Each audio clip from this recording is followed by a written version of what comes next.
Okay, hello and welcome to my stream. I hope that all the audio settings are kind of working. I'm not sure about that, but I will try to make everything work. Um, so, yeah, would be nice if someone who is already here could tell me if the audio is working and if you kind of hear the in-game sounds. I can just in Battleforge because I sometimes had issues with that.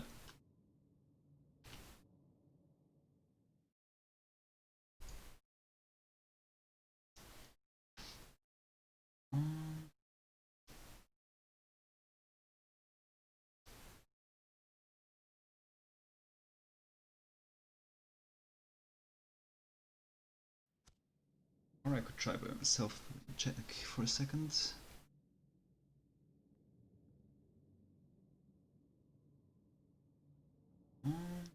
Okay.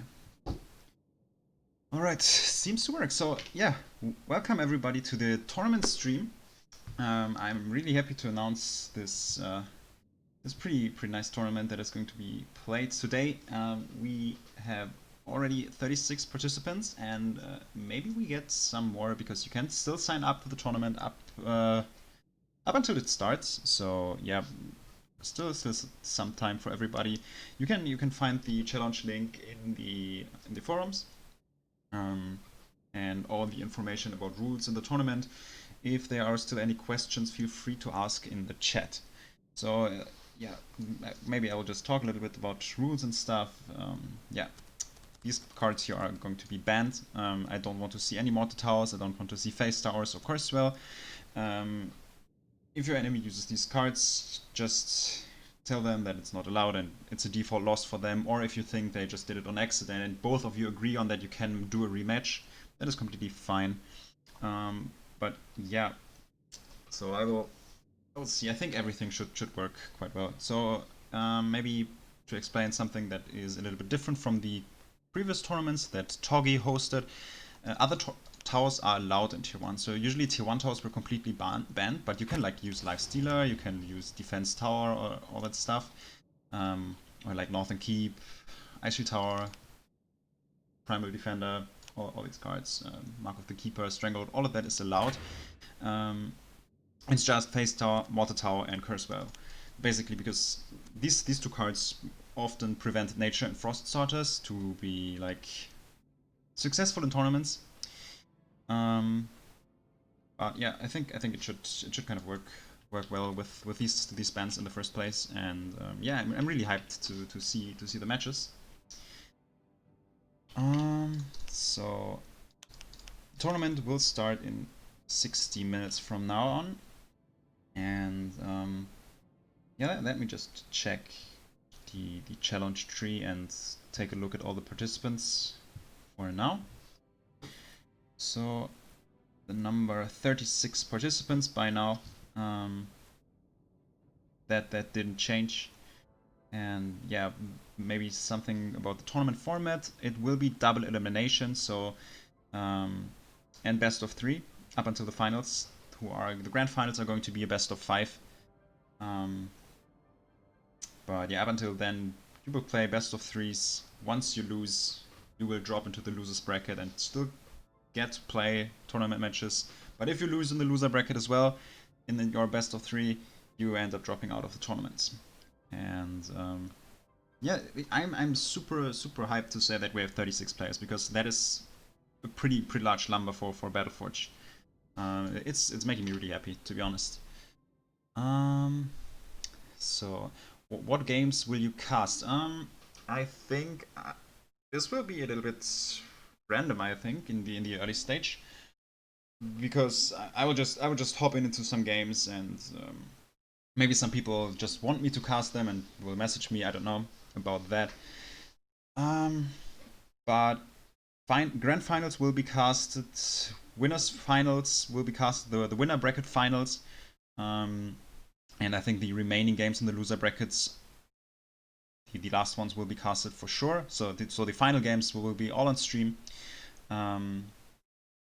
But yeah, outside of that, I think we'll just hop into some games and try to show some of the different players. Um, yeah, yeah, I think that will be the case here. And I also want to cast a lot of replays. So since I'm not sure if everyone knows, but there is going to be an awards ceremony at the end of the tournament. So this might take like a week or two up until I can announce all the awards because I have to watch all the replays. Yeah, but in the end I want to cast a lot of them on YouTube and upload them and sort of show more matches out of the early stages because I also want to show the players that maybe don't make such deep runs in the tournaments. So I kind of want to show everybody in the tournament and sort of give everyone a chance to sort of showcase his skills and strategies that he prepared for the tournament. And yeah, also send me your replays if they are not streamed because I cannot give awards to the replays that I didn't see. Can you give some quick hot tips on how to beat tree fiends without mortar? Ah, I see. Now the last remaining strategies are being done. I'm not sure if I can replicate this by now, but something that is quite nice with a tree spirit here. I guess we're talking about tree spirits. Tree fiends are like the tier 3 creatures. Can we replicate this here? Let me check. No, I did not. But you can basically, if you do this kind of well, I didn't do this for a while, but you can walk into the range of them, then walk out of it, and the shot goes off, and then you basically waste it. I'm not sure. I didn't check the range for a while, so I think that was about it. But yeah. As you can see, it's not very easy to do, but sometimes you can try to bait it. If it doesn't work, you can retreat, but if it works, you get them onto 10-second cooldown, and then you can engage onto them, which is quite nice. I think it should be about that range. That was maybe too close? No. Yeah, now it's in cooldown, as you can see. You need little practice for that to make it consistent. As you can see, I already messed it up 2 out of 3 times. But now I can walk up into the tree spirit and now he shoots. He already took 200 damage, and if you have like Sunstriders around, then it can also deal a little more damage. Other basic strategies of countering them is like utilizing defensive plays where you like, play your units behind your power walls, because tree spirits cannot attack directly at target units. They just hit the target that is the closest to them, so you can often use buildings like power wells, or also walls are quite effective to block their damage and then have your archers behind them and try to shoot at them. So I'm a fire player and PPEC plays Frost. What do I do? Toggy. I would say, since PPEC is not gonna participate at this tournament because he got banned for 7 days, you will be fine. Outside of that, if you're playing against Pure Frost with Pure Fire, you can try to play a very, very long tier 1. So tier 2 stage is really imbalanced. But if you get a very, very long tier 1 and get to the tier 3 stage at some point, so you can basically skip tier 2 due to the high void level. If you like play for a very long time in tier 1, you can sometimes try to skip tier 2. You quickly get to your Juggernaut stage where you actually get to beat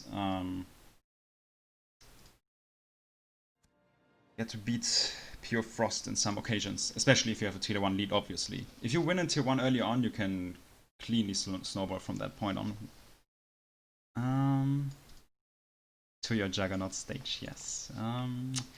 What needs to happen to get rid of Fire and Nature Start meta? Let's see how Phase Tower and Water Button bans are going to turn out, because I think we will have some Nature and Frost starters in this tournament, based on the tournament prep that I've seen from some of the people. And let's see how these guys are going to perform this time. I think there still are some issues with Frost and Nature, because Frost is of course map dependent, and therefore you can sometimes lose some map control early on maps like Haladur.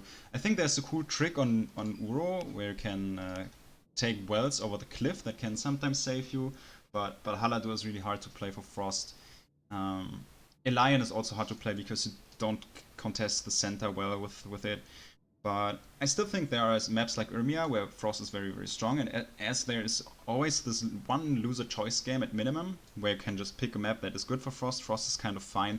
Nature's still kind of similar problems, but also matchup dependent. In some matchups, Nature works very, very well, but sometimes, yeah, you can have issues. But let's see how these guys perform, our Nature and Frost starters today. Will Tourney be seeded based on ladder? No, I don't think that will be the case. Just because, first of all, I do not know everyone's base elo, and some of the guys that are participating in the tournament are completely inactive and so on. So it will be based on a random shuffle in the end. So that's about it. When will the tournament tree be set? I think it will be pretty shortly before the tournament, because I want to have maybe some guys want to participate by now, and then I kind of have to wait for that before I start the tournament and shuffle the seats. I will let you know. It will happen just a couple minutes before the tournament. So yeah, sadly you cannot prepare that well for your first opponent. That's the downside of doing that, but yeah. So let's see how much time is left. We still got 50 minutes, so that's kind of fine. And we already see a lot of players that are going to participate at this tournament. I think the majority of top 20 players are in this tournament. So I know that Top Secret participates, Dirty More participates, Babalo is in, Draken is in, Afrobrook is in. Yeah, PPEC got banned, so he's not in. But Durlot is playing, the Pirate Bay is registered, Ulf is in. I think Despo Dragon Logic also in here, ZapX in. So a lot of players from the top 20. But a lot of other players will also try to like register, and I'm really hyped to see a lot of players in this tournament. So, and of course some of the more inactive players also got back here and want to participate, which is really nice. And also Dustoggy, our streamer who kind of hosted all the previous tournaments, is going to play, so I'm really hyped for that.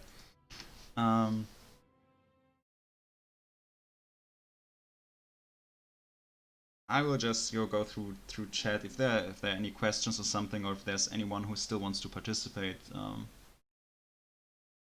I hope that everything is kind of clear when it comes down to rules and stuff. And I can just repeat myself and say, save your replays after your games and send them to me, so I can sort of watch them and make sure who kind of wins the awards. I cannot announce the categories for now, because some of them are... You could manipulate things that would like lead to winning an award, and I don't want that to be the primary goal here. But yeah, I still want to kind of watch a lot of different things in the tournaments. Through what medium should we forward the replays? Discord. Discord is completely fine. I think Discord is completely fine. There's my Discord link is in the forum threads. So if you don't know that, you can find it over there. I think you can also upload replays in the forums itself. You can also just upload them there, so I can just go through. That's an option as well. If there are problems with sending the replays to me, just send me a message through Battleforge, and we can talk about how I can get your replays. How do I contact my opponent? So I think most of the guys that are in the challenge, that are registered, did choose their actual name in game. If you have problems finding your opponent, just send me a message and I will try to kind of write them after like 50 minutes or something if you don't get to play. And if your opponent does not show up, of course, you will get a default. He default loses, and you can advance with your free win. But I think most players actually do have the same name in the challenge.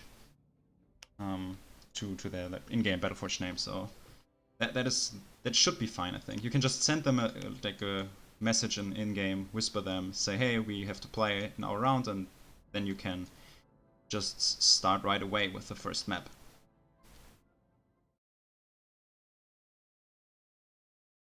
Do we need to install any community maps?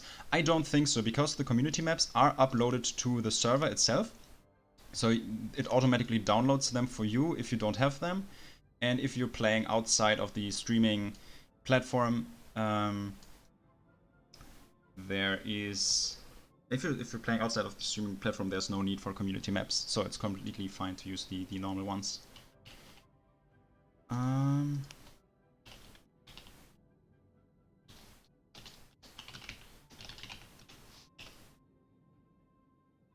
I hope that's the correct link here. But keep in mind, I will still shuffle the brackets again, so the opponents that you see right now won't be the final opponents that you will face in the first round.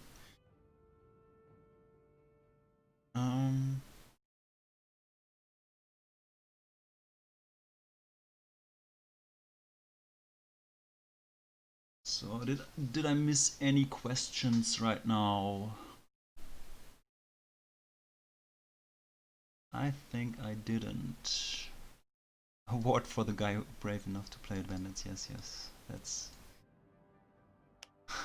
That's it, yes. I think we might get to see some Bandits. I'm not sure.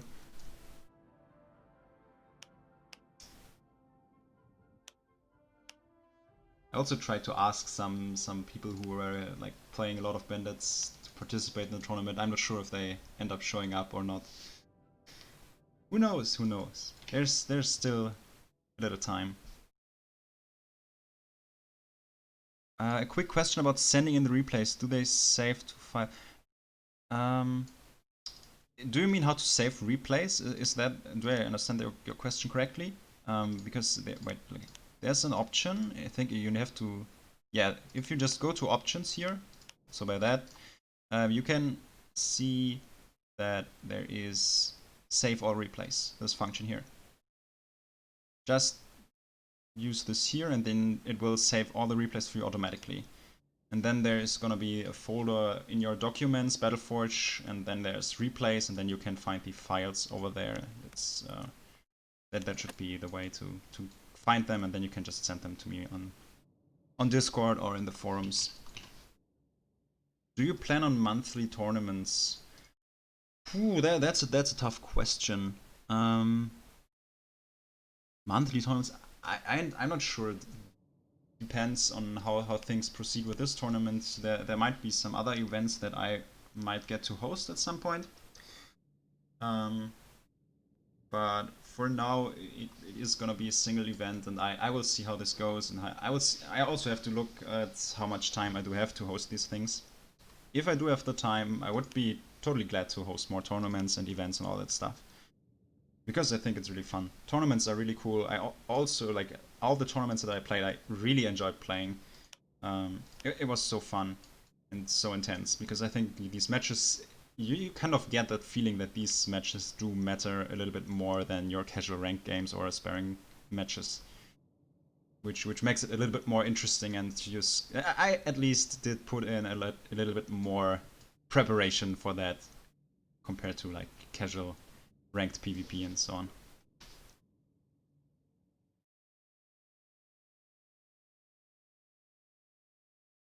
So still 45 minutes left for everyone to participate. If there's anyone who's still interested in joining the tournament, feel free to do so.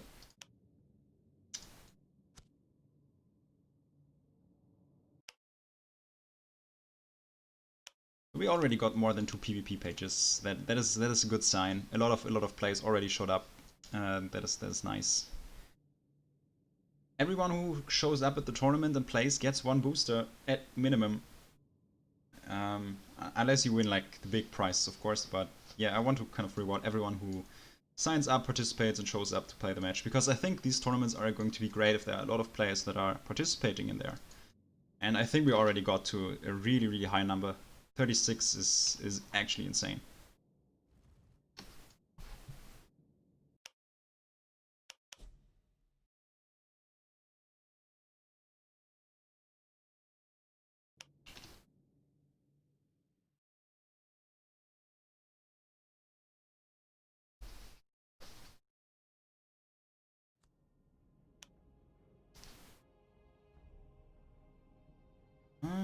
So let me check something.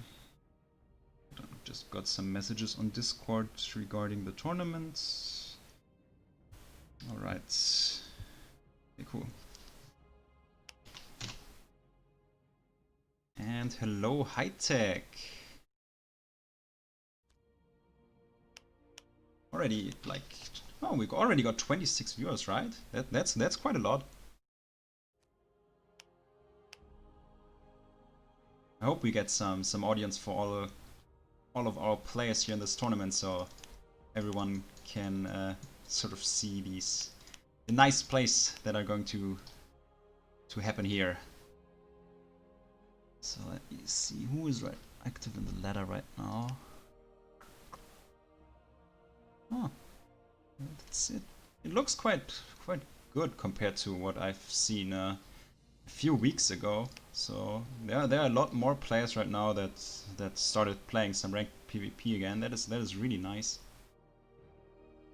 So that's really cool. Because I think we had like silver ranks in the top 20 a while ago. So I get an invitation to the group. I will accept. I won't be able to play right now, but maybe there's a question or something. Let's see. Oh, it's a match. 21. Discords need a tag at everyone in the announcements. Oh, maybe I need to fix that. I'm not sure, but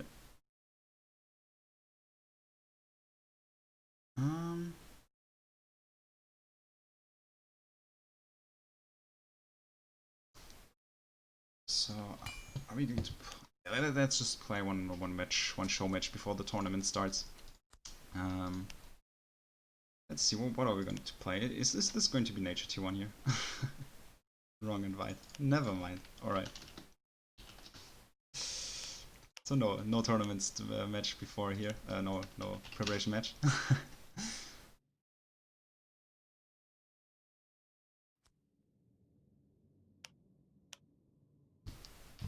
It was your chance to be on stream. So there is that is another announcement that I have to make. There might be a second stream for the first rounds.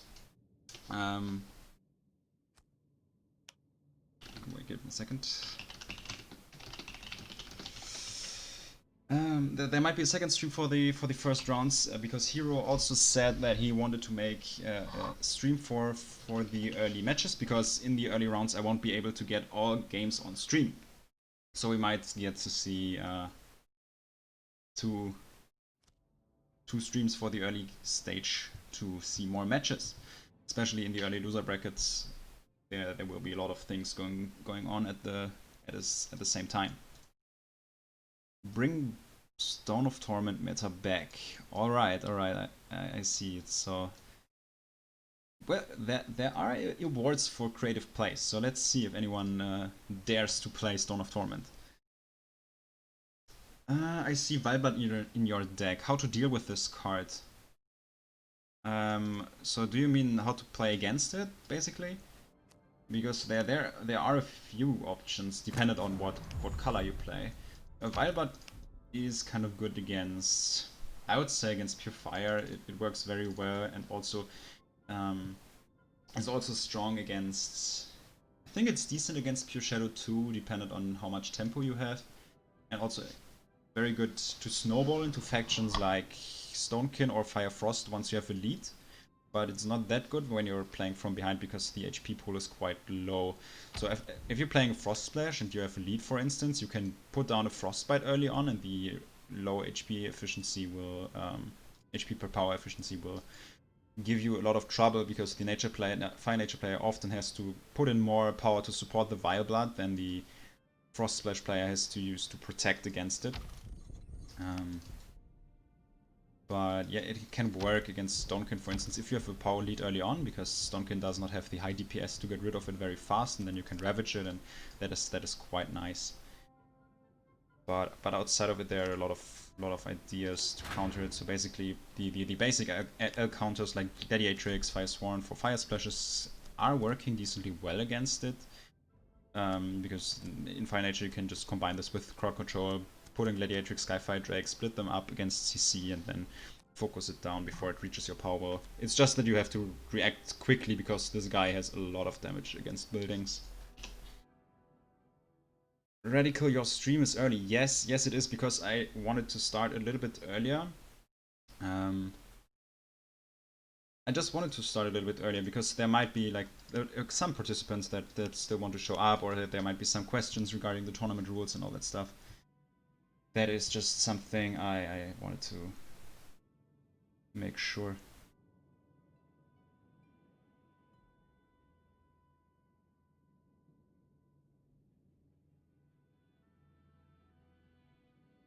And that's why I'm starting a little bit earlier. What means splashes? Splashes is basically every color that has at least one frost orb. So there's like the pure. So the frost splashes are Stonkin, Fire Frost, and Shadow Frost. We have these decks. Like here's Shadow Frost and a Fire Frost over here, and the pure frost basically is a frost splash as well. Well, technically speaking, if I say frost splash, I also include pure frost here. Because these factions do have, let's say, when it comes down to defense, they have a different approach, because you can kind of play a little bit more around your powers, lay back, let the enemy come to you, and then utilize the advantage of playing undazed units next to your power worlds while using building protects to make sure that your buildings stay alive. If you play a non-frost splash, you sometimes have to play and defend more proactively, because you want to intercept units early on so they don't reach your power. Because then if you have a Vileblood at the enemy's power and you're playing, let's say, something like bandits, and then you play like 200 power counter units, and then he just CCs them or lava fields them or something, and then just focuses the power, it might end up dropping.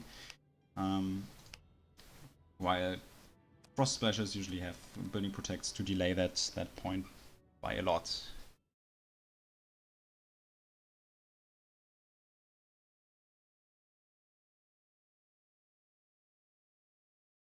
Where is the tournament match bet function?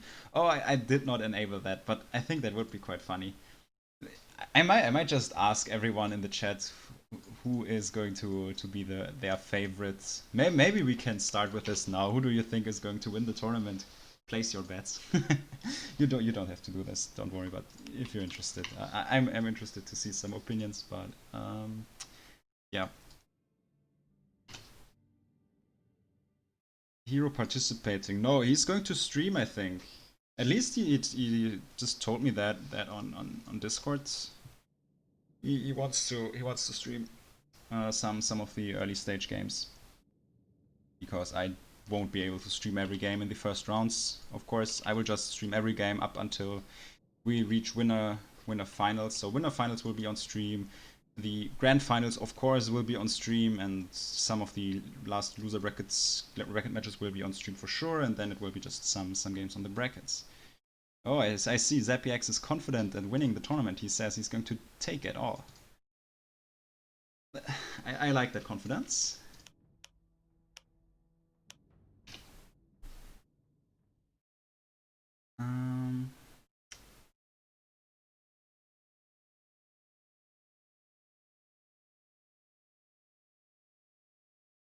Cool favorite to win the Pirate Base wild cards. That says ultra cool. So I heard he improved a lot very fast. Oh, I'm interested to see this in the games.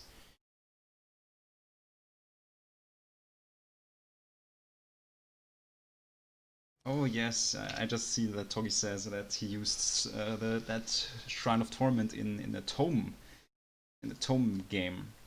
Yeah, that is something that we did a couple days ago. That we we started to revive Tome by a little bit. So there is this booster simulator in the. I think you can.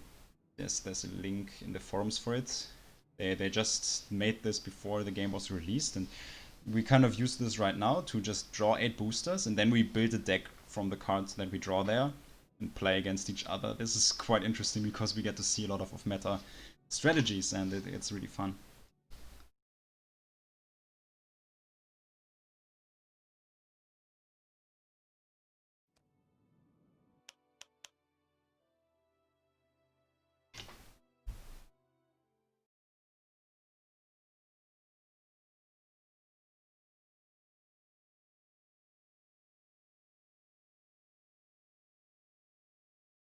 So I'm not sure if Hero is watching this stream right now, but if you are going to stream games, feel free to post your link into the stream chat once you start streaming matches.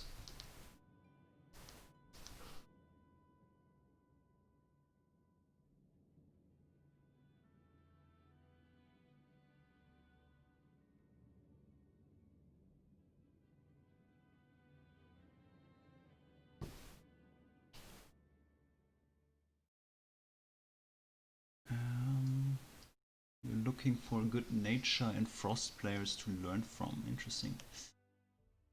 So let me check who in the top 20 right now plays lots of frost and nature.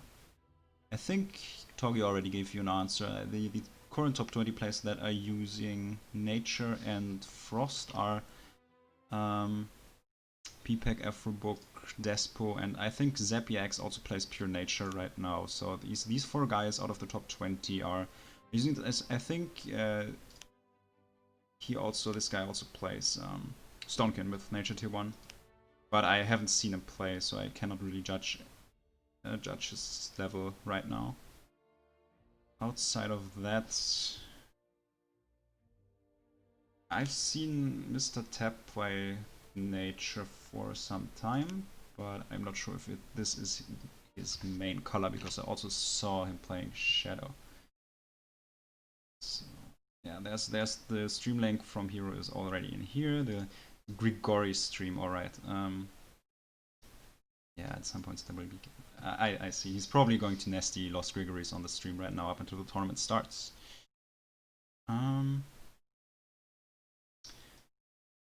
Oh, Dragon Logic PvP is the bot right now. He already posted in the sign up link. That is nice. Question: can we switch decks between matches in the best of 3? Yes. Yes. You can switch your decks between your games. You don't have to play one deck for the entire tournament. And if you kind of practiced multiple decks, I really think that will be useful for you. Because switching decks in between a tournament can be very, very strong.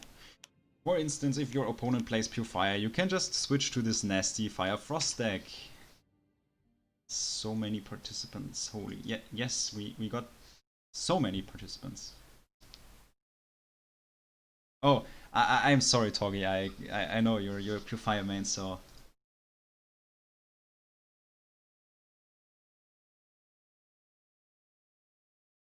Has there be a Conquest format tourney in Battleforge? I kind of like the idea that in a best of 3 you win with Pure Shadow, but the next game you have to win with another faction. That's from ZapiX. So I also thought about that, and I think that's a really, really cool idea. I just think it was kind of not possible because yeah, I think it just was kind of difficult to do this because we didn't have the large player base, and a lot of players were kind of very confident at playing 1 or 2 decks, but they mostly didn't get to practice like 5, 6, 7 decks unless they invested a lot of time to the game, and therefore most people didn't like playing out of their comfort zone and all that stuff, especially when it comes down to playing Nature Tier 1, Frost Tier 1. A lot of the guys that are constantly playing Shadow and Fire, they kind of have problems to adapt, even though I think that would be quite interesting.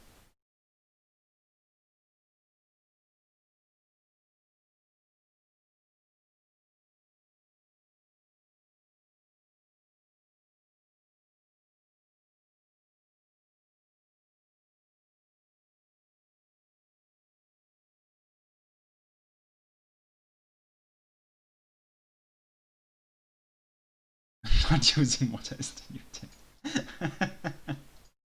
Yeah, I see. I'm interested if Toggy prepared more decks than Pure Fire in the tournament. You really have to send me your replays. I want to watch them after the tournament. And everyone has to send me the replays. I have to say this again, and I will say this a couple times because I really hope to see a lot of replays in the end. Save your replays and send them to me on the forums or on Discord, I don't care. Just send them to me so I can watch them in the end, and also you might get awarded by that. Because the award ceremony will be after the tournament. I will watch all the replays and kind of analyze them, and then also show some of them at my YouTube channel in the end, so we get to see more players in the end than just the ones that are shown on stream.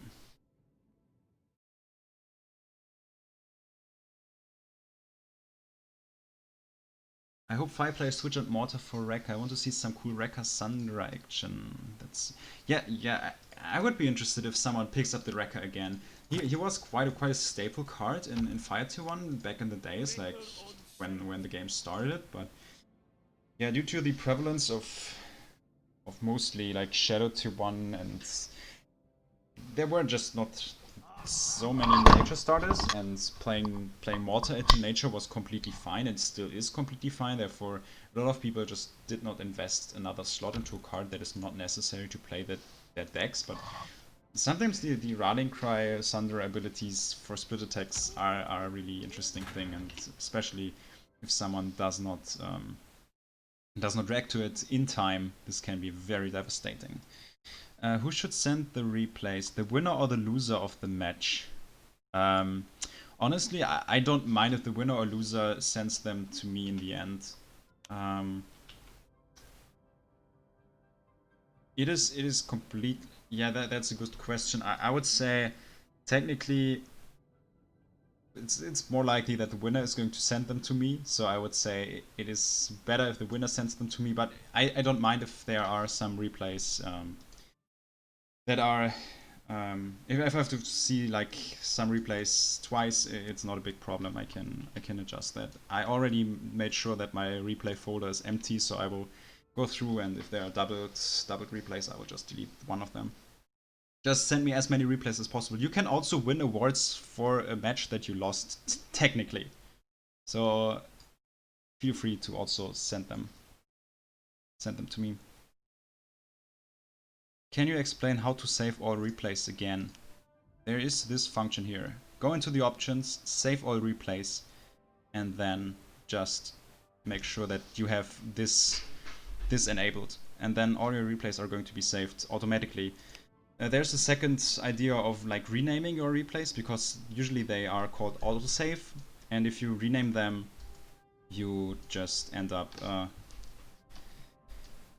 saving them by that, but that is a little bit more complicated. So just use the options save or replace function here to save all your replays.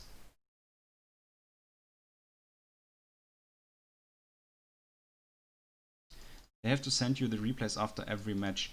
I don't mind if you just collect all of them in the end after the tournament and send them to me on Discord. That would be the best solution, I guess.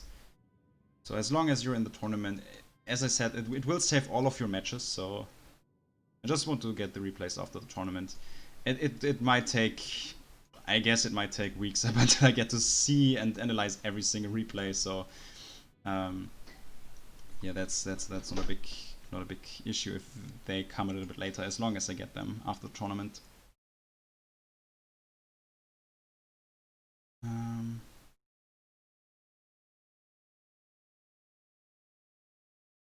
Yeah, we already see the Rekka discussion in chat. So let's see if we get to see a Rekka in this tournament. I didn't use it for a long time. In which folder do replays save? I think somebody posted it into the chat. It is, I think, documents, and then I think documents Battleforge replays is the correct answer to this question. Yes, oh, alright, there are already people who answered in chat. Thank you for that. Yes, perfect. I heard Rekka is strong in tome meta. Depends on the cards that you draw, I guess. Who invited Sinjo into the stream? Yes, Hightech already met here.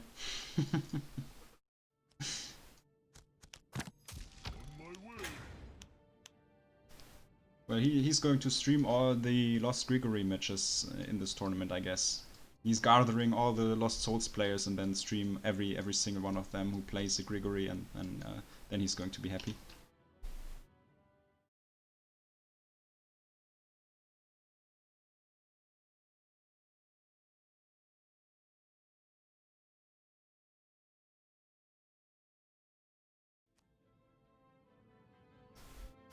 Alright, so there are 20 minutes left, so let me just check the challenge again and see if we have new participants by now.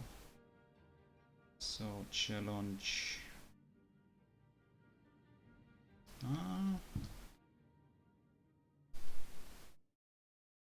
So I think it's still... Oh, it's 37! 37 players. We have a new participant over here. Nice. That's great. Shuffle of the bracket at 2. Yes, that's going to happen. In 22 minutes I will shuffle the brackets and then the tournament is going to start. When are the matches? Yes, in 22 minutes. We are starting with the first match. Too bad I can't play today. Yeah, it's a shame that you cannot participate, but we will have a lot of matches that you might get to watch. If you don't have the time today, you will be able to rewatch the stream on... I will upload it on YouTube. It will be available on Twitch for 2 weeks, I think. At least I hope so. At least I really hope that this kind of saves all the videos here on Twitch. I kind of did use this function on my stream, so it should work in the end.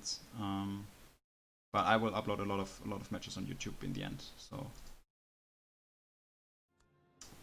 I really hope Twitch saves this file in the end, because I didn't check the settings again, but it used to do that for me.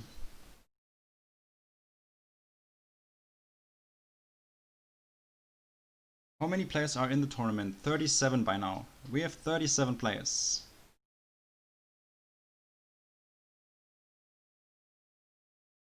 That's really huge, honestly.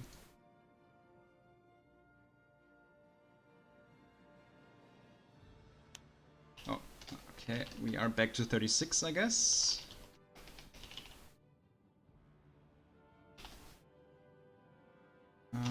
Let me just check. I need to...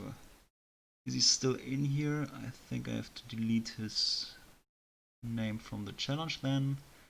We're back to 36, but that is still nice. That is still a lot of players.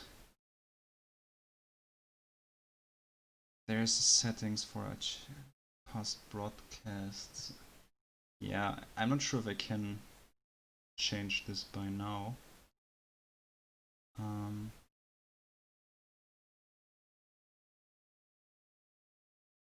Let me see if that still shows this to me.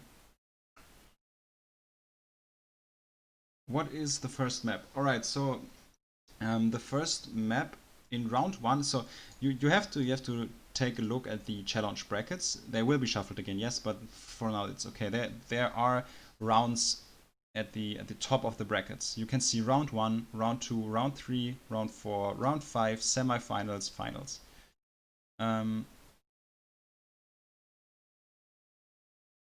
Wait, sorry. Oh, let me check. I think I did not... I have to kind of do the best of 3 selection here. I hope it works right now.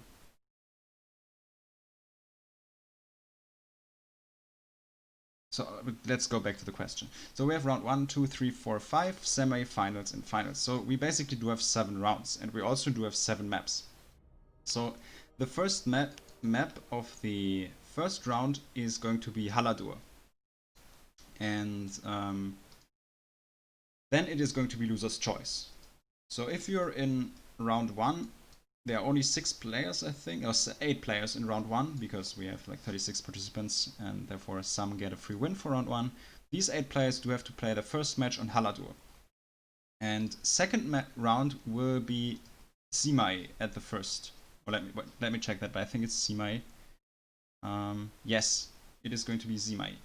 So Wazai is going to be the third starting map. In round 4, it is going to be Elion. In round 5, it is going to be Lajesh. In the semi-finals, it is going to be Urmia. And in the last final round, our best of 5 is going to start with Uro. So every map will be played in game 1, and then it is loser's choice. I hope that was kind of understandable. You can see the kind of map choice for each round in the forums. I did that, like, where you just have to check at the rules where the map pool is listed, and there you can see like Haladur, Simai, Vazai, Elion, Lajesh, Urmia, Uro, and that is the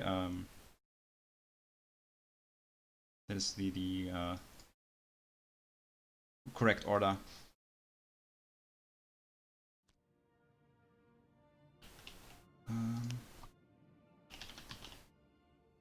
So let me just check that. Whoops.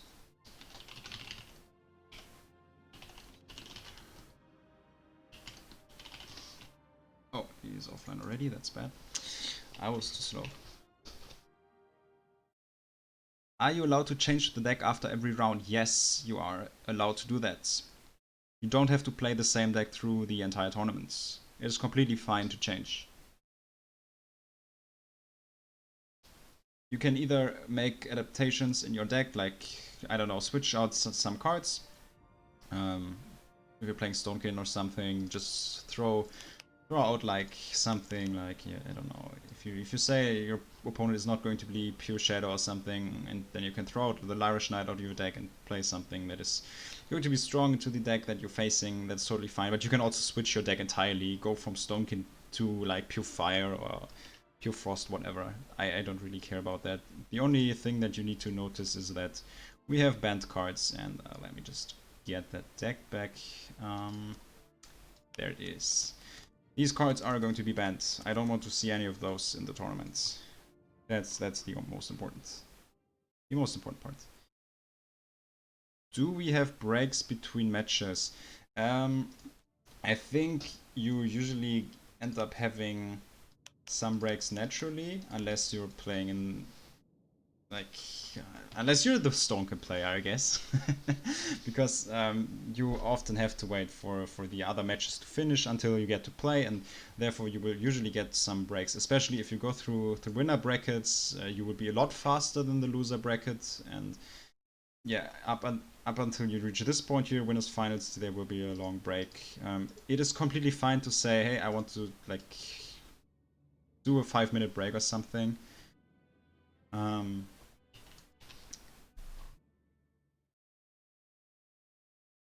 That would be completely fine. But yeah,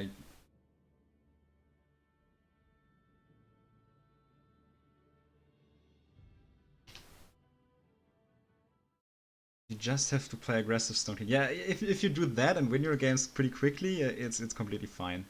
But if you get into a Stonekin mirror match, I think you will. I think games might last long. You will be the last one. Whoops, sorry, that was my microphone. That is unfortunate. Alright.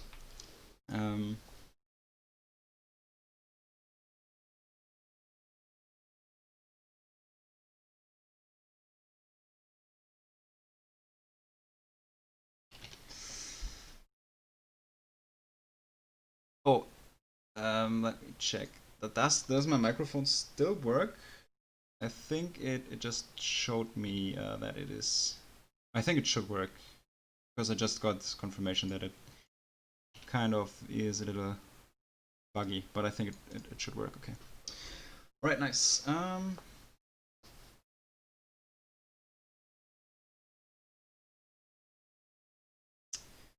Tier 1 Frost Aggression. Yes, if you get to finish your games in Tier 1, that is something else, of course. Alright, there are just 10 minutes left and up until I will shuffle the brackets and then we can start with round 1. So, after doing that, if you want to be on stream, feel free to just ask me and I will try to cast your matches then in the first round. And I'm not sure if Hero is live already.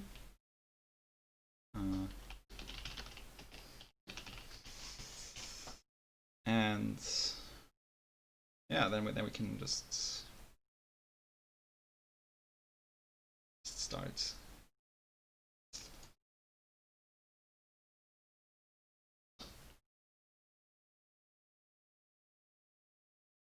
So I'm getting trolled in the chat right now by Hero. Thank you for that. So if you're playing Lost Souls and if you want to use Lost Gregory, feel free to let him stream your matches. I think he's going to be happy about that. He's going to be really happy.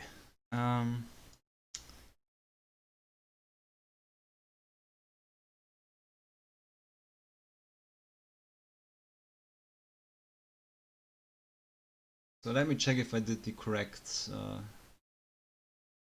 challenge thing here. Yes, okay, now you can see that all rounds up until winner finals are best of 3 and grand finals are going to be best of 5. Alright, that should work.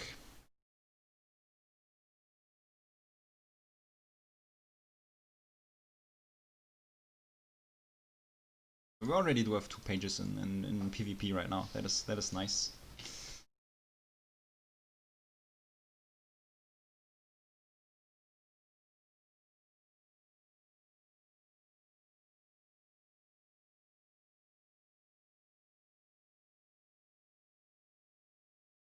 I'm also kind of curious if we get to see some interesting decks, because one of the awards that I did announce is the Creativity Award, where you get rewarded for the most creative plays in any tournament game. So looking for some really nice strategies that might be a little bit forgotten or off meta or something, or maybe you discovered something new, a mechanic that can work in PvP and is really strong. I don't know. I used to play a lot of different things, and I think there are a lot of fun combos that that will be nice to see in PvP.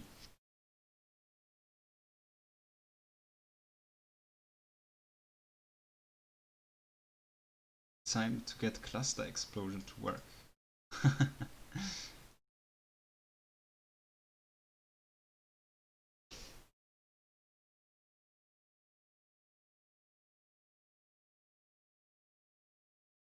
I'm really hyped to see the first matches quite soon. It's just 10 minutes up until we can start with the tournament. Or 9 minutes on my phone here.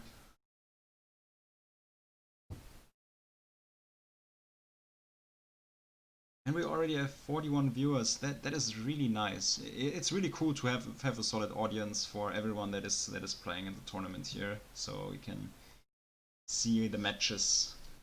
That is really nice.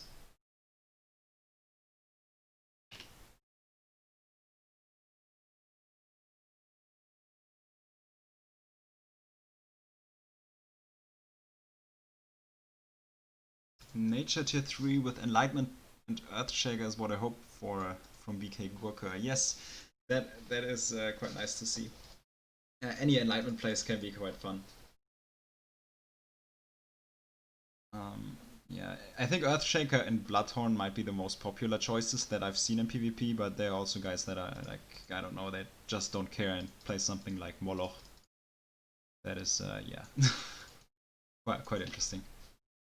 Because that guy has like 90% damage reduction against ranged units, so it basically has effective HP of 50,000 against ranged, which is nice, I guess. Altar of Chaos. Yeah, that's also one of the cards that can be used by enlightenments.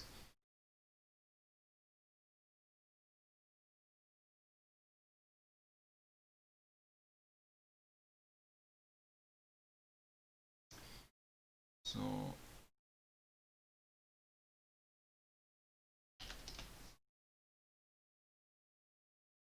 where's that deck? Oh, I have way too many decks. That is always a problem. I just do not find the correct ones all the time. I think when I play on stream, people already start getting angry at me because I always have to select my decks, and I'm looking for something special, but it's somewhere hidden in this large deck list.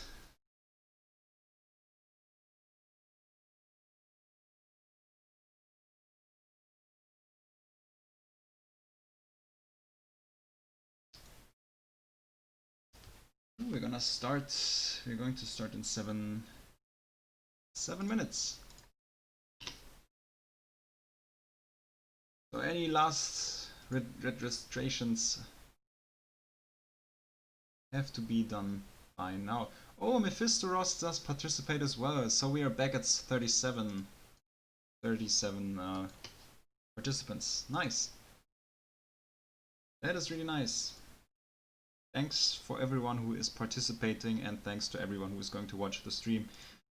That's going to be really great. And look at that, I already tried to add everyone from the tournament to my friend list so I can see if they are online, and this list is already pretty damn long.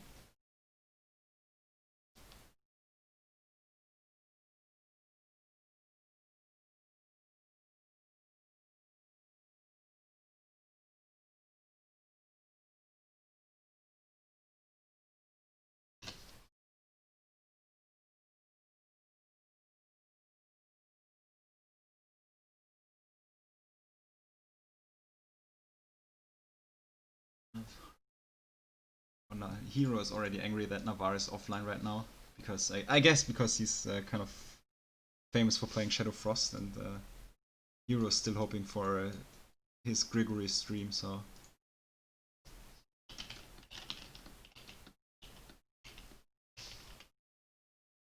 I think he's going to play it today, because he was online earlier in the morning.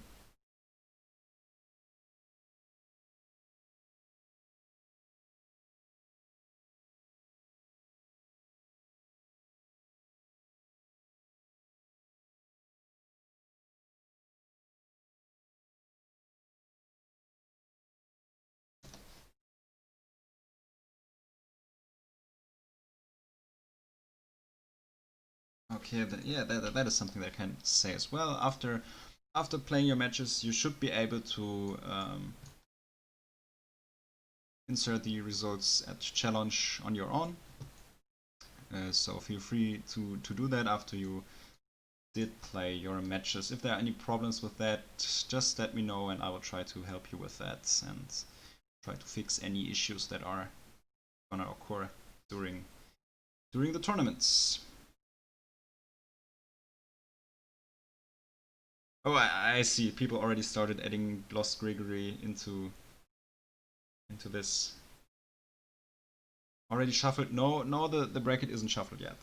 But I'm going to do this in 2 minutes, and then we're going to start.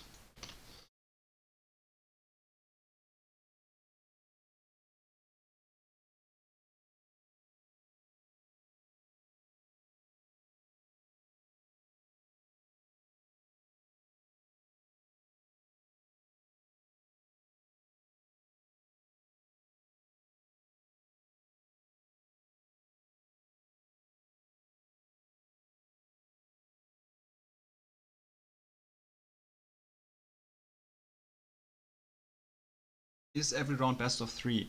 Yes. Outside of the grand finals that are going to be best of 5, every round is going to be best of 3. This is in the winner brackets and the loser brackets. All of these rounds are best of 3 as well. This is going to be best of 5. Oh, sorry, you can. I just forgot that you cannot see the challenge right now. I just have Battleforge enabled for the stream. Which games do you cast? I don't know. I don't know which games I'm going to cast right now in the first rounds. Of course, winner finals, grand finals, and the last games of the loser brackets are going to be casted for sure. Outside of that, I will just try to get some some of the guys that wants to be casted on stream, and also there might be a second channel by Hero, who also will cast some of the games in the early stage. So you can also you might get to switch between matches, so you can decide which one is going to be more interesting for you. Oh, I see. There's already a request that I should cast the dev games. So and Deldimore asked me if it's a win of 2-0, do I have to play a third game? No. No, that's not necessary. After winning 2 games, you already won your best of 3. You don't have to play the third game. It doesn't make sense. So because you can't win regardless of the results. Is Pirate Bay a banned player? I don't think so. Even though it would be nice. It would be the perfectly fitting name, to be honest. Yes, but he did play lots of Pure Fire when I played against him.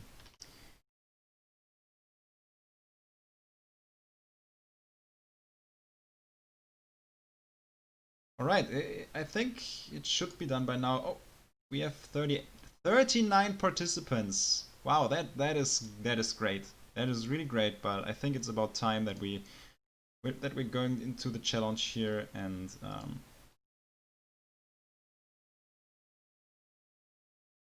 yeah, let's see. So I did shuffle the brackets, and now we can start the tournament. Let's see. And there we go. Alright, so everyone who has an opponent by now can start.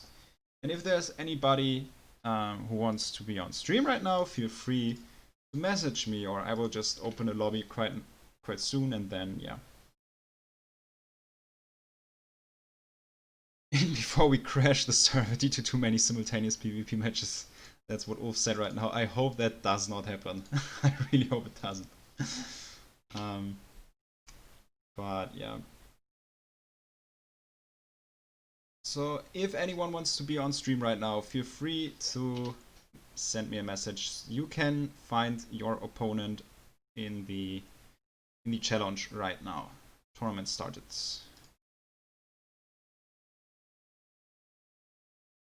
You can also invite me. I don't mind.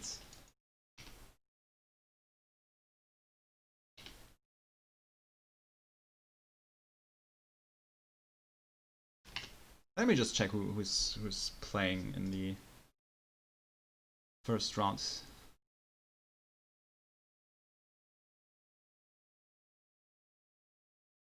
So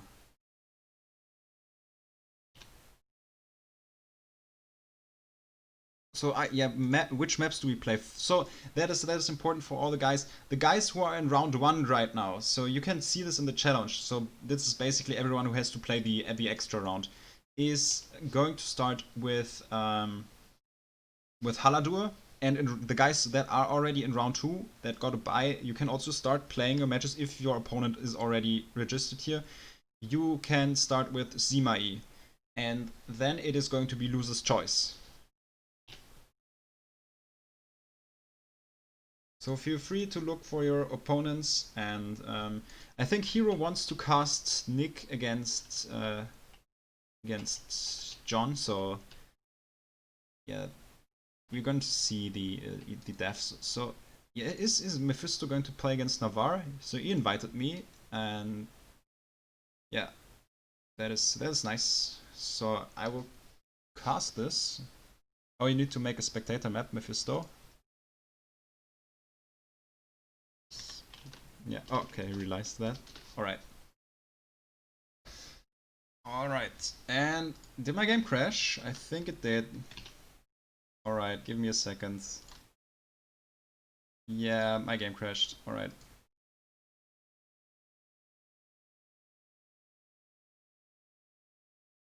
Yeah, just give me a second. That is one of the issues with opening spectator maps after already making a group. But we are going to fix this quite soon. Just give me a second. So yeah, look at the stream link. Hero is going to stream Nick against John, so that is the first round. Or second round, I don't know who got the bye. I will open up a spectator map and okay, Mephisto already did that. Yes. We are going to get in the first match here, Mephisto Ross against Navarre. I'm really excited. So round 2 players can play as well. Yes, that is completely fine. I'm fine with that, honestly. Mein Gegner ist nicht. Okay, Hyper said that his opponent is not there. So, yeah. After 15 minutes, he just needs to message me again. If your opponents don't show up within the first 15 minutes, that at least for round 1, we are going to disqualify the guys that are not showing up for round 1 and then 15 seconds. Oh, now Mephisto ends up being bugged. I see. I'm gonna open up the spectator lobby. Are these guys in round 2? I think they are, right? Mephisto, Navarre, yes, they are in round 2, so they are gonna start on semi. I will invite them. Yeah, Navarre is already in. I have to go to the spectator slot. And now we wait for Mephisto Ross to join. Alright, so Mephisto Ross is ready. I hope Navarre is ready as well. And we're going to start with the first match.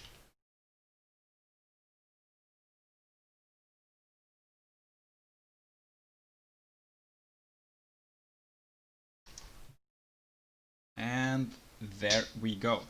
First sketch in the tournament, Mephisto Ross against Navarre. We see Fire against Shadow right now. So let's see what these guys prepared for the tournament.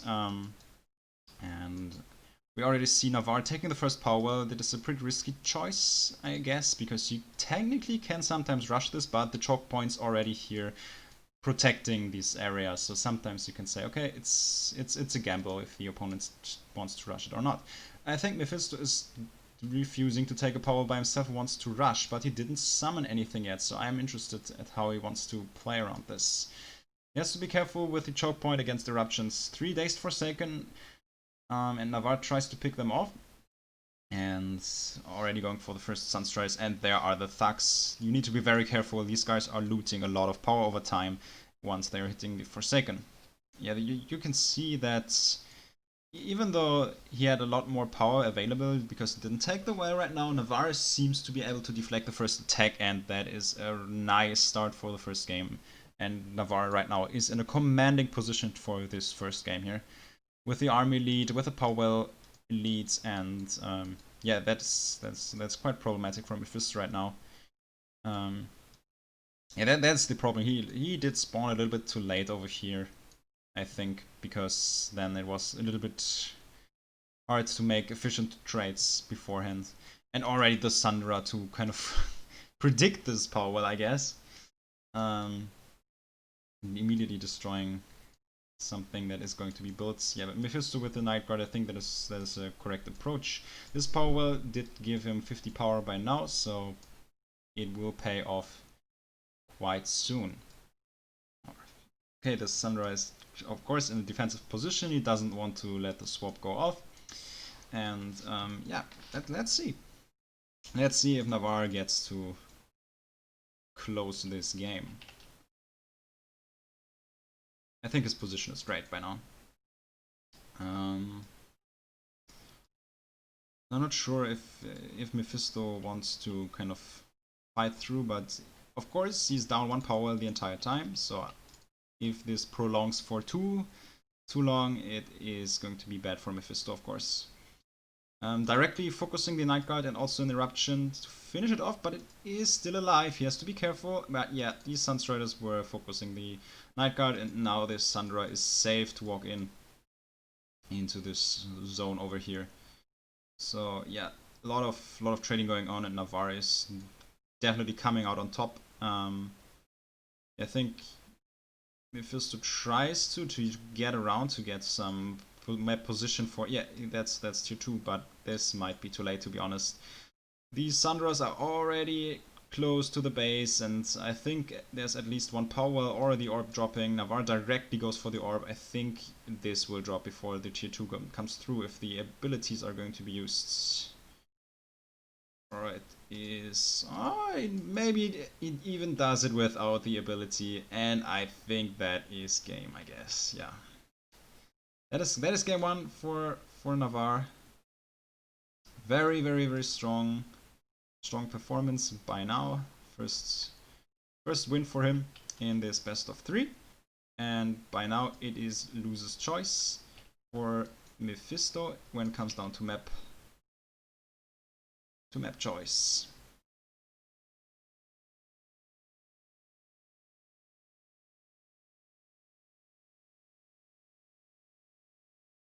I'm not sure if Mephisto is gonna open up map choice. I'll just ask him and then open up another lobby for the second game. And if this best of 3 is kind of short, we just try to hop into another series that is still running here. So you may choose. That is, so he does not care, I guess. I don't mind. I don't mind. Really, it's I can just go for Haladu or something. So if he doesn't want map choice, I mean that's his choice. He can select any map he wants. Okay, never mind. Can we invite Mephisto? Okay, that works. Sometimes this is a little bit bugged, but okay. So Navarre up 1-0 in this best of 3, and both of them already ready for more action. Let's get into game 2. And this is going to be Nature Starter. I'm interested in how he plays this out.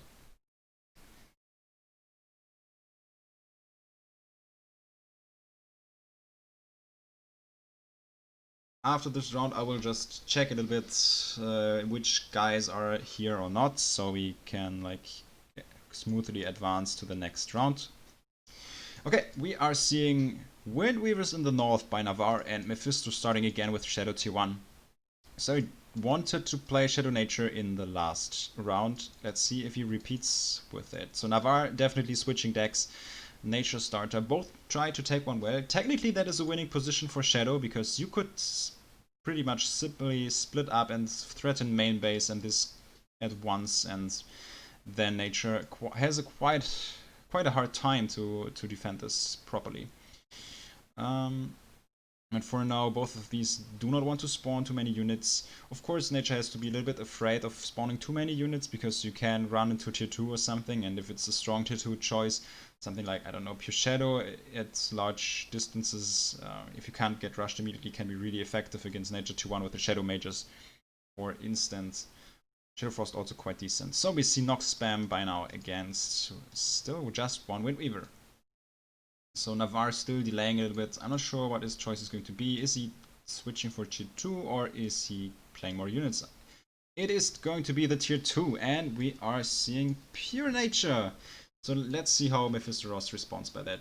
He needs to be kind of fast with this, but yeah, of course, Ensnaring Roots being played at a great spot. This is completely covering the entire area, but there still are a lot of units, and I'm not sure if the Motivate comes in.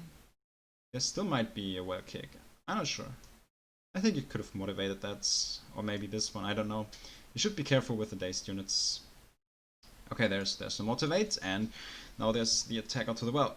And there might be a Curse of Oink. Yes, there it is, because all of these units are close together. So now he can try to pick units off one by one. Not sure if he gets to repair the well in time, though. I don't think he has the energy, and he doesn't. So yeah, picking off Nox Troopers spawn one by one. And you can try to overload and increase the DPS. I think overload might have worked, but still this one is dropping really low. It's going to be close. Ooh, and it is going to drop, I think. Yes, yes. So well kicked by Mephisto Ross. That is a very strong start in game 2, but now he's of course down on tempo because he invested a lot of units to get this power well. So let's see if Navarre is going to be able to do something against this. Double barrel attack coming in here. So these guys, of course, a little bit slow. Okay, Okay, impossible 15 minutes. And the energy parasite. So that is already kind of a decent choice. If you are having a strong attack with nature ongoing, you can also utilize the pressure that you apply to send down an energy parasite to another base, because with 50 power it is kind of hard to really defend this with Shadow. So there's one Nox Trooper, but unless he gets into the position here and overloads it, this energy parasite already... Yeah. Okay, so he gets it. Yeah, okay. No moments. But... Okay, nasty surprise. Interesting. That is still a lot of units going to the power. Oh, the Nox Trooper, I think... Yeah, the Nox defended the energy parasite. So as long as Mephisto holds against the Borrowers right here, he might actually get ahead of that. And the Borrowers are down. Oh, that is not a bad position, I think. Depends on how he does with this one. I don't know, if there's a Nox Trooper and overloads it immediately... I'm not sure if he can oink it though. And I think yeah, okay, this guy will get out of dazed too early. So this will drop, I guess. So Navarre's kind of getting back. He's still, when it comes down, yeah, you're right. So Navarre getting the power well over here. Yes, so equalizing in power, it's very important. And now he's up in tech. A little bit down in power, of course, still, because he did just kill this power well a lot later than Mephisto, but the tech advantage right now is pretty significant. And this difference is not that remarkable. Especially when we consider how much the trading difference actually also ends up meaning, because Mephisto, of course, lost units that were worth roughly 400, maybe even 500 additional power, and that is like 50 power lost through the void circling, and that is pretty much the difference that you can see between these power wells.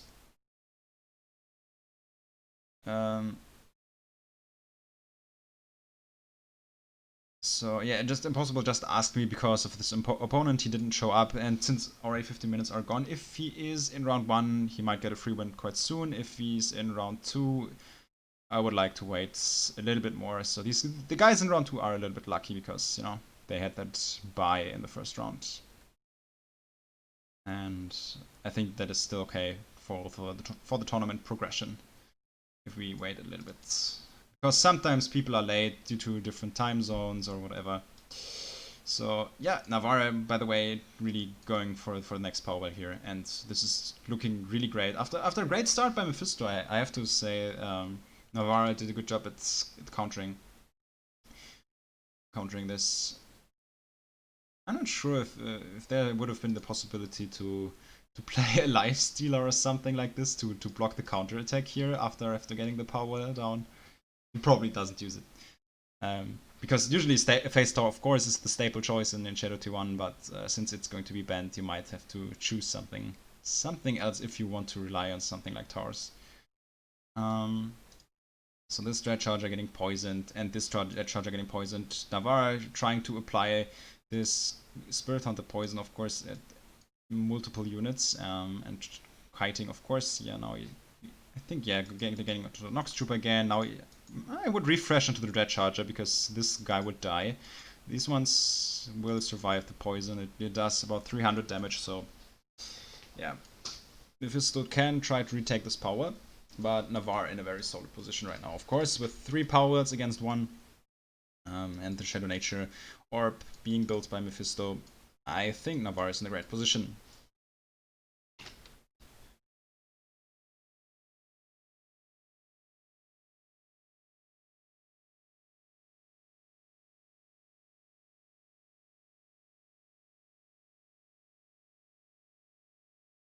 Okay, so Energy Parasite taking his path here to the bottom. I guess it's pretty obvious where this guy's heading to, because there's just 1 power well left. With Shadow Nature you have the options of MI Phantom and Dark Elf Assassins, of course, to get rid of this Energy Parasite. I think MI Phantom, of course, is the better choice, because it just takes 2 hits to kill the guy, and it also slows the Energy Parasite. It can be utilized to catch it due to the Swift bonus. Yeah, but sometimes the energy parasite still can apply a lot of pressure. As you can see, these guys, like 100 bound power, still around the area to make sure this energy parasite can't do anything. And this is the time that Navarre ends up buying to take more wells, take up a shrine of memory, getting the economy up, and then once this thing is running, the game will be over, I guess. But alright, Mephisto decides to pick up tier 3. That is an interesting choice. So I would like to see what he plays. And if this even goes up, because there are 3 Barvos threatening this orb already, but okay, the Root's trying to buy some time. They're going to be Cultist Masters, I guess, with the double Shadow choice. Ashbourne also an option, but I don't think this is going to be enough to get rid of the Barvos, because Navarre has 2 crowd control choices with Curse of Oink and selling roots to get rid of the Nightcrawlers. Yeah, good job by utilizing the Ghost Spears to directly killing the Cultist Master. So you can't get any big value. There's the second crowd control, the ensnaring roots, and another kill onto the Cultist Master. Yes, I think Navarre did a good job at doing this. So okay, this one still stays alive, but I think the Spirit Hunters, yes, they are going to finish him off. Even without the poison. And yeah, that is GG. Mephistorod taps out, and that's a 2-0 victory for Navarre. Strong performance. Very nice.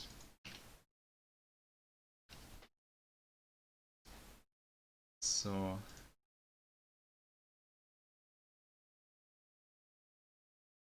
yeah, interesting. Navarre said he couldn't play any efficient mana wings, so there are no awards for him for okay, I see. So that was his plan. No, he did not get the choice. Mephisto did not allow that. The Nox spam very powerful. He did get a decent lead into one, I think. That was a good position. If he did a little bit better job at deflecting the counterattack, it was quite close early on. But after Navarre got like 2 powers, it was over. Okay, so before we end up, I think so. I'm not exactly sure. This is a little bit weird in the challenge. It should be a little bit different. Oh, I think it's fine. It's fine. I think can we still edit this? It says 2-0, but okay, that's okay. All right, let's see. Oh, now I see what's the issue here. Yeah, okay. Now I will change this. So Navarro won against Mephisto Ross 2-0. So let's check other results. Oh no, Togi already lost his round against Despo. And Dragon Logic advances against Blueberry Boy. Alright. So these matches are already played. So let's see if anyone is still there. And who is AFK? If anyone can just tell me again which guy is not here. So there was the Pirate Bay. Let's see if he made it to a tournament or not. So he's offline. All right. So let me check. Is Hyper against him in the first or second round? I think. Let me check. Hyper. It is the second round. So let's just wait maybe 2 or 3 minutes or something, maybe 5 minutes, and then you can take the free win.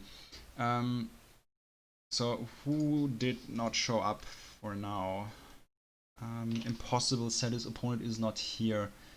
Let check. ND Club, are you here? He's offline. So I think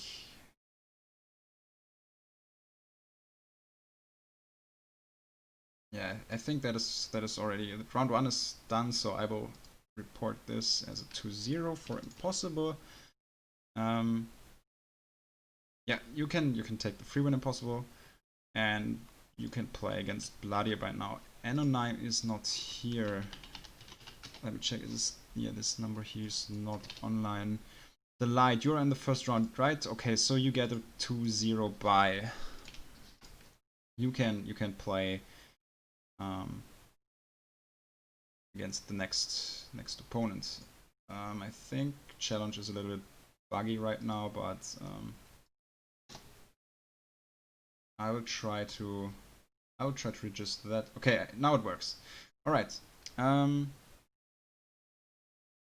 Yeah, at the start it is sometimes a little bit difficult because some of the guys forgot the start of the tournament, or sometimes people just made mistakes due to the time zone. Okay.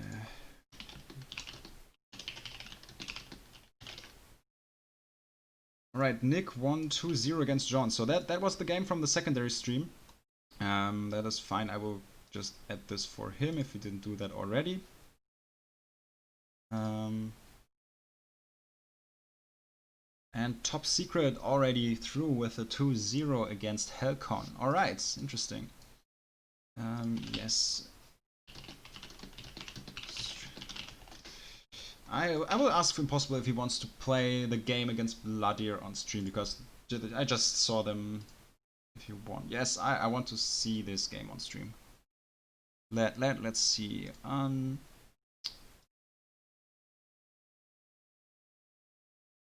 Okay.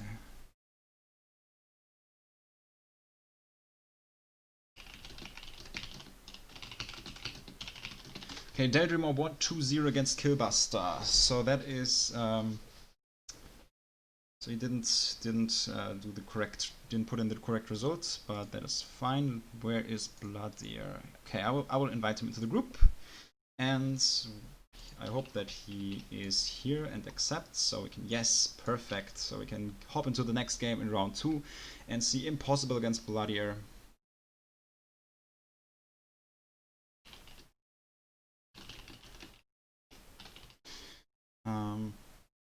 I already put in the ready button and just go through the first results.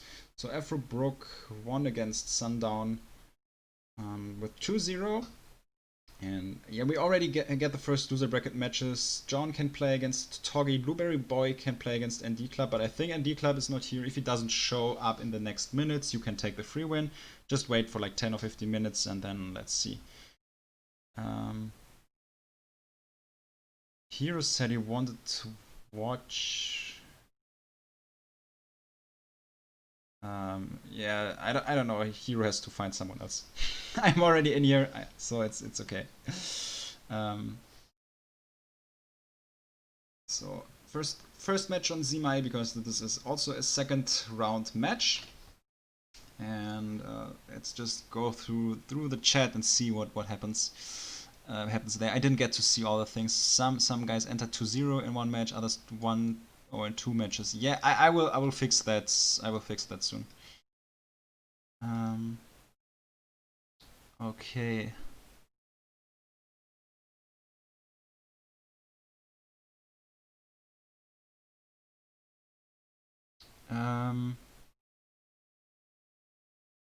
Yeah, I think you said that's fine. Yeah, okay, you can go ready and start. So, second round match.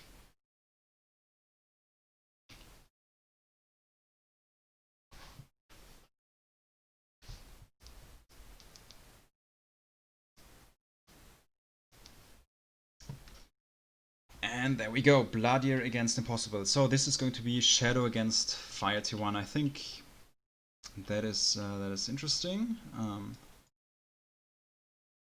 We see the same colors as in the first match between Navarre and Mephisto Ross, but this time the Fire player starts on the left side. Both decide to take this well over here. This is a pretty safe choice when it comes down to securing map control, because if you take this power well over here and then lose the first fight, the opponent can walk up to this area or this area, depending on who won, of course, and then secure map control, because you can kind of control this area here with this orb and then take up tier 2 in the later stages over here. And if you get to this, you have this position as the red player, for instance, and then the green player is in a pretty bad spot.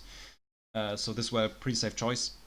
And we see Scavenger, Sunstriders, and Thugs on the one side, pretty standard, and Impossible also trying to sort of taking through 2 spots, because then he does not have to run with all of his units through choke points and through dread charges, because he's kind of trying to deal with the Thugs, I guess. Oh, and the first eruption, that was actually not that bad. Killing 2 Forsaken and killing 1 already. So trading 1 for 1 on the other side. And these Forsaken getting Frenzy, taking off these... Oh yeah, that looks good for Impossible, but the Dread Charger went down. But this Forsaken with 6 HP got to kill the Thug squads. Yeah, using this Motivate here to kind of keep up the pressure. And Bloody has to play this kind of intelligently right now, because if he loses a trade, Impossible might get to Frenzy and focus the power, but he is not playing too aggressively, even though the Motivate is still on. So early Frenzy here, which is sometimes quite nice against the Thugs, but yeah, right now the kiting is fine because he lost 1 unit and this is slowed. So these Forsaken won't have the biggest impact, and the Motivate also ran out. But they get off a lot of damage onto these Thugs. These guys should have been microed a little bit better. On the other side, Impossible doing a decent job at kiting against the Thugs. Even if your Forsaken are frenzied, it is good to kite the Thugs from time to time because they have the looter ability and it is really powerful. And Bloody going up with the next Thug squad here, doing quite a good job at defending. And therefore Impossible has to retreat by now. And these guys are going to be picked off by the Scavenger. And I think if this Scavenger moves down, kills these Forsaken, Bloody is in a great spot. Oh, and Impossible took another power. I think that is a risky choice.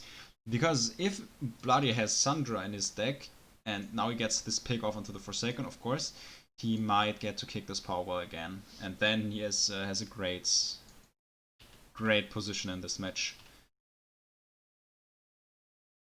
So yeah, ND Club's still not online. I think if he doesn't show up after this match is done, you can get the free win.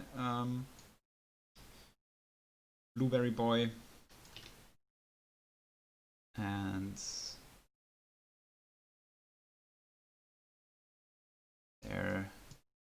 there comes the wall. Oh, that is a problem for Impossible right now.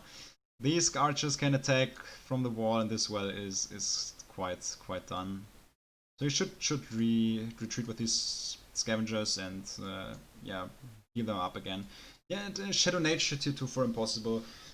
Yeah, okay, if he gets through with that and kind of hurricanes these guys, he might be able to defend, but I think it is too late for this power wall at least. I think he should directly focus this though, because Hurricane might be a problem when it comes down to kicking these power wells, and this already generates power over time. Yeah, and the tier 2 is through, so it's up, so yeah.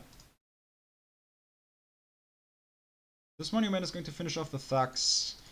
And Impossible gets to repair this power well. Okay, alright. So, even though this power well, I still wouldn't completely agree with this choice here. Impossible kind of made it work up until now.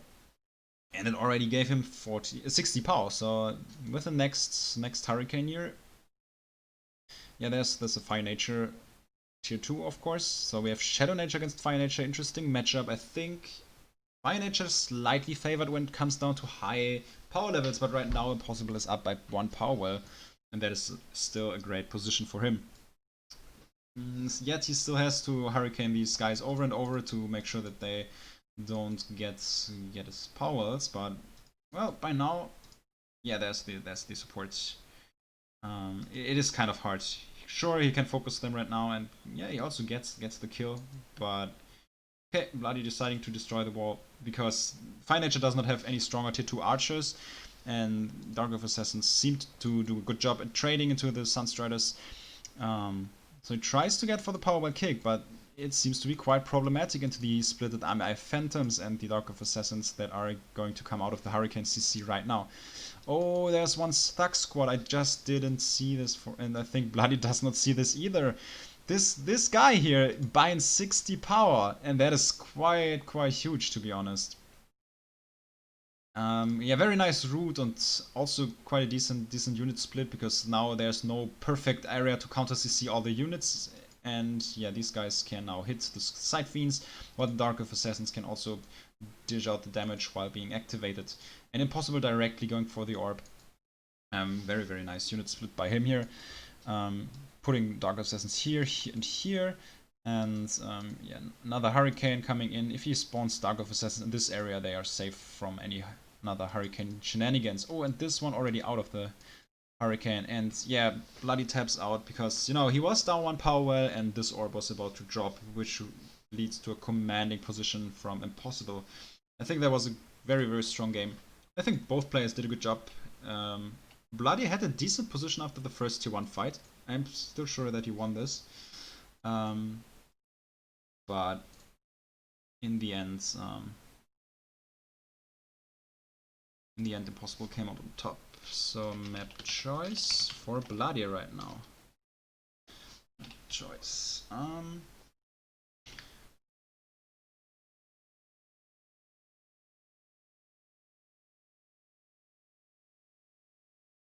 So he wants to play on Vasai. Alright. I will make this possible by choosing it. Alright. Inviting Bloodier and Impossible. So there's another deck picture. So Bloody might switch to Frost. I'm interested. I will start in a second. I will just make sure that we get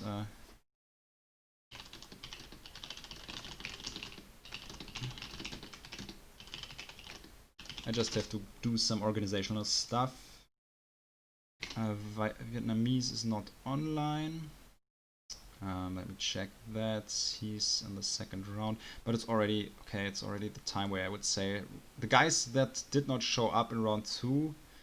Let me know if your opponent did not show up, and then talk to me.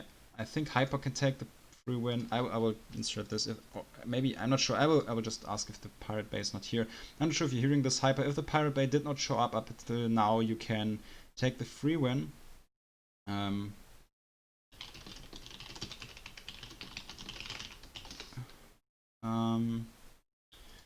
So I will do some organizational stuff right now, but we already get into the first match.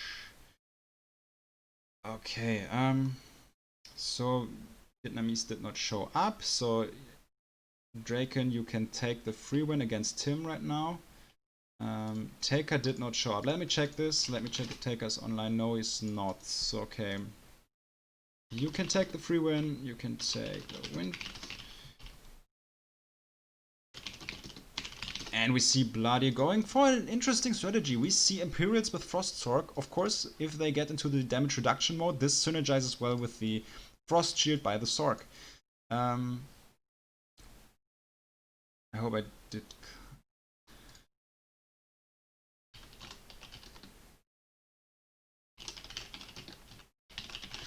Okay, let's get into the match. I don't want to do organizational stuff right now. So we can see this Frost Sork applying the shield onto the Imperials, kiting back and applying the shield on top of herself. And these Imperials are dealing some decent damage onto these Sunstriders, and they already killed one of them. So second Scavenger coming up here for Impossible, because he has a lot of S units right now, and Master Archer spam is quite strong into that. And the Imperials doing a good job, of course, against the Scavengers. So I think Bloodier's unit composition might be superior.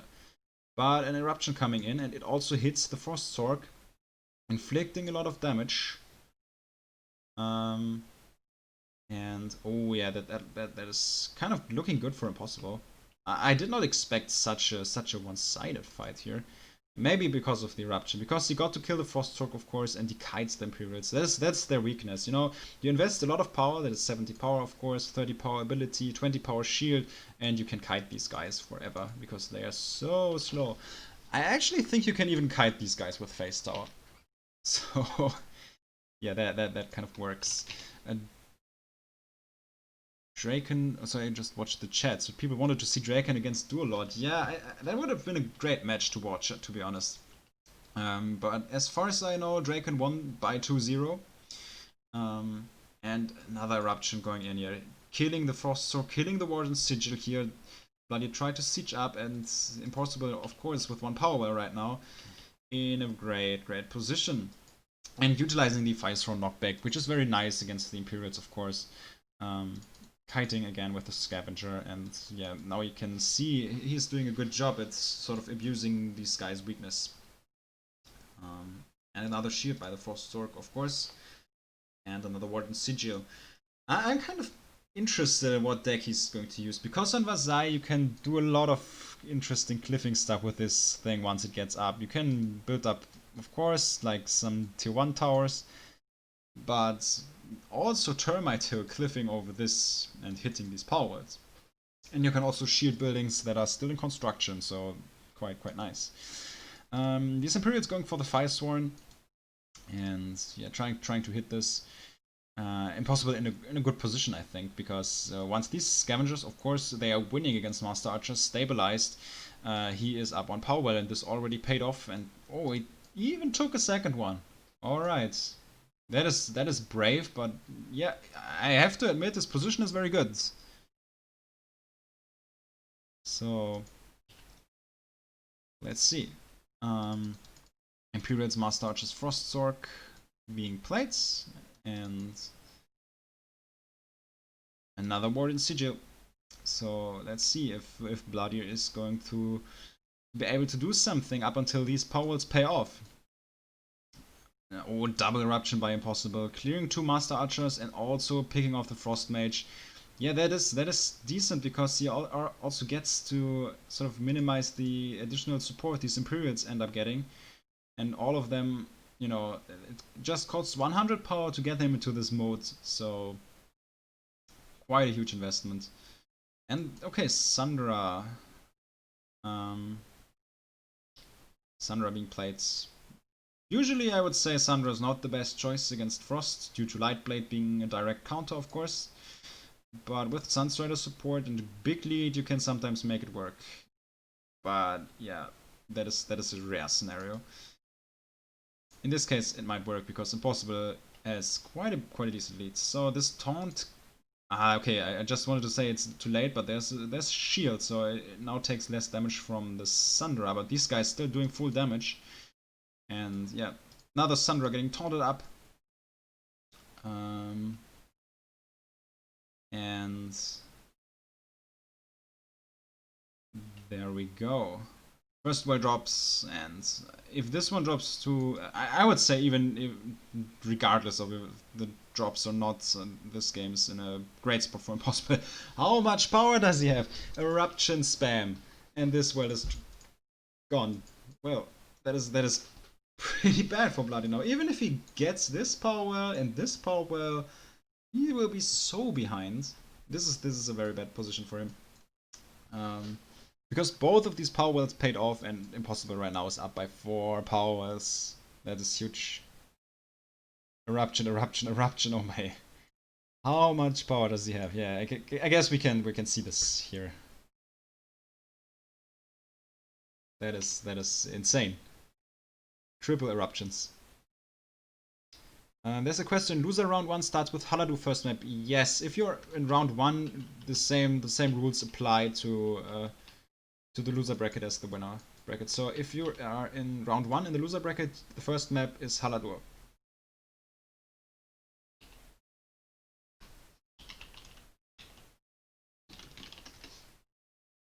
Okay, never mind. He's not online right now.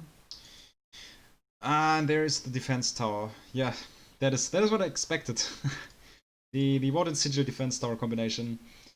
I think PPEG also played this quite frequently. I'm not sure if you want to use the other Warden Sigil because the shield is by 1000, but yeah, as I said, Impossible. So many power wells, and that is game. Strong game by Impossible here. 2-0 victory here against Bloodier. He still has a chance in the loser bracket, so it's not over for him yet. He might be able to come back. So let me just insert some of the results. So Draken 1-2-0 against Dual Lord. And since Vietnamese did not show up, Draken can take this win as well. So let's quickly check. I think I got a booster. Nice. So let's check what happens in the meantime. So so Draken got his win. Blueberry Boy, I think ND Club did show up, so they are playing right now. NO9 does not seem to be here. Wasn't here for round 1. Okay, let me check. Where is this? This is loser bracket. take the win. We win. Okay. If Anon... Oh, let me check if he is not here. I will just check another time. Yeah, Anonym is offline, so that is a free victory for you here, in this case, of course.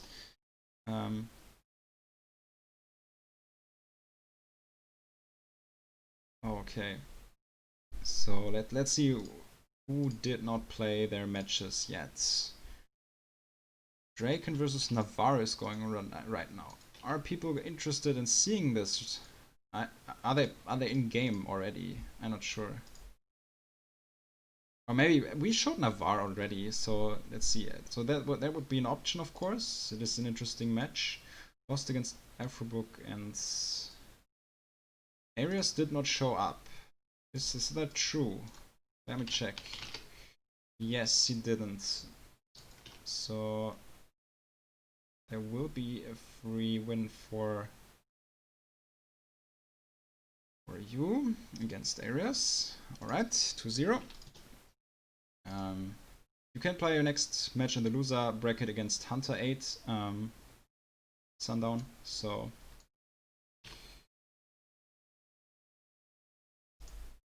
let's see what matches are going on right now. So we in the upper bracket we have Wolf against Mr. Crumply. This is not over yet. It seems like Afrobrook against Bubalo. Are these guys in game already? Let me check that. That would be a nice match. Oh, they are in game already. So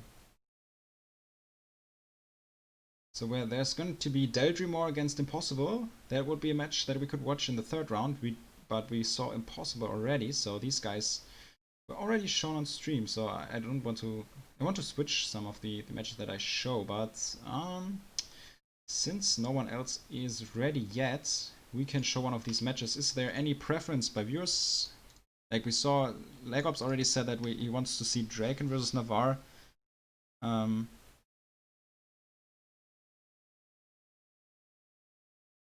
So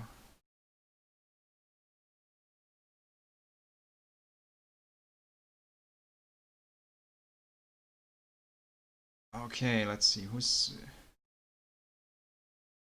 I might be able to spectate this one, or yeah, the other guys are in game right now. Well, where are these guys? You know what? I'm going to cast Draken against Navarre because these guys are here. So it's third match. It is Vasai first map. So let's make this lobby here and invite these guys, because other matches seem to be running right now, and also no one tried to contact me for a stream match.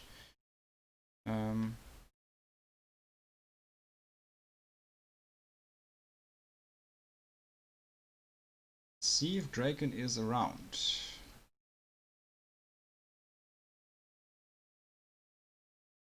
Says he's already in the group.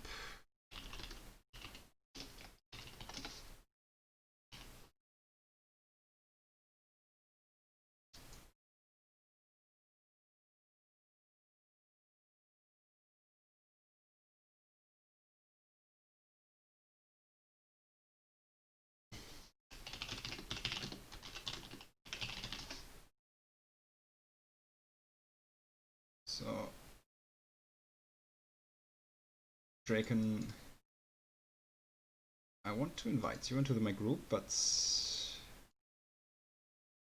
I will just fix this.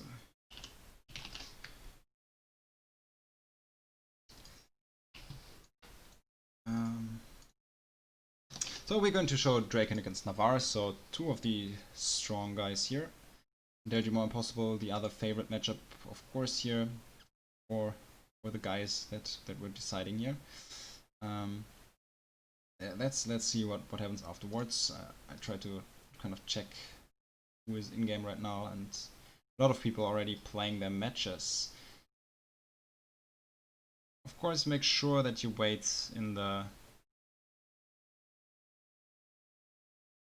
once you reach the winner finals. I want to stream all games from that point on.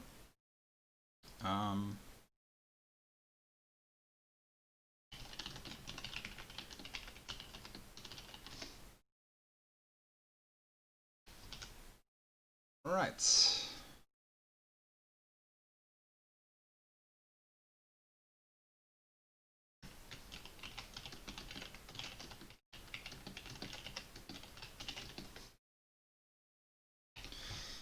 Right. Okay, I think we can start by now. Navarre also wants them to go ready. And that would be nice. I see. I see what's going on here. Both of them don't want to show their deck picture because that already displays one card and kind of shrinks the opportunity of what deck is gonna play it.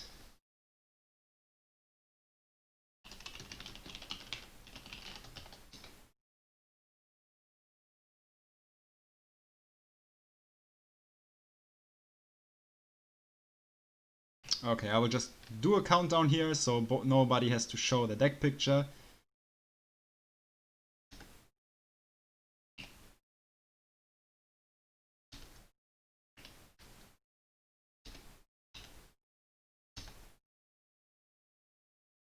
Alright, both of them are ready and no one has to show any extra information. The mind games are already going on right here. So I think Draken might be able to see Navarre's Pure Fire deck and go for his Fire Frost choice, because Draken plays a lot of Fire Frost and Shadow Frost. So let's see what's going to happen here. So Navarre is starting with the Scavenger and Draken with the Scavenger as well. Fire Mirror right now, so we're going to see a lot of thugs, I guess. Especially because Vasai is a map with a lot of choke points where it's really hard to kite them properly. And there are also a lot of points for Ruptions, and Thugs do have the best HP ratio out of all the fire units in Tier 1. And early engage, so there's a difference there that Navarre chooses to play 2 Thugs while Draken goes for 2 Sunstriders, directly focusing out the Scavenger because it's a very strong counter to the Thugs, of course. And Draken's Scavenger is still alive, so he's in a decent spot. If this guy kites out of the Thug range, or at least bites them for once, so gets the kill, there is a decent position for Draken by now.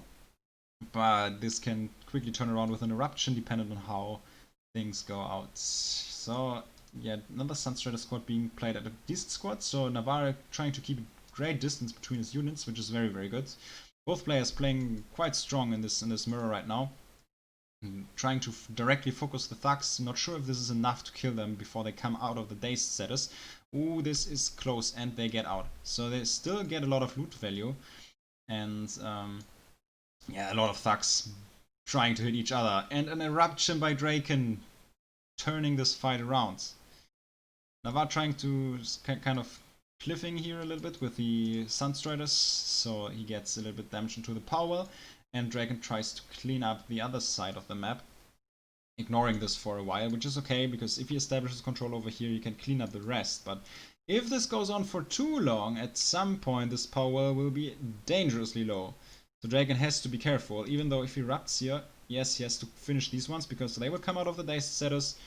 And now he had to kind of finish off the Sunstriders, and he at least got to do this. Navarre resummoning immediately, still trying to go for this power well and to apply pressure, but these Thugs are cleaning house over here. So if Draken gets to stabilize here and get these Thugs into the Sunstriders, I think he deflected the attack. And I'm not sure, it is kind of hard to tell who is ahead right now, but I feel like Draken has a little bit more Thug value. But it really depends if this power damage kind of will be relevant at some point in time. So these Thugs going into this area here again. Another Eruption, tried to hit all 3, but this did not take the full 300 damage, so it depends. If he can snipe this before they get out of dazed, I think he should switch the focus fire here by the Thugs, but he didn't see this because he did resummon Thugs over here. And this fight's still very close, such a long T1 fight with a lot of kiting and a lot of Thug spamming. I like it. Yeah, Scavenger being played, of course, because there are not that many Sunstriders on the board that can threaten it, and once this guy gets out of dazed, he is very strong against the Thugs. And I think right now Draken got to win the center fight, and yeah, let's see how he makes use of the map control. There's still this one Sunstrider, and this well is dangerously low. Once it drops below 600, there's always the threat of something like, you know, unit focus plus eruption, double eruption, or something like this. It has to be kind of respected. Draken takes the power, but he does not choose to repair. That is okay because he has the control over the center with the unit army. But he still has to be cautious. And I think this eruption was good, killing 2 units and also making sure that the thugs over here that come out of days win the fight on the bottom for Navarre. But this scavenger, even though it is low, there's no way to run away. Yeah, these Sunshriders are going to finish him off, even though Navarre did a good job at saving him in the first place. Oh, and he gets to focus out the Thug squad as well. I think Draken is in a great position right now. He is, yeah, he's also, he's taking his second well right now. So that is basically the timer that Navarre has here. He has to turn the fight around right now, or this is going to be over really soon. 2 wells difference is pretty huge. Especially with the decks that Draken plays. It's either Fire Frost or Pure Fire. It is Pure Fire. Okay, interesting. So it would be interesting to see what Navarre plays in tier 2, but I'm not sure if he's deciding to take it, of course. So this well is still damaged, so I'm not sure if Navarre tries to sneak up with the Sunstriders or something and try to threaten it directly, because Pure Fire player, of course, has to deal with this. And he also sending out his army onto the other power well for a split attack. But yeah, of course, Enforcer trying to deal with that. Side Fiend scheme plays. Strong S counter, but already threatened, of course, by Sunstriders too. And if there's a Scavenger slowing them, it can be kited. But right now, with a Lava Field, of course, strong pressure to this. But if these thugs hit this and there's going to be an eruption, this well is going to be down. So let's see. Is he gonna erupt? Ooh, yeah, yes. So that's the first well dropping. And now we have to see, is Navarre being able to kick the second one? Because if he doesn't, this is still looking to be great for Draken. Very good eruption onto this Side Fiends to sort of also minimize the Ravage value that he gets out of it. But these Enforcers are dealing a lot of damage. And I'm still worried for Navarre. Even if he gets this power well, Draken might be able to set up Cliff Dancers or something. So I'm really worried, because even after equalizing, this will be a tough choice for Navarre. A tough task.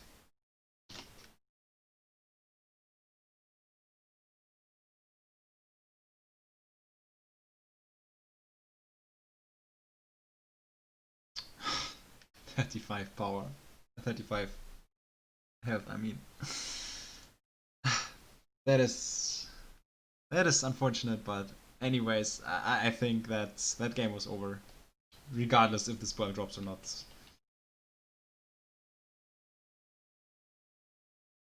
So close. But yeah.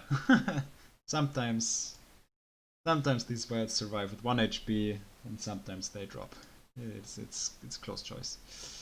I will ask Navarre for the map. He is down by 1 game right now. It is a best of 3, so he can still win this series.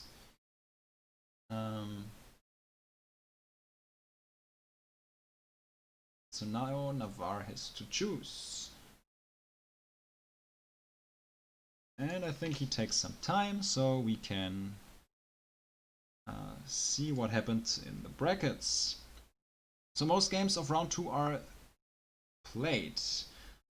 So let's just check what happens. So Nick is still playing against BK Gurke. For Dassiman against Shovaran, still not done. Boobaloo against Afrobook. I really would like to see this match, but yeah, it's they were already in game. Oh, it's Ulf against Dragon Logic. Quick Shift against Despo in round 3. So these guys probably started playing already too. So let's see. We might get to see the match between. I guess it's gonna be the winner out of Shovaran and Fodasiman against Hyper.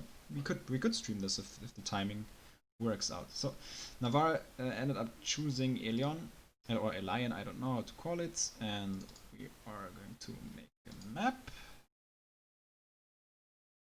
Okay, Ulf wants to be casted, so that is fine for me, of course.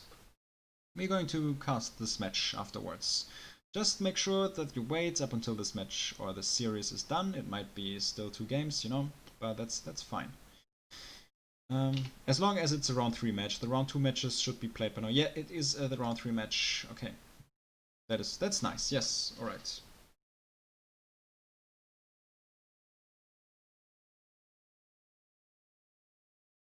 Okay, I think I need to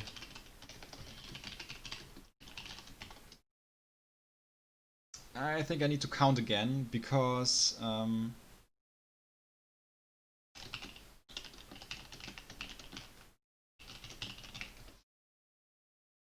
we have still the same issue. We don't want to show anything to the opponent. You know, of course, Draken is ready, so Navarre still wants to choose his deck. Okay, they are ready for the countdown. So it's 3, 2, 1, 0, and go.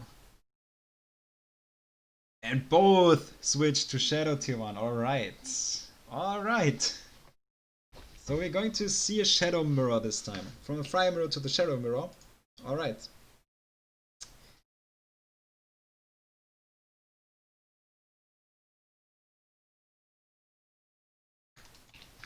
So why do we want to see Bubalo vs Afrobook so bad? Are they really good? Yeah, both of them are good players, and I think it would be also quite an interesting matchup based on the decks that they play. Because it would be something like... I think Boobaloo plays quite a few decks, quite a few different decks, and Afrobrook is a Stonekin main, so we might have a Nature start, you know? And the first nasty surprise here onto Draken, is this gonna drop? That's the big question. Yes, it does. So... yeah, for Dreadcharger Nasty, killing 2 units. Power-wise, that is still fine. Navarre at 3 units, Draken at 2, but he did not invest his entire power pool. Both lost 110 power, so that's fine. As long as Draken gets to heal up the Forsaken. If they match up right now, Navarre has a slight advantage in the first encounter, because these Forsaken took some damage, of course. Navarre, the first one to resummon, and this is going to be a big Forsaken spam. I'm interested, yeah, Draken resummoning a Dreadcharger, so he's trying to get for a nasty flank. That always has to be respected. If a Dreadcharger hits more than 2 Forsaken, that is almost always going to be worth it, as long as the Dreadcharger is at full HP, of course. So Navarre, he should maybe, yeah, that's nice. He's trying to deflect this, but it's a little bit too late. This Dreadcharger nasty hits 3 units. So Navarre tried to pull one of the Forsaken in front of it and attack it. So it kind of blocks the Dreadcharger and deals some damage before it catches up to the rest of the army. But he was a little bit too late with that. So Navarre trying to run around the other Forsaken here. I'm not sure if he wants to resummon or just motivate later on. But I'm sure he has a plan for that. So Draken pushing very, very aggressively right now. So very interesting. Is an interesting choice. Of course, if you are at a leading position against Shadow and you're close to the power well, Mass Frenzy might be an option. Oh, and that's a power well. I'm interested how this plays out, because this might be a greedy choice, depending on how Navarre ends up defending this. Oh, and there comes the motivate from the center position here. And dependent on how Draken manages to kind of deflect this power well might drop. Oh, Skeleton Warriors. So Draken is trying to nasty them. That is of course something that has to be respected and is really hard to play around in Shadow Mirrors. So very, very strong choice to kind of empower this. And yeah, frenzying Forsaken, but yeah, Navarre of course with a lot of units and power. And another Dreadcharger. Now here's the question: does Draken have the power to nasty? Yes, he does, but this power is super low already. And Navarre already resummonings. These ones are going to die because of the frenzy running out in 0 seconds. And 2 Forsaken in the back line. And Draken is playing at his power limit, so I really doubt that he's going to be able to nasty in time. Double frenzy Forsaken. I'm not sure if this is going to be enough. This well is pretty sure it is down. This is dropping, and these guys are going to die, so this is a commanding position for Navarre in this game. This already gave him 40 power, and Draken had to invest a lot more power, so roughly 60 power lead for Navarre when it comes down to permanent advantages. That is really, really great. Yeah, that close well was questionable. Even though that was a decent nasty by Draken, it was not enough to to kind of justify that decision. Now he tries to go for tier 2.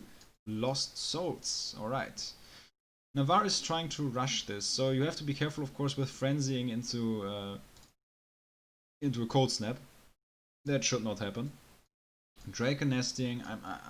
That was not that terrible, but also not that great. Mediocre, I would say. Navarre trying to split his units. There's still a lot of units here. And Aura of Corruption. Okay, so it depends on how much power Draken has right now.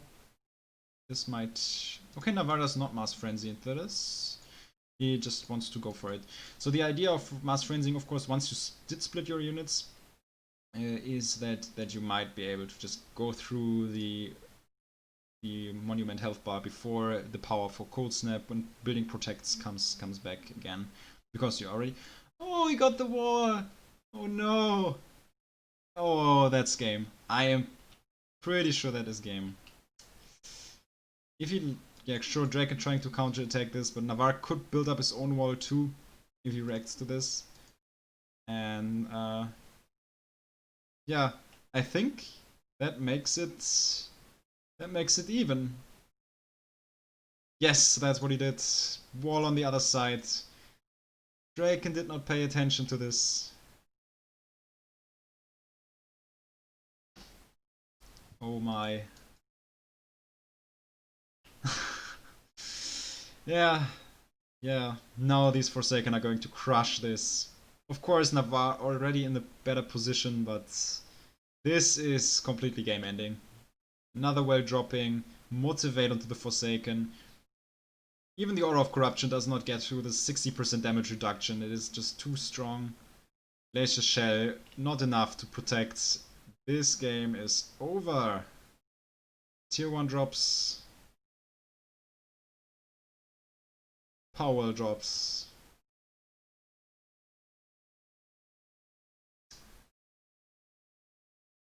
Oh my. And that's it. That's it, yeah. 1-1 in this series.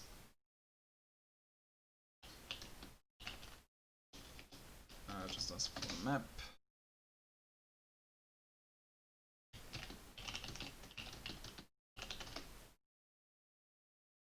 Okay, Navarre is AFK for a second, so Draken can think for a minute.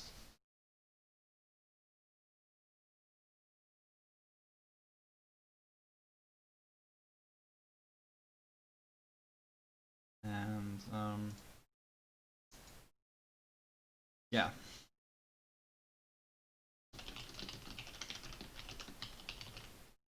So well, even though Draken seems to be a little bit upset when it comes down to the map choice, he is now the one who can pick a map. So feel free to pick something without walls. So yeah. Let's see what happens. Oh, I see someone asked for Hero Stream, but there's already a stream link in the chat. He will stream some games in the early stage.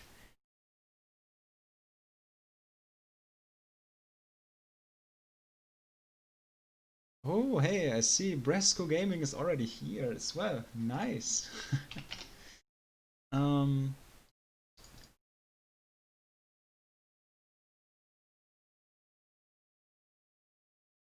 Right. Draken relocks. Okay, Hero asks me for the next game. Yeah, I want to cast Dragon Logic against Ulf because they asked me for a stream match.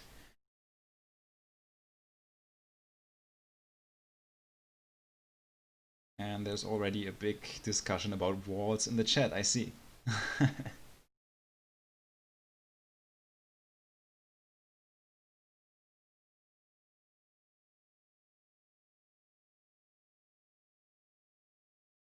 Right, let's just do some organizational stuff again. We have to take a look at the Despo against Quickshot series because that was a 2-1 victory for Despo, not 2-0. But that's fine. So Despo, the first player to get to round 4.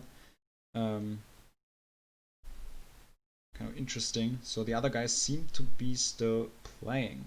Top Secret against Nick. The Lights and Ultra Cool both still in here. Navarre Draken 1-1 right now, so... so Nick 1-2-0 against 2-1, right? It's 2-1. So let me check this in the challenge. Where is he? Okay, yeah, I see. Let's do it that way.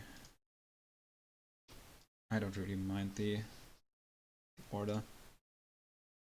Okay, Draken wants to play on Simai in the last game of this best of 3, so this is going to be the decider. The loser will go down to the loser brackets.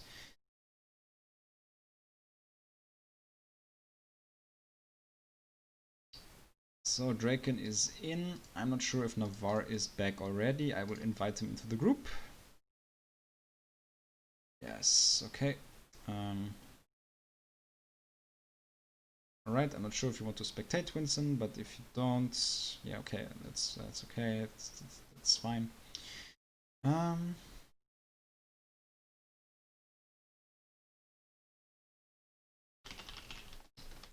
I will ask for the counter again. Draken said he's always ready, so I will just start. Okay, no, he just said it as well. 3, 2, 1, go. Okay. Okay, I hope he did not switch, but that seems to be fine. I hope you did switch Draken, but I think it's fine. If Twinson does not ready up right now, I will kick him from the group. You have 5 seconds. Okay, that's ready up. There you go. And we get to the next match. Is Vietnamese still here? I don't see him online. I think Vietnamese is not here, as far as I know. Okay, let's get into the last match of the series. Draken and Navarre both starting with Shadow Tier 1 in the final series. Alright, both deciding to start with the Powerball here, not wanting to risk a rush, because Shadow Mirrors are notoriously known for being able to close out games with you know, these Powerball decisions. When you get a Powerball into a Shadow player without a power leads, this might end up pretty badly. I mean, technically, after taking this Powerball, Draken could rush this. I'm pretty sure of this. So yeah, he's not confident in rushing Navarre right here. Does not take the opportunity, but he's going for Forsaken, and Navarre is going to do the same. I'm pretty sure of that. There we go. Forsaken spam.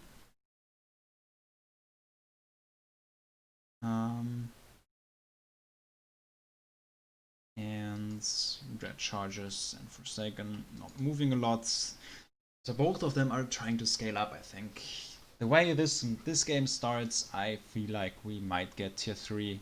Because based on what I've seen from these players, they mostly play Shadow Frost.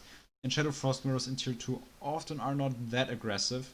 So it might go to the tier 3 stage this time, especially since both players already agreed on picking up a lot of wells.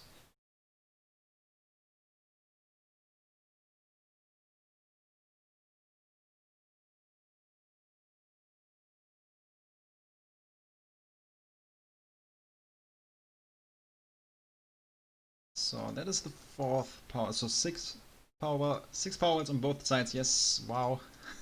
This is gonna be an interesting late game, I guess.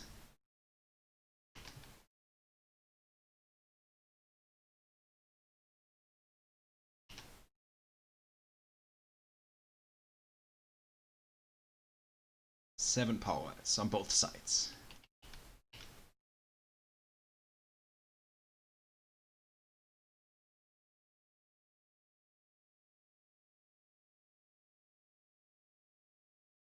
And we have 8 power wells on both sides.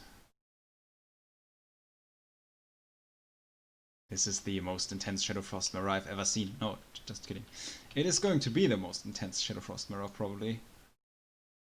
Oh, and now Navarre is taking the middle. And Draken finally seems to spawn another unit, so he's not really happy with this, because he either has to take a power battle over here at the cliff, or respond to this by attacking. He doesn't do this though. No, now he resummons. Third Forsaken squad, and oh yeah, he's trying to split attack and sort of minimizing the nasty efficiency, but as long as he has 3 units together, you can still get a full value nasty, and that is what Navarre does. But even though this is a very effective hold, there is a split attack on this side, and I'm not sure how Navarre deals with this, but these Forsaken did run around pretty weird movement here. He did not use them to full efficiency. I'm not sure. Can you cliff this? I think you can't. No! He frenzied. I think you can just cliff the other 3 wells. In the meantime, Navarre is trying to counterattack at the top, of course, to get some power out of the Draken's pool. And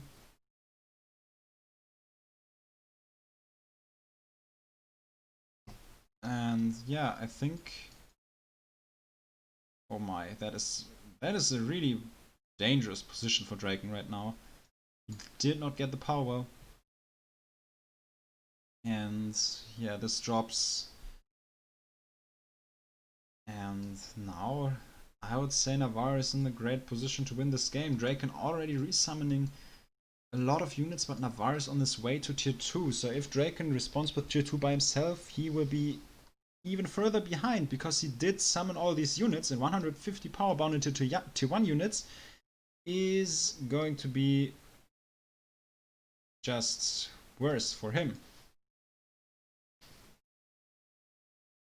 And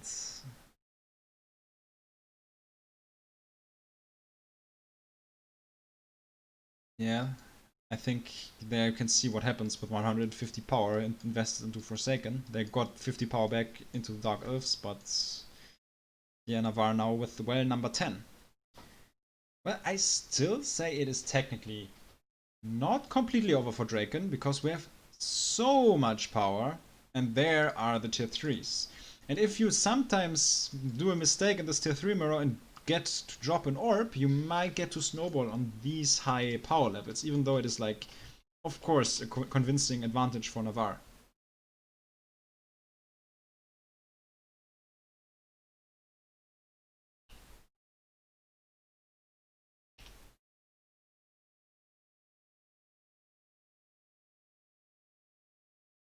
And we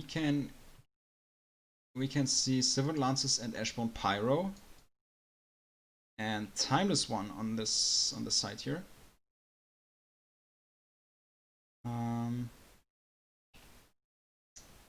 Yeah, right now this the standard Souls Mirror match. Cursewell is banned though, so that is not an option.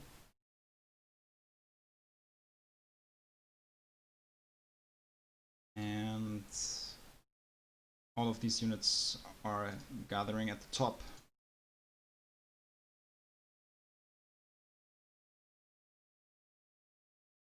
Tremor, Sylvan Lances, and yeah, a lot of freezing, reapplying the freezes constantly to minimize the damage output. Freeze not in time to the Timeless One, gets the ability off, and right now Navarre is gonna be able to hold for now. So now it is interesting to see if somebody has different slots here in the soul stacks, because that can sometimes be a clear advantage, of course. So Tremor using the ability to the orb, but that is not dropping. But this power well is dropping low. Navarre using the Kobold trick. Another slam here, and oh, Draken got one power well. Shield building used at the top. This Tremor still does a lot of damage to it, but he decides to focus something else, but I don't think it will get through in time. So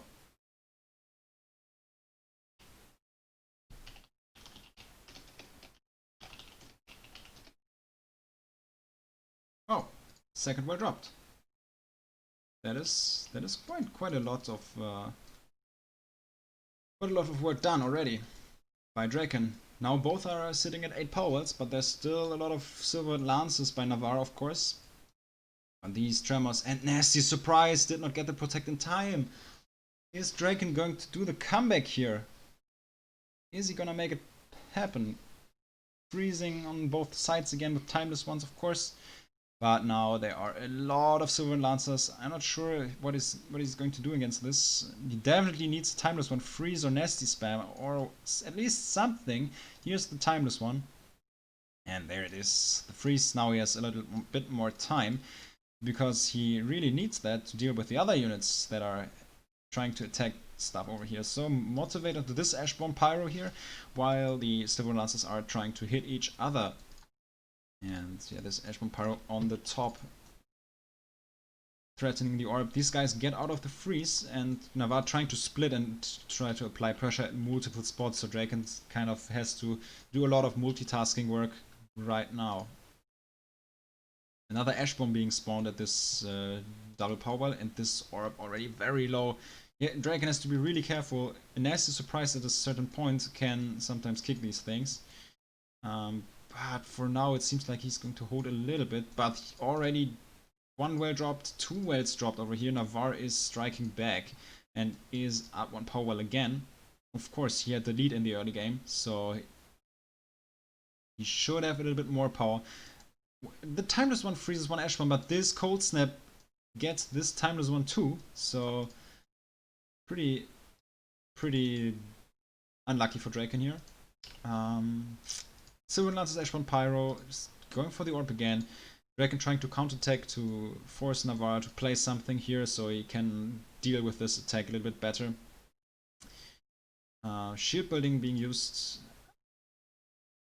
Yeah, 3 Ashborns are trying to hit this, as you can see, the shield building. Really important here, blocking off a lot of damage, a lot more than a Kobold could do.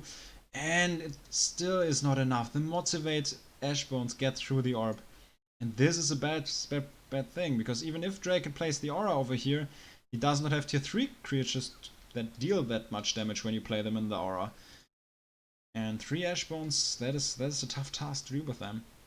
And since Navarre controls the center, there's no position for Draken to rebuild. And yeah, I think that's game. He taps out, and that's it. So yeah, Navarre doing a good job at using the tempo after, of course, Draken got some power wells down, but yeah, the price was quite costly. So Navarre getting through 2-1. Where are the Grigoris? The lights asked that, so I don't know. We saw no of them. Would be cool to see them at some point in time. I will just enter this score. Draken won game 1. Navarre won the remaining games. Wait, what? Did I do a mistake? It says 1.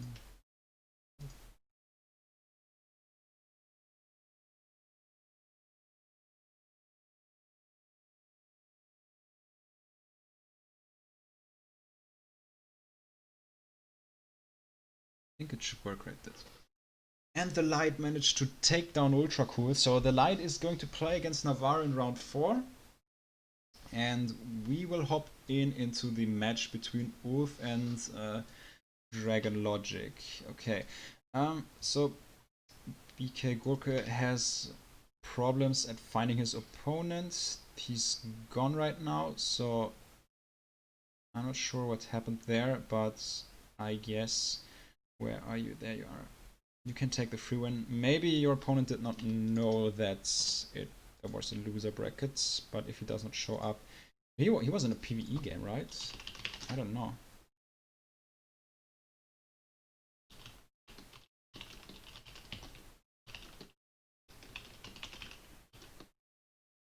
I will just ask him if he's here. So if he has, like, I might revert this if he answers me right now. Okay, he's still playing.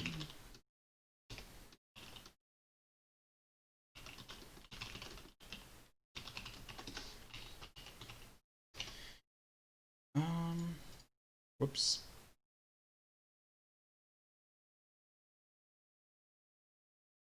Radical, which game are you streaming? Ulf asked me to stream his match against Dragon Logic, so I'm going to do this as the next one. So if you are in round 4 and want to get streamed, of course, feel free to ask me for that. We can do this afterwards. I will try to see what happens. Did Bubalo still not finish his series against Afro? Rook? Are they still in game? I don't know. Already contacted. Okay, that's never mind. So I will revert this. Let's just revert this for now. Yeah, we reset this one. So so this is still reset, so you can enter the correct score in the end. Just let me know when you finished. It's probably going to be the best like that. So round 3 will start on Wazai. I will open up the spectator map and then we can see the match between Dragon Logic and Ulf.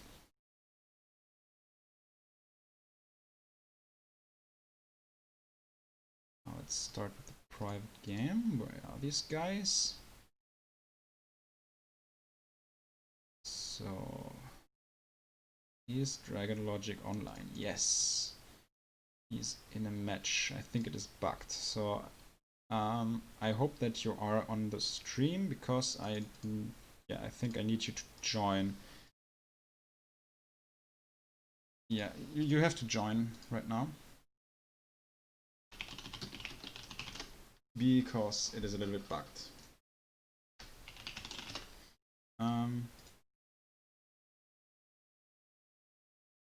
Did they open up a lobby? Wait, is this? Okay. Let me check this. 1 second. I will reopen this. I said him this lobby is open, so. All right, Afrobook said he finished. So he finally won. And Impossible did lose against Daedrimor. Alright.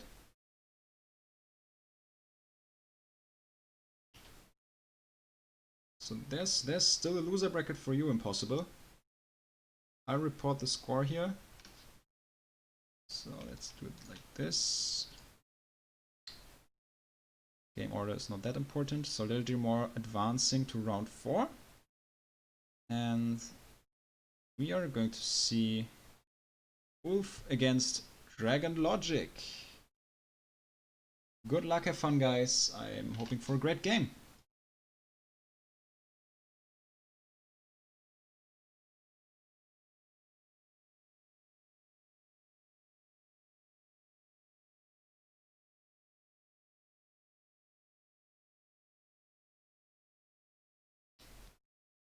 And the first match starts.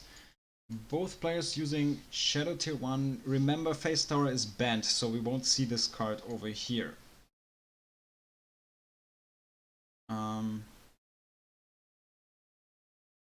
Alright, both starting with Forsaken Summons. And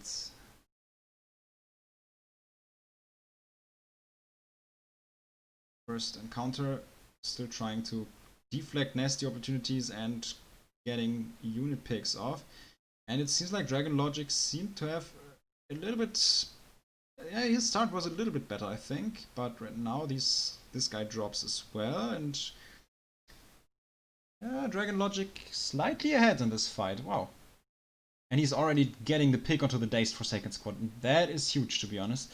If you get a lead that is too big on this early skirmish on this map, it can quickly result in a drop power, just because it is really strong. When Forsaken cliff over this wall, there's no opportunity to play Dread Charger nasty into this. You have to fight with your Forsaken or get the Dread Charger around the corner. And at this point in time, this might be a little late for that. So yeah, Dragon Logic with a lot of pressure here on this first map, and yeah, this might be the power dropping already. He tries to split a little bit against Nasty, but as he he removes this guy a little bit too late. He has to just choose 1 or 2 Forsaken squads and run to the side. With 3 units, it doesn't matter because that is the maximum amount of units that Nasty can kind of damage. And anyways, this power drops, and this one is in danger too. Wow! All right, Dragon Logic with a convincing start in this series. This guy kind of started really strong into the series, I guess.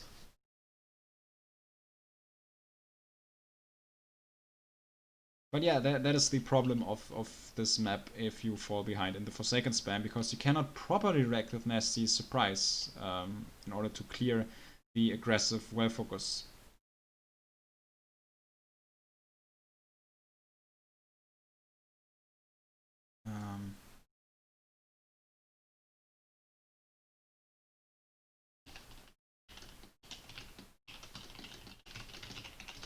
Wolf chooses Lajesh, so we're gonna open this.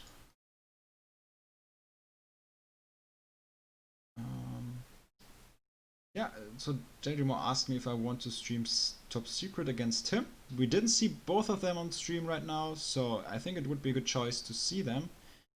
I just like Rajesh, where it is. Where's this map?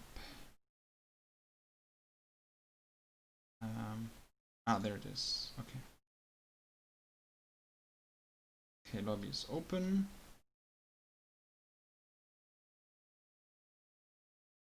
I want to be in stream round 4. Okay, I see. The light. Yeah, I see. Yes, but he wants to be streamed as well. So,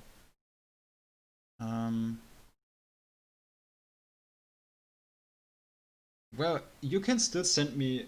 All of you can still send me the replays in the end, and I will try to upload them on YouTube if I don't get to do this on stream. So there's still a chance for that if I don't get to stream all of the matches. I did stream two games of Navarre already, so I probably will go with the Top Secret versus Daedrimor next round as long as this works, I guess. So, second match, both of them starting with Shadow again. Standard choice for these players, I guess. And, oh, alright, we see the first power. Well, that's interesting. Dragon Logic tries to rush this, and now it is interesting. If he's forcing this wall early on, Wolf might have the problem that the Forsaken can still attack this power well here on the side, and now 25 power would be bound. So, yeah, he decides against this. And I think this is reasonable that he does not take this wall. And yeah, Dredge Charges, the first skirmish is quite nice for Ulf for now, because Dragon Logic's Dredge Charger took a lot of damage. This Frenzy came in a little bit too late, because, oh, and this Nasty, yeah, it's not terrible, but it's not good enough to block this, I think. Yeah, the Frenzies are a little bit late, I think, because if you don't get more than one attack rotation through, it did not pay off, because the animation time is already losing you a little bit of DPS, and that is a problem. So right now, he can insta frenzy, but it is still a risky thing. Trying to focus the right unit, Dragon Logic with good micro over here, trying to save this, of course. And now this well is in danger. It really is. Now he's trying to split 3-3. I'm not sure about this, but okay, interesting choice. He's trying to threaten 2 wells at once. But now he has to deal with the monument, of course. But it's kind of looking good for this one on the top. Oh, this is, yeah, it's close, but it drops. It drops, yes. And since all Frenzy this Forsaken, they will run out as well. Oh, and if this one drops in the end, it will be a problem. Oh, this Forsaken squad is still dealing so much damage. Oh, Life Weaving. Yeah, that power drops too, and I think that's game. If this drops 2, the game is over. Yes, yes. Wow. Okay, Dragon Logic, I think with a massive lead right now. I think he got this game. Wow. Um, how should I send replays? The question regarding replays is that you just can send them to me via Discord or through the forums. Both are options for you. If there are issues in the end, feel free to contact me on Battleforge. Just send me a message and we can find a way. My Discord ID is linked in the tournament thread in the forums. So both players back on 3 power worlds, of course. That's important for Ulf that he does not fall behind any further. But still, Dragon Logic, 200 additional power, of course. 200 additional power for his Void Pool overall. At least roughly 200, maybe a little bit less. I'm not sure how much power this well gave to also. So it's a little bit less than 200, maybe 150. Still a very relevant number. And there's the next attack, of course. So Dragon Logic does not want to start a big scaling game. He wants to threaten another power well. So this Dread Charger might get to nasty to 3. I'm not sure. It did hit 2 at least. But the Monument can finish them off. That is nice. But oh, it doesn't. Never mind. Yeah, good motivate on this side because the Dread Charger Nasty could have came in here. And the next power well drops. Yeah, the power difference is too large right now. That is well played by Dragon Logic. Very, very good snowball of the match. And that's game. 2-0. That was a quick one.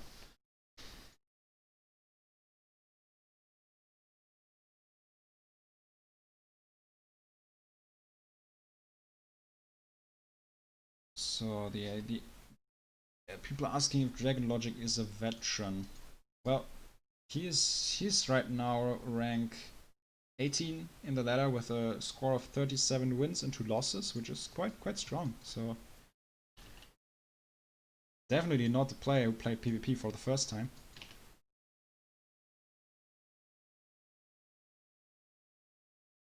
So okay, that series is over.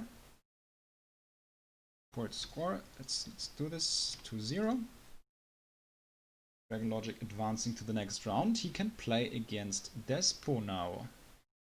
I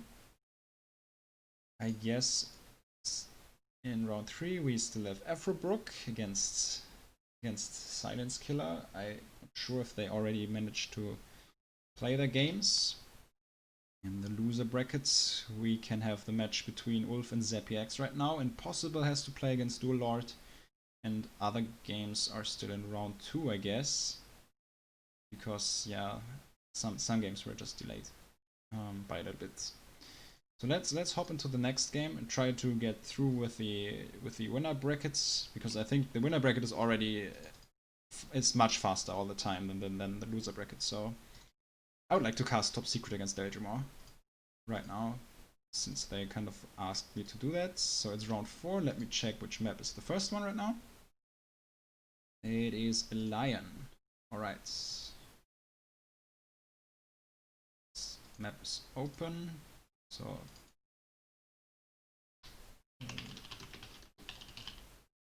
I will just write them. Yeah, okay, both of them are already aware that I have this lobby here. Top Secret against Daedrimor. So basically currently rank 2 and 3 in the ladder, playing against each other in a best of 3. Okay, Draken wants to watch this as well. That is fine for me, but I will do a private game because full lobbies sometimes end up bugging out and I don't like this, but that's okay.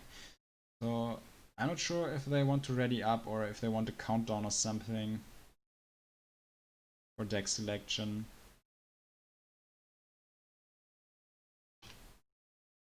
Let's give them some time.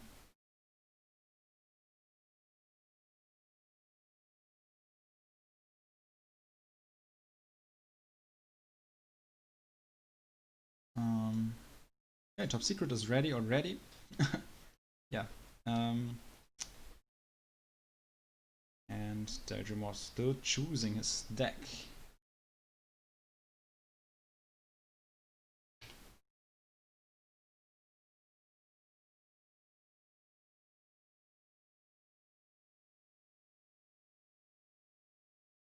Alright, both of them are ready. We get into game one. On the Lion, Top Secret against Daedrimor. Let's wait for everyone to be ready. And there it is, game number one. Okay, Dread Chargers against Dread Chargers. I think we've seen quite a few Shadow Mirrors in the last games. I will try to cast a game that is not a Shadow Mirror next time. So I'm not sure how fast Afrobrook ends up being in a series, or maybe Despo is also, I think, a nature player, so would be nice to cast maybe one of them. And maybe later on, I think ZapX also plays nature, so we might get some nature starters into this. Not sure how about Frost though. Might need to check all the participants again and see if we have a lot of Frost players. I mean, Bloody already tried to play some Frost in one of the games against Impossible, so we saw that once. Okay, so Shadow Mirror again, a lot of Forsaken as always, both playing at their power limit and both trying to keep the Dread Charger out of the nasty range, of course. And Daedrimor with the first motivate, Top Secret motivating as well, and Dread Charger getting focused over here. And now Daedrimor is going for the Forsaken, for the Forsaken over here, while Top Secret chose to kill the Dread Charger first. And of course, this Dread Charger does a lot of damage if it gets extended value. And right now, with the Frenzy here, this Dread Charger will probably die. Yeah, but still, this is a convincing lead for Top Secret right now. He's up by 100 power, I think. He has 4 Forsaken and one squad left. I think he should kill it right now. It's good motivate food, of course. But, yeah, okay, maybe now we can motivate this. But, yeah, it's still risky to keep them for too long, of course, because they still bind 50 power. Yeah, now he motivates, of course, because the tier 2 came in. Now he can utilize this immediately. So he frenzies 3 squads. One of them is still left, because if Daedrimor ends up cancelling this, of course, the Top Secret will, of course, lose his units. Yeah, he cancels. So right now, the army, of course, is equalized, and Daedrimor just lost 25 permanent power. Got a 70 power refund. And now both of them end up getting to tier 2. So I'm not sure if this one dies, probably not. Yeah, it's not dying. Still, I think Top Secret's in a better position. Even though we see lost souls on both sides here. I'm not sure if Daedrimor wants to take the wall, I don't know. He's getting close. Yeah, Top Secret forced to play for second squad. That's of course a good choice, because Top Secret is still in tier 1, so Daedrimor is forcing a tier 1 spawn, and this unit is less effective than the tier 2 stuff. That is going to be played soon. But Top Secret is still confident that he can take a power wall, because it is directly next to the monument that helps him defending, and he has a lead by forcing the cancel onto the orb that gives him 25 extra power in the end, when it comes down to Void Pool difference. So, of course, Stormsinger, a very prevalent unit in the Soul's Mirror.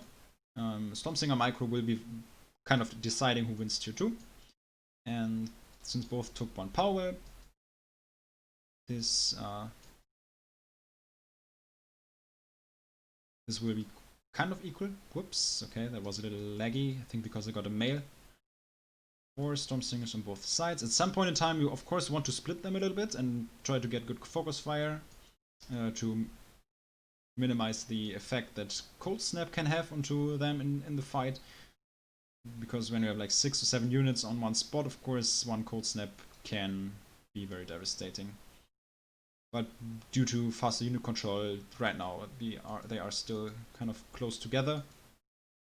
So you don't get picked off by Frostbite and then all of these Stormsingers run onto one of yours and you lose 1 unit already.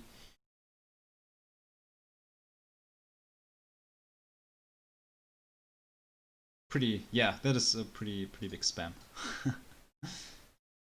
of units.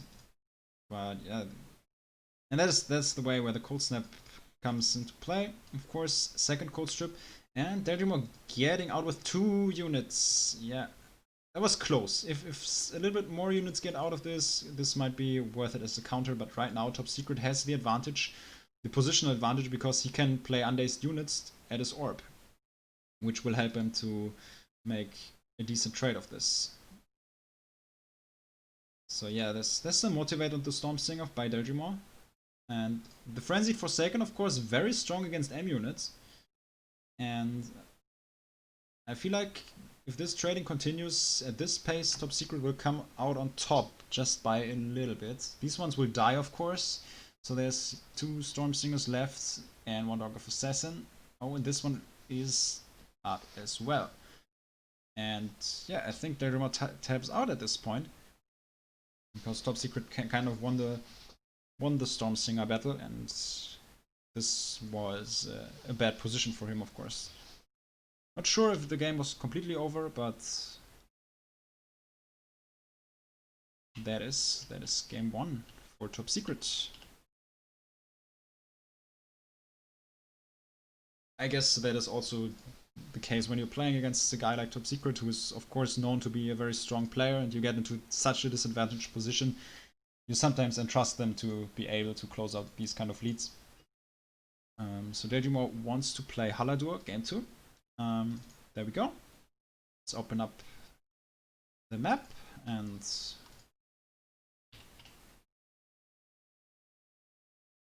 there we go.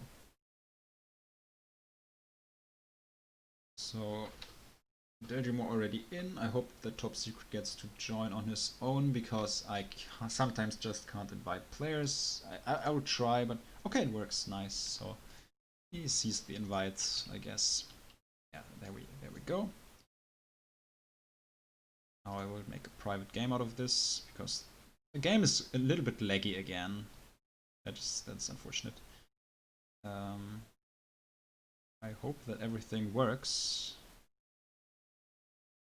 Hope the lobby isn't bugged, but yeah. So it seems like both players are still entrusting their shadow. They are still wanting to play their shadow decks.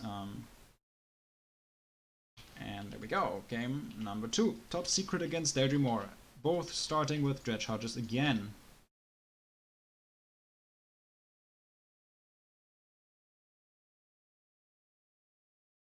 And let's see if those players take the first power, because without Phase Tower this might be rushable. But both are on the safe side right here and take this first power.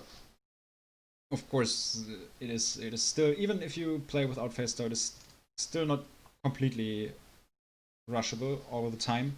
It still depends on how trades turn out in the first encounter. So reasonable choice that both players well up on this map, because it's very large, and therefore this spot is a little bit safer than on maps like small maps like Urmia or something like that. So I think right now you can still get a grasp on how these shadow matchups are played out, because it depends really how the small things are played out. And Top Secret already with a great start, with a lot of damage onto the Dread Charger, getting a lot of threat when it comes down to Nasty Surprise out of the way, and directly focusing the squads. Both motivates kicking in here. This is Frenzy did not go through, so sadly cancelled animation here. And therefore Top Secret with very, very good focus fire here in this skirmish. I think Top Secret played this really well here. Very good focus fire, very strong in this skirmish, and yeah, that is GG. All right, that is a tap out here. Of course, Top Secret had various options here. You could either try to rush, which is the risky choice, but the better choice, of course, is often to well up after a convincing tier 1 lead that is this strong, because you can lock out the opponent on Haladur when you get to secure this position.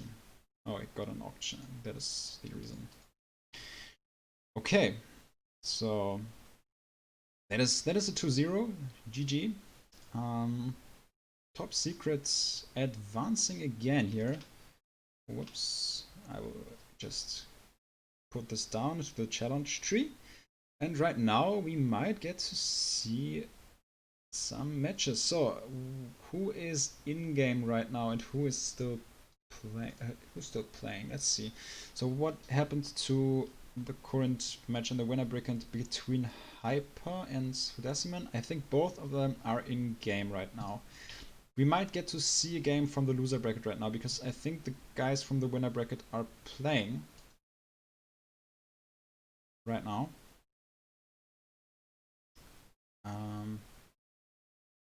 So Dragon Logic is not playing right now. We might get to see Dragon Logic against Despo from the winner brackets.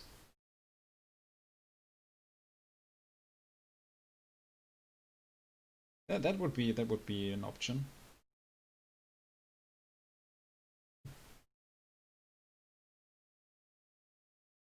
But they are playing already. Maybe I will ask them.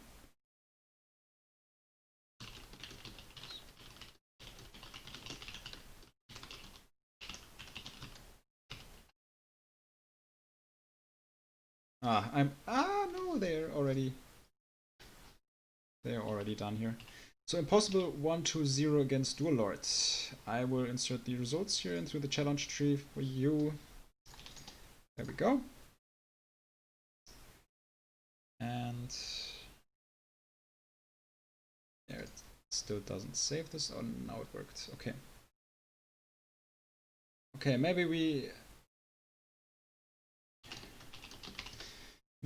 get to see some games of the loser brackets. So this game is not done. This is not done either. We could either see Silence Killer against BK Gurke, or we could head into the match between Ulf and ZappyX.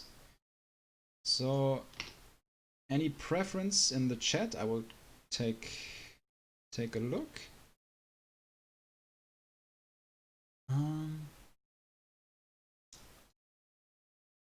Maybe some of the players do have a preference when it comes down to streaming. I'm not sure. Are they in-game already? So I think ZappyX is in the matchmaking. They are in the load screen. So they are trying to play. So what is about the other game?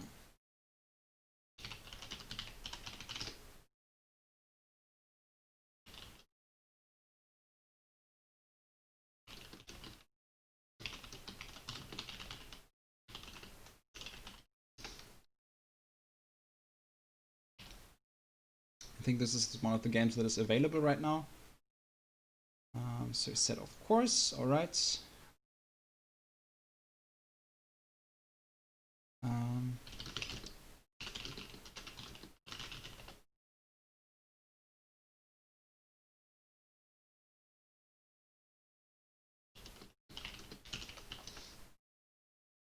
So let's ask them if they play the game already. So otherwise, I will open up. This is round 3, I guess. So it's a Vasai first map. Yes, it is. Okay.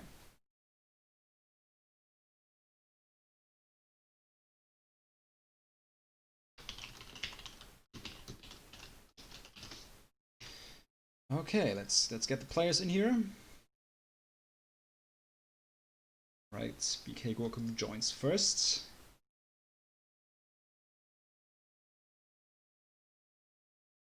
And let's head into the game.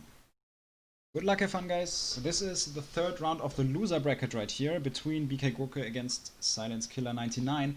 The loser of this match is going to be eliminated.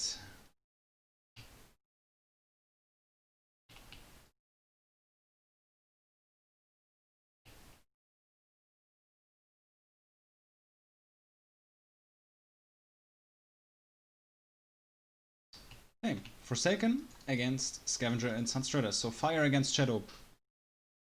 So interested to see how this plays out, and also depends if Silence Killer does want to rely on Thugs or not.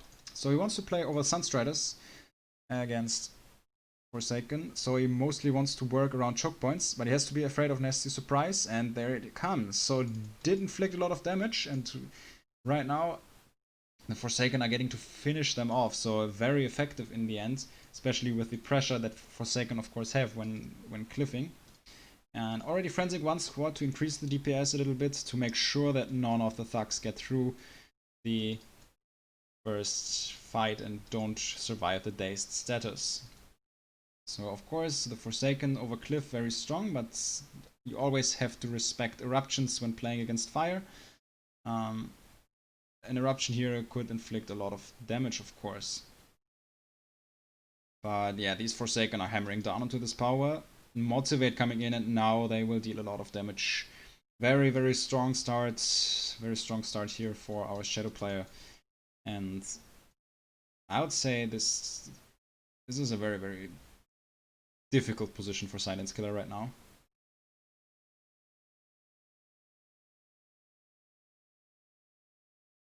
So we retreat. So he's resummoning right now. It will be interesting to see if he can hold this, because thugs are very effective, especially when it comes down to fighting Dazed Forsaken. And this is quite nice. Silence Killer making a good trade here, getting this 50 power for free. The resummoning should not have happened over here for the Forsaken. These ones got picked off for free. And therefore he's retaking a power well on the side. He's still behind, of course, because the power well does matter more than just unit kills because of the void refund, of course. But yeah, there we go. Scavenger getting pulled back to the power well, and these units are streaming in. And there's the choke point. That is really dangerous. Fire can utilize this to make a lot of work done, and these scavengers can still pick off the Dazed Forsaken on the side. So I think Silence Killer might be able to hold his position here. Another eruption. This Nox Trooper overloads. Is it getting through? Oh, it is. So this scavenger is almost down, and the Forsaken are finishing it off. So that overloads came in the last second, and right now this well is in danger too, of course. But it depends on how well the Sunstriders and Thugs are going to be in defense against that, because these Forsaken are already damaged, of course, and the Dread Charger will drop as well. So, I think BK Gokras still had a lot of power in his back. I think he could have started resummoning a little bit earlier, because right now all of his units are dazed, of course. Motivate coming in, but these units are not getting out of the dazed status, and I think, therefore, Silence Killer is still in the match.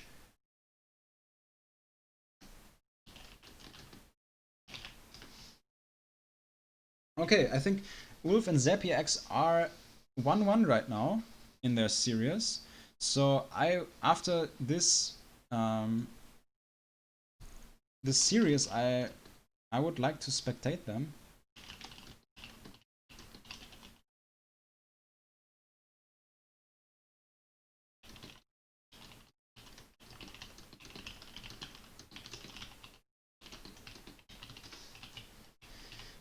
Alright, so tier 2 on both sides here, it is Shadow Frost against Fire Nature.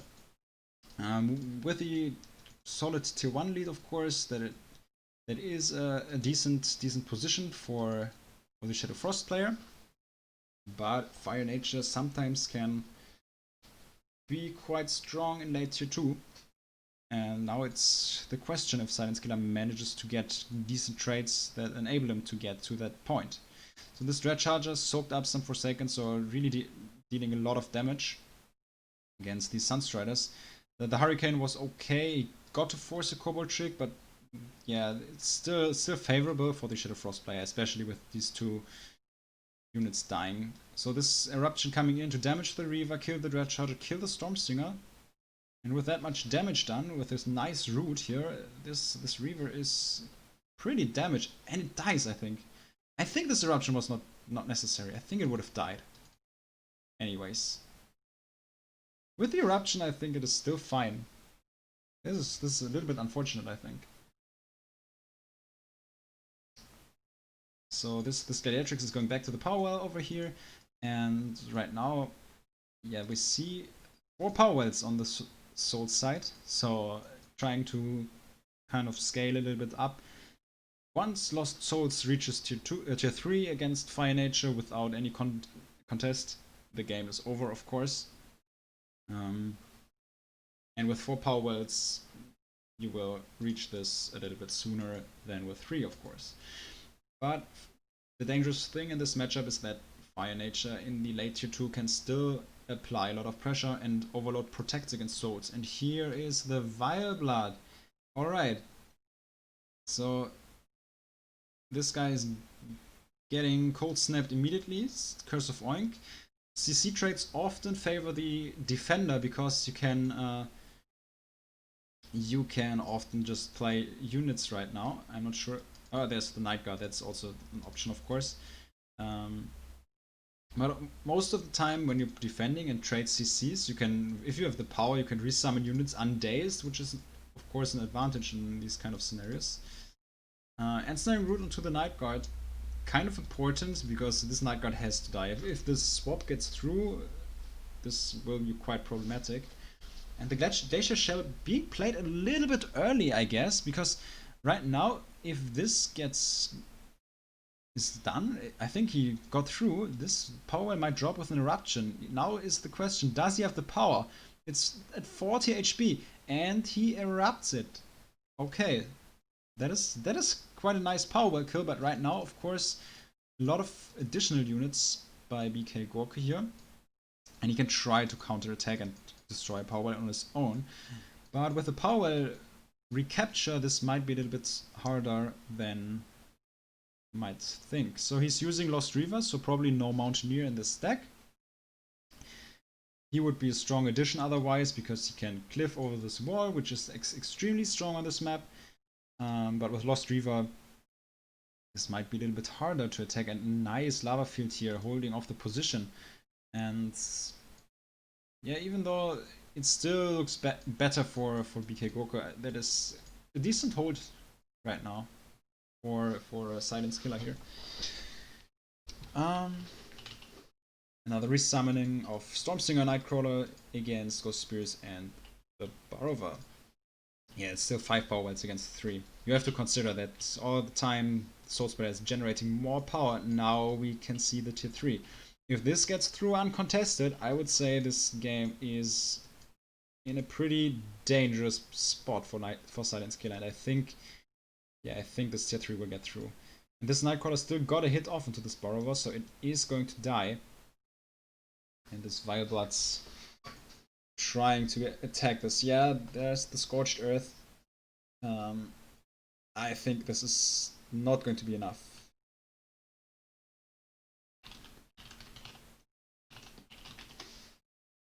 Oh, it is! Wait. Alright, so tier 3 cancel. I underestimated the Vile Blood damage, I guess. And another heal coming in. So, wow, is he able to support this Vile Blood? This is actually quite close. If he can kind of deny him this position, his tier 3 is delayed. And, well, in the end, this means that there are 250 power invested that cannot be used for now. This is quite remarkable difference for the financial player, but I think this is going to drop right now. Yeah, he cannot get through. He at least needed another lava field here. That would have killed all the units, of course. But yeah, in the end, now this tier 3 is getting up again. And of course, if you rebuild a monument, it just costs 100 power, which is significantly less. And therefore will allow the Souls player here to get into tier 3 without a gigantic deficit or something, especially since he's up to powers all the time.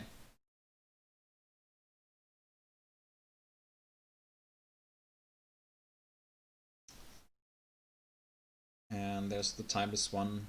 Silver Lance is Timeless one. Standard tier 3 for swords, of course. Silver Lance is being spawned as well here on the side. Good idea of trying to make a split attack work, which is kind of decent against Fire Nature, because you kind of try to overload the crowd control sources and then summon Tremors into the base undazed. Yeah, that is very, very good execution for now. Using the Tremor to get onto the orb. If the Fire Tier 1 orbs drops in this matchup, the Fire Nature player can basically play nothing anymore. So Oink being played here, the Silver Lance is far enough away. The distance was good, so you cannot CC both units. Tremor using his Ground Slam, he's life weaved, he's buffed, and there's no way to survive this. Once Souls reaches tier 3 uncontested, this matchup is over. GG, and that is the first game between them. So I will ask for the next map. In the meantime, I will try to fix the game that Hyper tried to play. Okay, there is an issue. Hyper said that he won 2-0. I hope that it's also true, but I will trust you here, to be honest. And there's Hyper against Afrobrook. I would like to watch this afterwards, I think. So it might take a while, but I would like to watch this.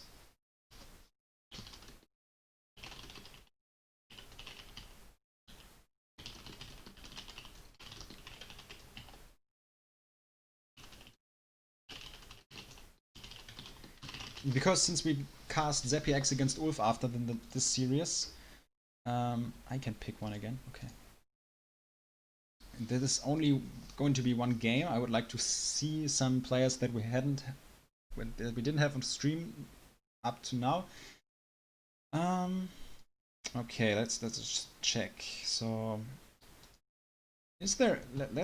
If there's anyone who can. What map do you want to see? Feel free to pick one. I will choose it because Silence Killer said I can decide what map we see. Depending on how fast you are at answering here, I might use the first one that I see in chat. So Togi says Ermia. All right. That will be the next map.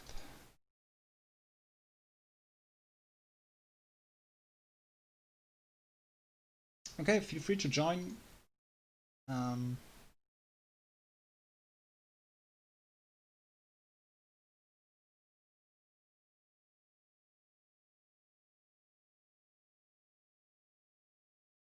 Right, another player joined. Feel free to watch the games, but please ready up. I would like to start with the match because we have a lot of games that we want to cast today.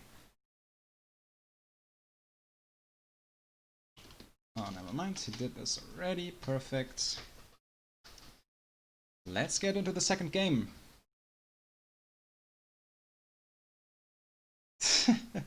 Yeah, Toggy, you didn't see Ermia in the tournament because you always banned it.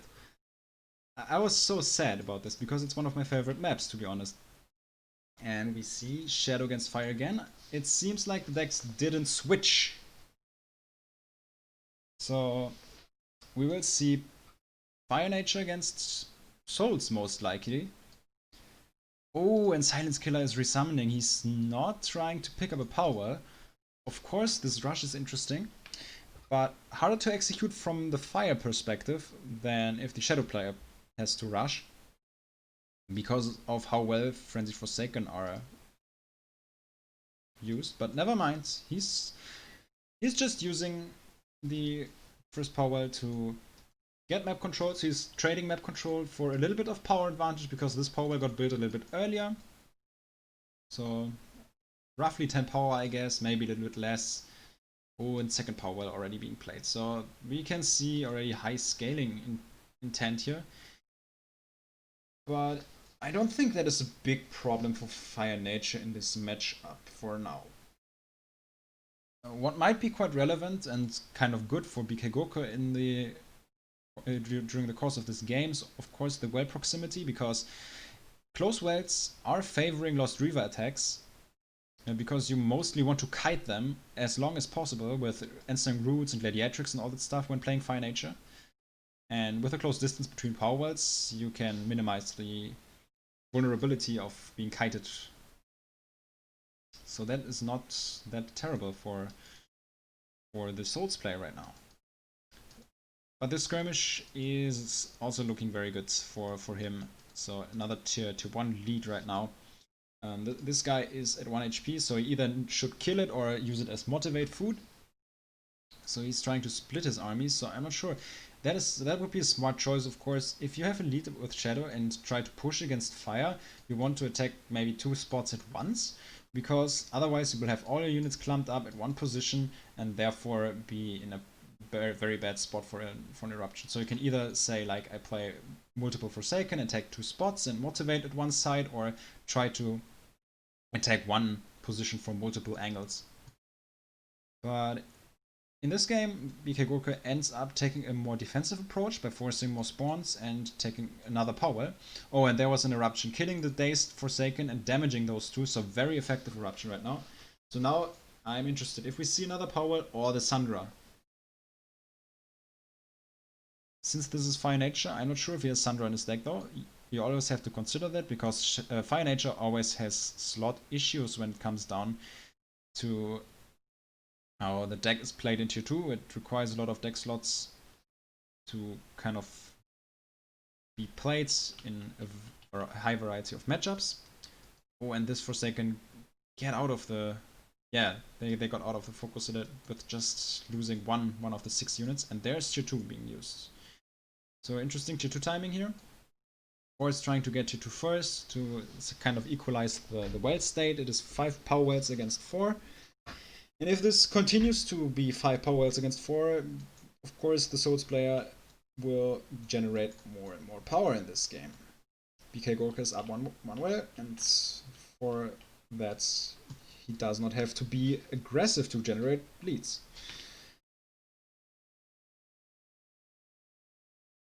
And there is the first Vileblood and a Barova. So trying to use tempo. I'm not sure. If he walks up and does Scorched Earth, I mean, he used it, I'm not sure. I think there would have been an opportunity. If he uses Scorched Earth here, this power drops, I'm pretty sure of this. Right now an Aura of Corruption gets played, and a Combo Trick. Let's see. And a Nightcrawler, so this is defended, and this Barova does not have enough DPS to get through this power. I think Scorched Earth over this Barova would have been able to kill this power. Yeah, that is a common thing that we see. Is the problem with single Barova's attacks is that this is not worth it, because you cannot use the Curse of Oink and deal enough damage in time with the Barova to kind of make this worth it. The DPS is too low, because Combo Trick is a way to repair power welds more power efficiently, and you need at least 2 Barovas in your attacks to deal enough damage during a CC duration, like Curse of Oink or Ensnaring Roots, to deal enough damage that is worth like this 50 or 45 power.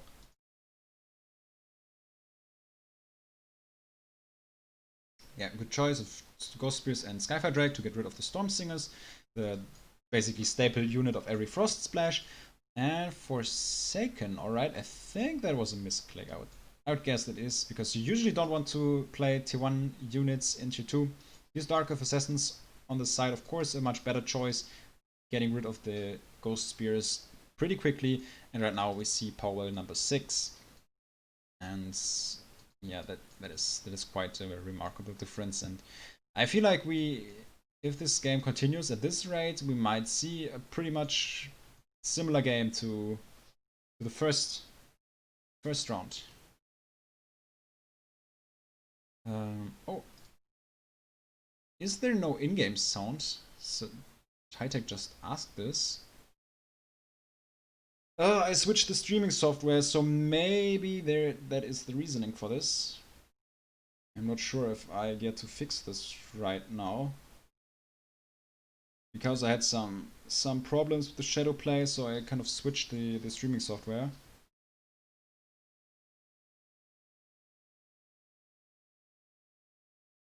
So, well, meanwhile in the game here, we see the Vileblood swap, and if this one survives, this will be very effective. Split attack ongoing on the other side here. And okay, the Vileblood dies, but the Night Guard dies too. Yeah, when it comes down to swapping, if you get the swap onto a big unit and kill the Night Guard afterwards, it will be super effective because swapped units are unbound in power. So basically get your power back for Night Guard swap, and you get the big unit that does not bind anything for you, which is very, very power effective, as long as the unit is alive, of course. Usually playing something like a Mountaineer or Lost Reaver or Vileblood or something like this is a huge power investment and will bind a lot of power as long as the unit is alive, which is a very common thing with Mountaineer because he's very hard to kill, but sometimes you just want the unit to be alive with low HP because it takes a lot of time to kind of heal it up again, and then the bound power kind of is going to be worth it for the defender because it kind of minimizes the options that the Mountaineer player has. And this Lost Reaver is really applying a lot of pressure.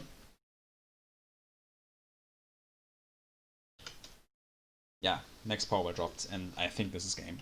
Even though we had quite a decent trade here in powers, there is still a remarkable difference in power and in power wells. So another here coming in onto the Skyfire here, trying to move it out of the Dark of Assassin's range. Yeah, well done. And also trying to get to do some pressure here because tier 3 is on the way.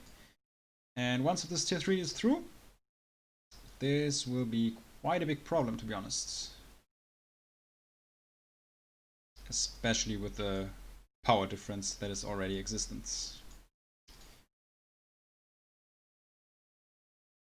And yeah, Cobalt Trick coming in time, so this well is not going to drop, I guess. Timestone getting knocked back, or maybe is there shipbuilding? Ooh, this is close. Eruption still possible. Yeah, there it is. But in the meantime, this power well drops too. So it's just a trade of power wells, and yeah, this is Silver Lance's Timeless One Tremor again. I don't think there is a way to defend this anymore.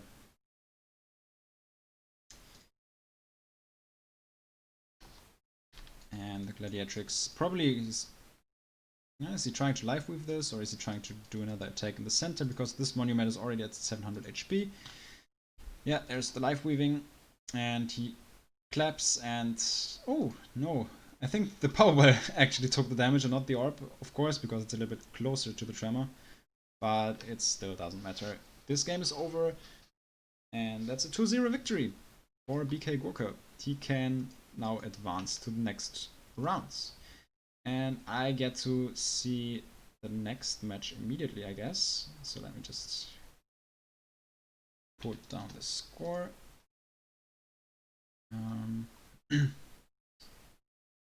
Where's Bubalo? I think. Oh, never mind. This is already in here.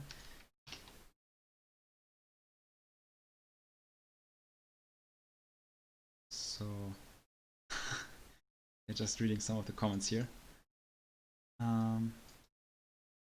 Only Fire Nature and Shadow Frost viable. No, there are more factions that are viable. I think it's just that these players are playing their main decks and are mostly confident on that, and most players are basically Shadow Frost mains, to be honest.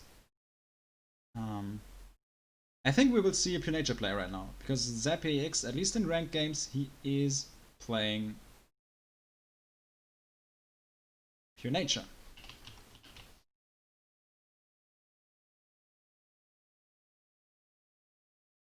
Yeah, I think I understood the conditions right here. So we're playing Wolf against ZapAX. It is 1-1, so this is the decider. And I think since this is a game of the loser brackets, the loser is out of the tournament. So good luck, have fun, guys. I am really interested in this game. I think it is really going to be entertaining.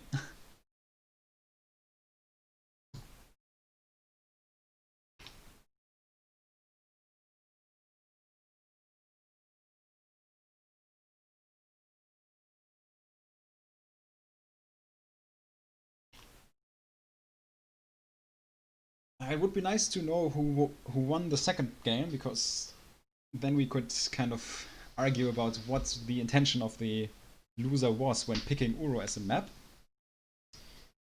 Oh, okay. I was. Oh wait, what version is this? This is the spectator version where I can see the power. And this group is a little bit fucked. So I'm not sure if, as long as both parties are fine with this and don't demand for a remake right now, we seem to be playing this. Because I can see your power right now. That is interesting. From a caster perspective, that is really interesting. I feel like from a player perspective, you sometimes can obviously get some valuable information. Power from both players and at the start, and we see, of course, not a swift start here against the classic Dread Charger. So we're seeing tier 2 Pure Shadow against, let's see, Pure Nature. Yes. So I am not sure if... Oh, what? No. Don't tell me that I crashed. No, I crashed. Alright. I am sorry.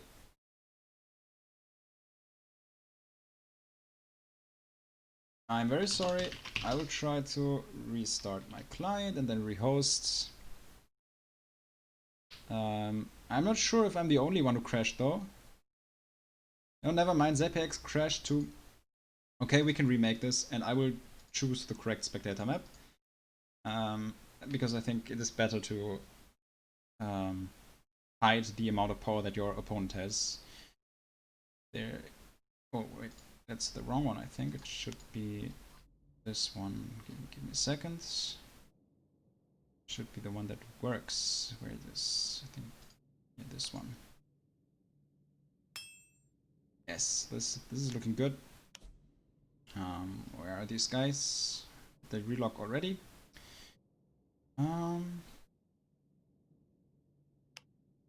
Matchmaker community map. Can I invite him?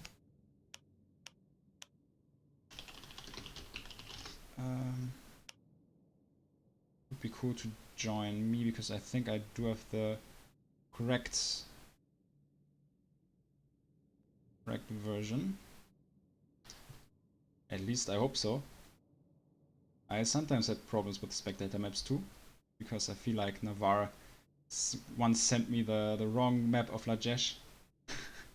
And therefore I ended up bugging at least 20 lobbies during the fight clubs. Where is ZPX? There he is.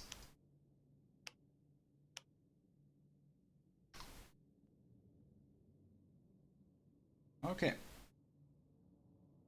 Everyone is in. And the winner is playing against Deldrimor afterwards in the loser bracket. Alright. So Deldrimor already in the lobby to check what his opponents are doing. I mean, that's fine for me because he could watch the game on stream anyways. Therefore, just reach ready up and then we could rehost this.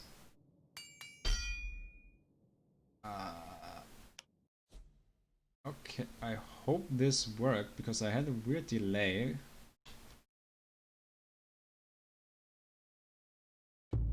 Please don't crash again. Don't do this to me.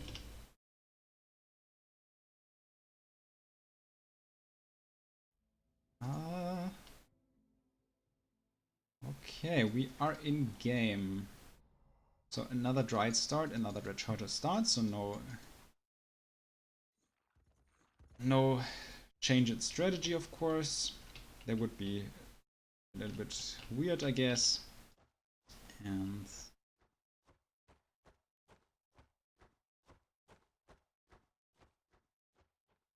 okay. First power for Wolf. And I guess ZPX is going to do the same. And then we're going to see Pure Shadow tier 2 in the center. Therefore repeating the position that we already played in. So I guess we can say that we did not lose anything by the crash. Yeah, perfect. Perfect, same scenario. Just switched sides. This time we have the nature player on top.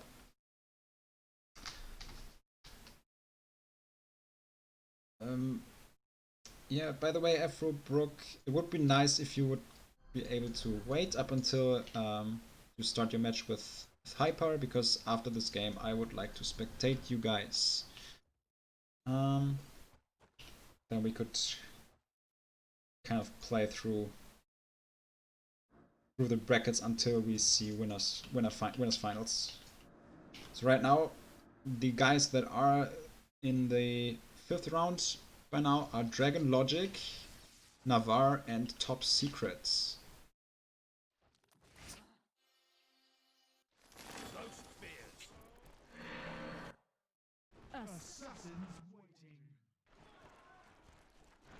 So we see Dryades and Ghost Spears trading into Nightcrawlers and Dark Earth Assassins, kind of zoning the units away to protect the Dryad by a little bit. This sleep gets through, but in the end that trade will kind of be good for Ulf, I guess. As long as he moves this Nightcrawler away before it dies, it will be perfectly fine. Oh, never mind, it doesn't even need to do this. He's up on power by now, so that is still noticeable after some time. So ZPX trying to play Barber, running over this side and trying to attack this power. In the meantime, over spawning a Shadow Mage. And there's an energy parasite, and you need to really pay attention. If these ones get through, this is close, this is very close.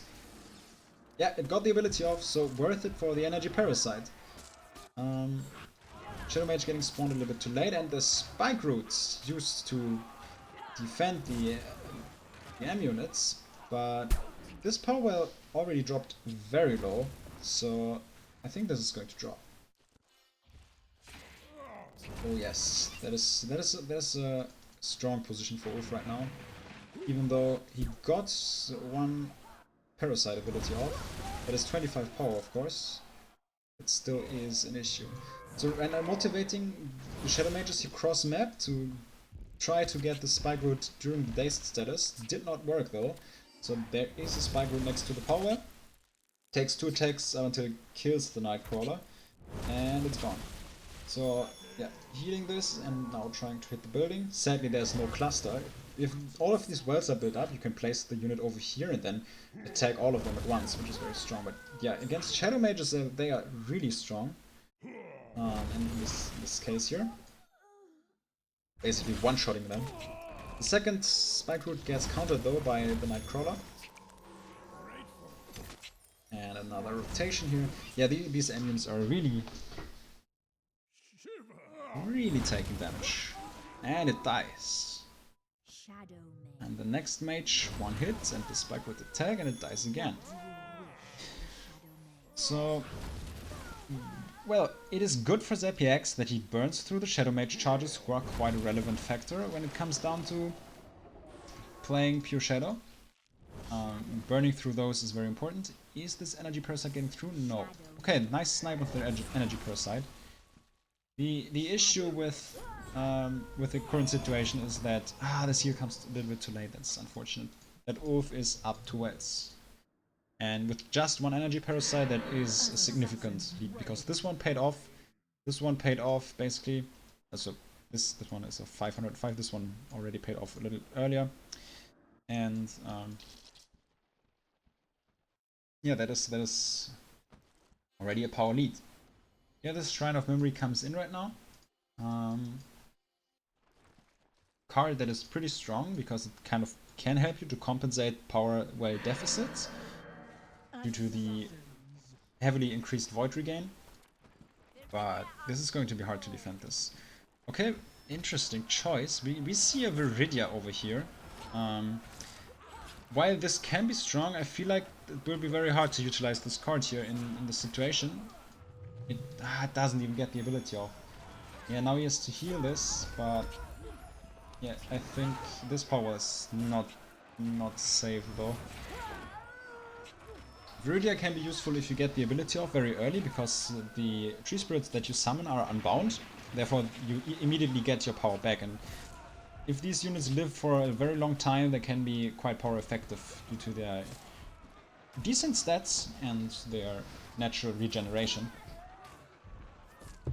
And yeah, with all these power wheels dropped, this is the game. Zapiax type taps out. 2-1 victory for Ulf. And I would like to hop in directly into the next match between Hyper and Afrobrook. I hope they did not start yet. But it's the last game in the round 4 in the winner brackets, so I would like to watch this right now. So I think a lion is the first map. So Afrobrook and Hyper, feel free to join the lobby. I will try to find it and invite you as well. Yeah, that seems to work. Is Hyper online? Yes. Okay.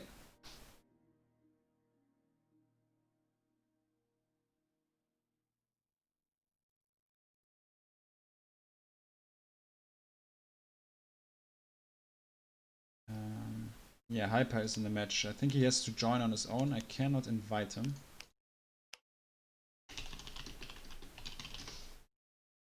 Okay.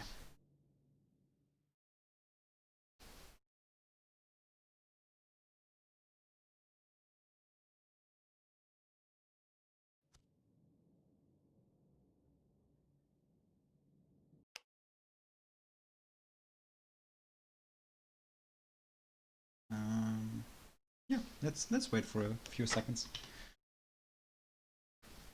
Oh wait, it's a private law. Never mind. Sorry.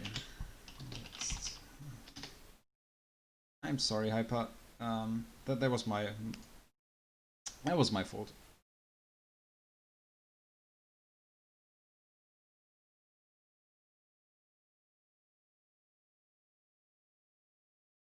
And we get to see the next match in a few seconds. Afrobrook needs to ready up.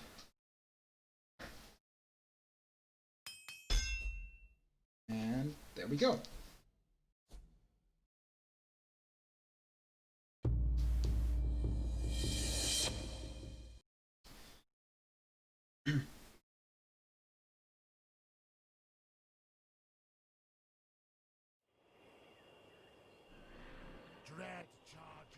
And we see a Frost starter by Afrobrook. Alright, so second Frost starter on stream today.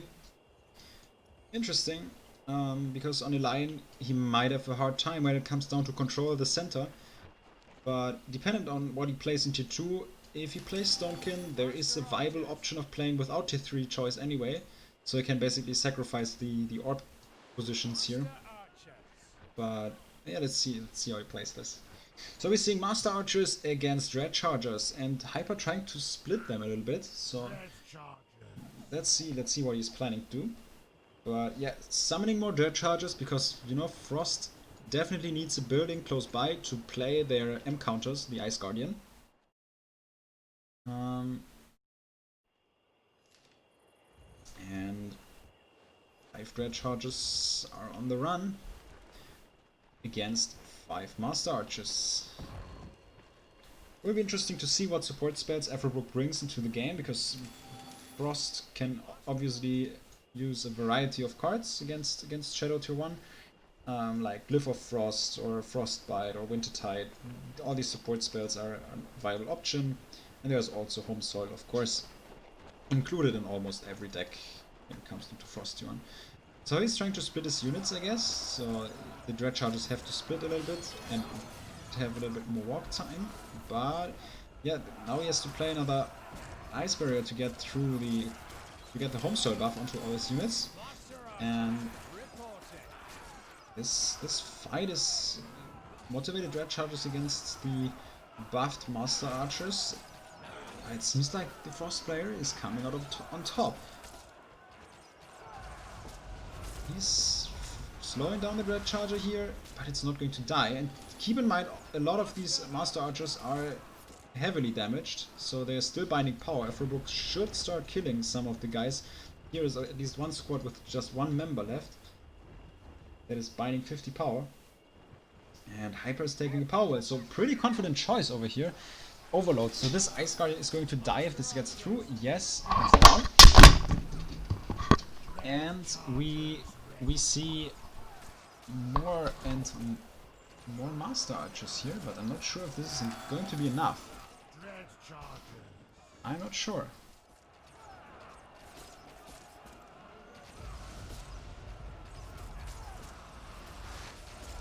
So Master Archer spam against Dread Charges. Yeah, I think the Dread Charges will come out on top of this. I think the big issue with this is that there are so many Master Archers. There's at least 200 bound power in units that are almost dead for the entire time. Yet now Everbrook decides to take a power well on his own.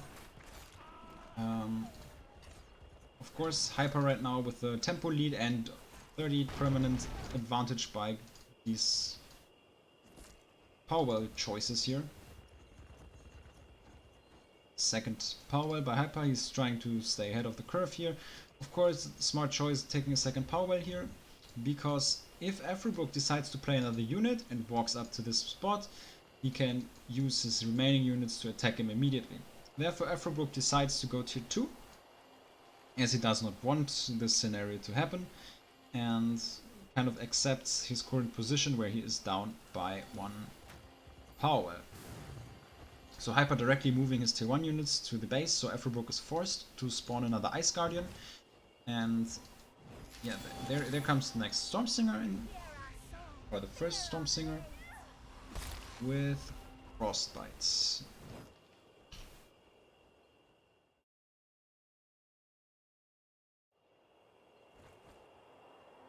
Hyper now with full map control, of course. And I think when it comes down to Souls against Stonkin, we see a lot of Storm Singers in the matchup.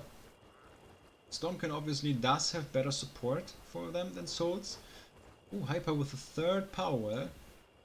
I think that is a brave choice here, at least to say. Everbrook does not want to rush this. He takes a second power.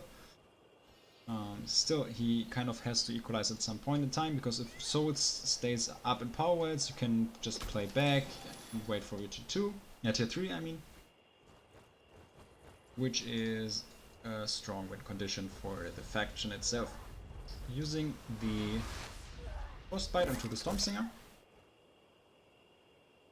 And yeah, these guys are walking up the spot as well.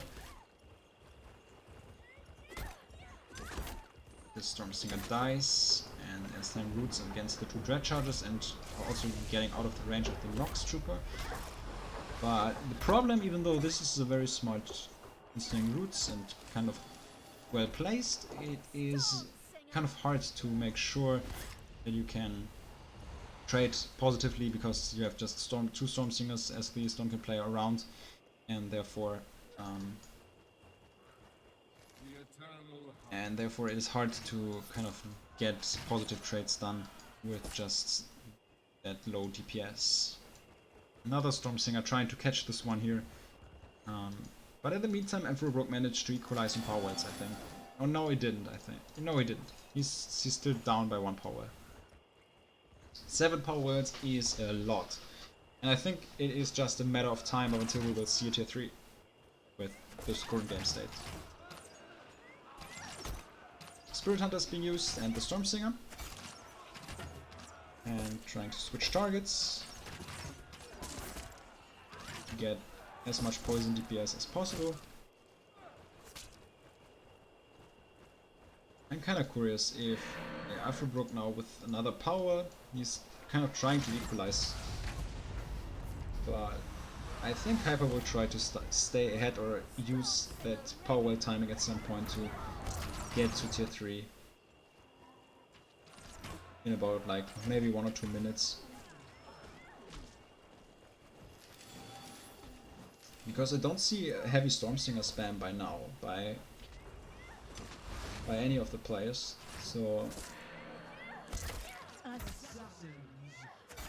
yeah, good choice of using the Dark Elf Assassins here to finish off these Spirit Hunters. The Stormsingers need a lot of hits to finish them off. They have to hit them 1 by 1, and that takes a lot of time.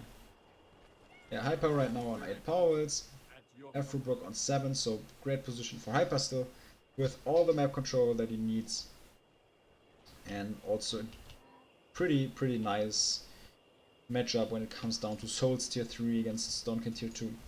So Everbrook tries to play Mountaineer to apply pressure, and I do not see a Night Guard up to now.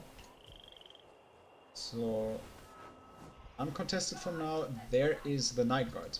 So Stormsinger, that is a good, let's say a very common combination where you play Stormsinger and Mountaineer together, because the Stormsinger directly counters the Night Guard, of course, and helps you with defending this. And Cold Snap into the Stormsinger to protect the Night Guard. In the meantime, these guys are still trading.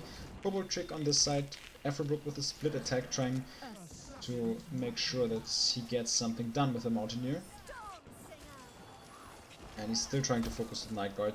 But the constant repairs will threaten this power well. Now this Mountaineer needs to get out of position.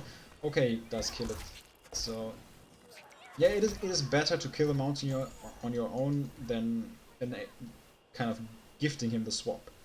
Because as I said, Night Guard swap results in an unbound unit, and that is extremely power effective as long as the unit is alive. Another Mountaineer. The Night Guard got removed, so that's fine, but there is tier 3. So this will be very, very dangerous for Everbrook right now. He's trying to go through this with defenders. Interesting choice. Interesting choice. I'm not sure if there is a lot of things that you can do with them against Souls tier 3. So first timeless one freezing these units. He might play a second timeless one. Protect this building here. There it is. And freeze them. Of course. Now Silver Lancers to get out very cost-effective units. He also has the choice, if he needs to, or if he gets into the position, to nasty them. On the long run, there's almost no way to outtrade this. Silver Lance especially effective against the Mountaineer. Oh, this heal comes too late. Yeah, this is unfortunate, but I don't think it is game-changing.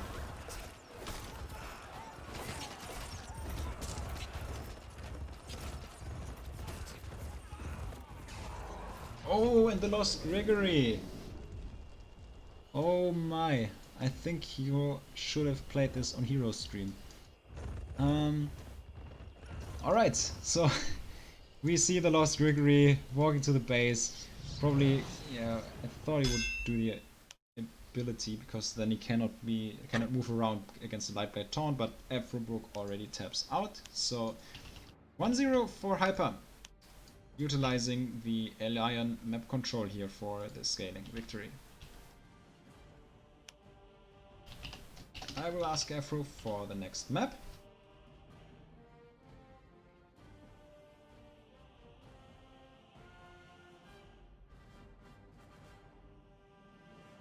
Then we continue. Lajesh it is. Lajesh obviously a strong choice for both, either Frost or Nature. Give me a second, but especially Frost, because you have the close distance between your tier 1 and tier 2 position with two power worlds that are easily defendable against any sort of swift spam.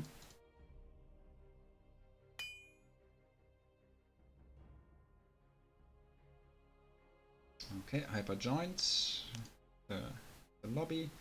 Everbrook is here as well.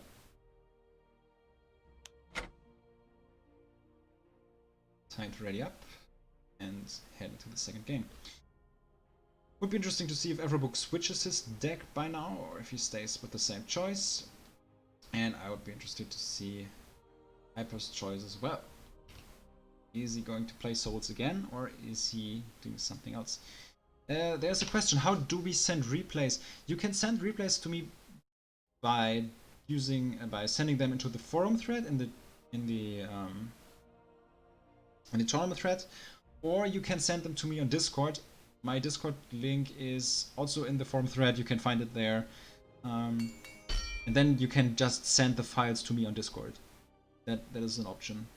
I think that is the easiest way. The easiest way is to send them on Discord. If there are issues with the replays in the end, feel free to write me and we will try to find a solution. And we see Nature tier 1, nice. So Afrobrook pretty confident that Hyper goes with Shadow tier 1 here. Is directly starting with Spearmen, who are the perfect counter for the Dread Charges as the first unit.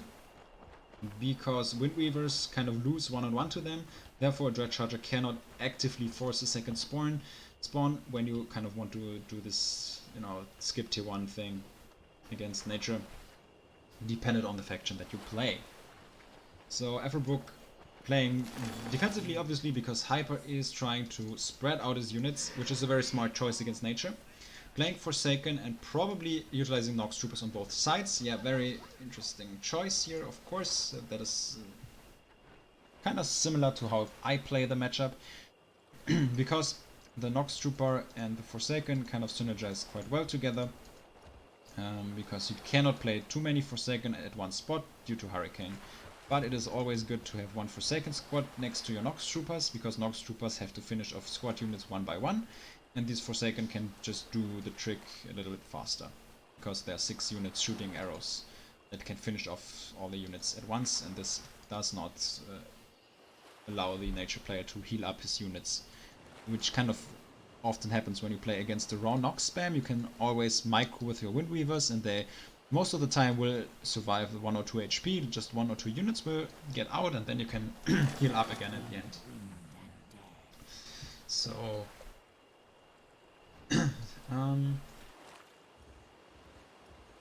both players are waiting though. Nothing happening for now. Afrobrook of course has to be careful to not lose spawn power, because if that happens, Hyper can just tech up and then outscale. Now he's moving forward, trying to hit an aggressive route onto the Forsaken. He will kill them for sure. Now is the question, is he going to be able to handle the other side? I think the answer is yes, because Hyper decided to take tier 2 and trades units on the other side. So this Dread Charger dies, the other units are staying close proximity. Dryad, yeah, Dryad being played is very important because of the tier 2 choice. Dryad very strong against a lot of stuff that Souls can throw into these, against these tier 1 rushes. Let's see if what Hyper plays. If there is like Lurish Knight Nasty, this will make a big boom right now, and then this army will die. But for now it is Nightcrawler and a freeze. So if these Shamans get out of the freeze, of course their healing value technically is doubled for the freeze duration, because they still fully heal the units while they take 50% damage, which is quite nice. In the meantime, trying to zone the other units here, but this is not good for Afro, because he has more bound power on the left side than Hyper when it comes down to his succeeding at this rush. So he's trying to kind of shift his units over to the other side of the map. Dryad is dead already, so that is kind of an issue for now. But let's see how he plays things. If Hyper plays a Nightcrawler and tries to Nasty, unlucky that he didn't get a Shaman out of the freezing. If he plays Nasty or something, that Dryad can be spawned, because it already applies the damage reduction during the day's during the spawn animation, I mean. Even though it cannot attack or get attacked. So it does not take damage by the Nasty, but applies the damage reduction to all of the units if a Nasty is about to be played. Big issue when you have a unit directed to close to a monument is that the double shot of the Windweavers will be quite effective, of course. It will damage to the unit, and it will also make sure that there is no damage loss when it comes down to focusing the monument. So this was probably an unlucky Dryad spawning, because or either that, or it was a well-timed freeze, because all units were frozen but the Dryad, so the Stormsinger had an easy time killing the Dryad during the freeze quite quickly, because there was no damage reduction onto that unit, which was quite important here. And I feel like that Hyper might be able to hold this here, but not sure. There's still 4 Windweavers trying to hit this monument, and another freeze. Is he going to finish this Nightcrawler? This would be important, because this guy still deals a lot of damage. Yeah, he's using the Shaman, but the Stormsinger directly targeting this. 2 hits and it's down with the Frostbite. Good here, but is enough? I don't think so. Ah, this shame dies. So a lot of small trades are going in Hyper's favor right now. So Afro is down to 3 Windweavers by now. Already using the Hurricane, of course, against the Dark Wolf Assassins, which is important. Ooh, and this Nightcrawler is dazed though. This is a really unfortunate thing here, but it will get out of dazed status quite soon. Good thing by Hyper that he micros.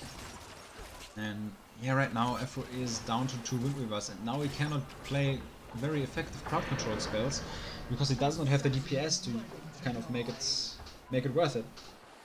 This is pretty similar to the phenomenon where these one borrower attacks are going against frost splashes. It's the same with nature rushes. At some point when you have like less than 3 units, you cannot utilize your crowd control because you don't have the DPS to deal enough damage to make up for the 50 power or whatever you invested for CCing the enemy units. And now we see, yeah, Powerwell by Hyper, Stonekin, Tier 2 by Afrobrook. I'm not sure how much power he has, because Hyper also invested a lot to defend, of course. So this is not the end of the game, of course, I think. So for sure not. And this Nightcrawler on top. Probably trying to scale up here. Second Powerwell on this side.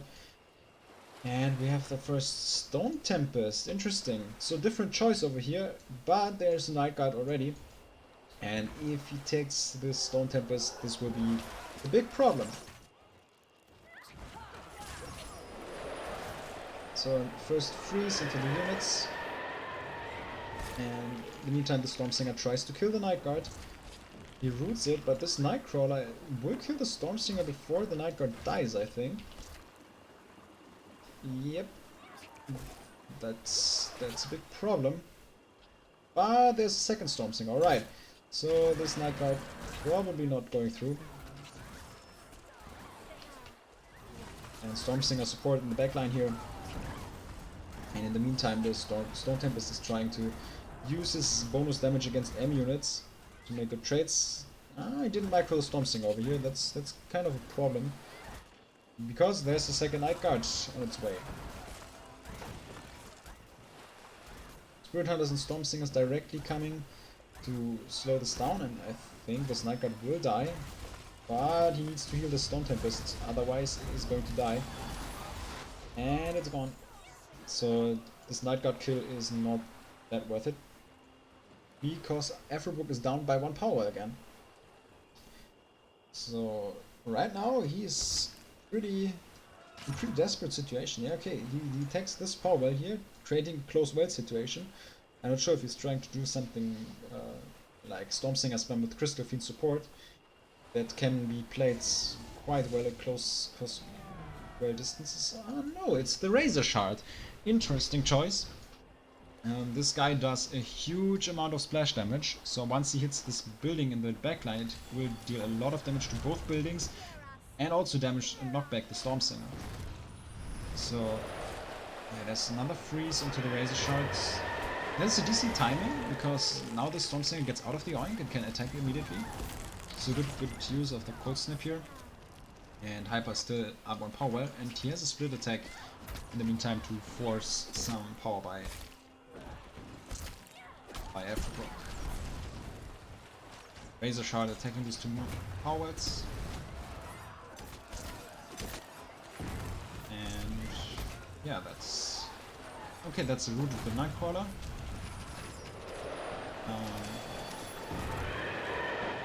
Because it was frenzied. In the meantime, this Nightcrawler did a lot of damage though.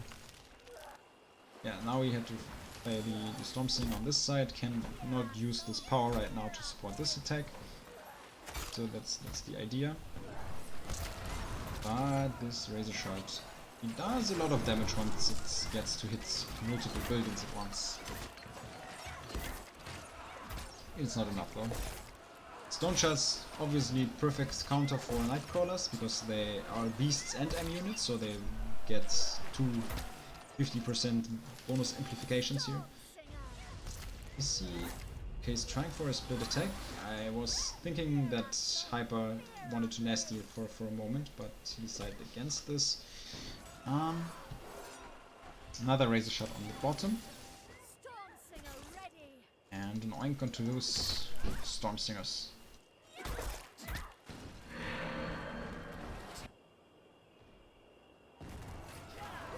Let's see. This guy's down, okay. And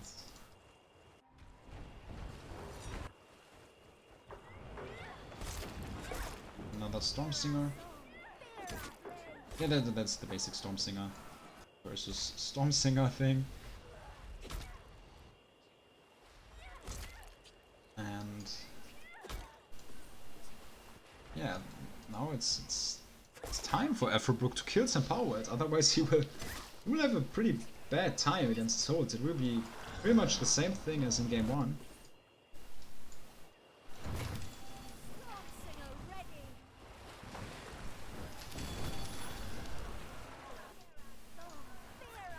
So Hyper still has a lot of units up there. He should move them at some point in time. Yeah, the power demand here, he has a decent amount of DPS here, but since this Razor Shot has to get super close to this power words here, because otherwise the monument blocks, I think blocks the attack area, so it's hard to focus the power words with the Razor Shot ranged ability. He always ends up in this big freeze that can take out the entire DPS of the Stonken army. And in the meantime, this power wall is about to drop, unless there's something that's getting played against this. Oh, this is close. Oh, last second combo trick. This was really close. I think Hyper could have nasty too. And an Oink. So this power wall is still up, but yeah, I think this was still good for Hyper, because now Afrobrook had to kind of be careful at his power wall. He had a lot of attention going down here, and then Hyper was able to defend his power wells on this side much more smoothly. And another freeze against these units, this time just hitting 2 units. And this Stone Shard still trying to deal some damage into all these buildings. So now he has to play Combo Trick onto the Monument. There's not enough DPS on the ground right now to kill any power wells. There's the second Razor Shard. He's trying to get a lot of stuff into the mix here. These Razor Shots are obviously quite good against these units as well, because of the knockback. So I can sometimes decide to switch between units and buildings. And as I said, the splash damage of this unit is extremely high. I'm not sure why, to be honest, because usually units deal 50% splash damage. This guy does 150%, so it's way more. And it's not listed in the card description, and the other affinity does not have the extra splash damage. It's just pretty weird. But yeah. Since they kind of changed the knockback. Oh, there's the Crystal Fiend. Okay, so that is actually his plan. Like trying to Storm Singer spam and Razor Shard and Crystal Fiend. This card can be really dangerous. And I think, well, you could try to do Night Guard swap, to be honest. But yeah, right now, this actually looks quite dangerous. Oh, but that was a big nasty. That was a big nasty.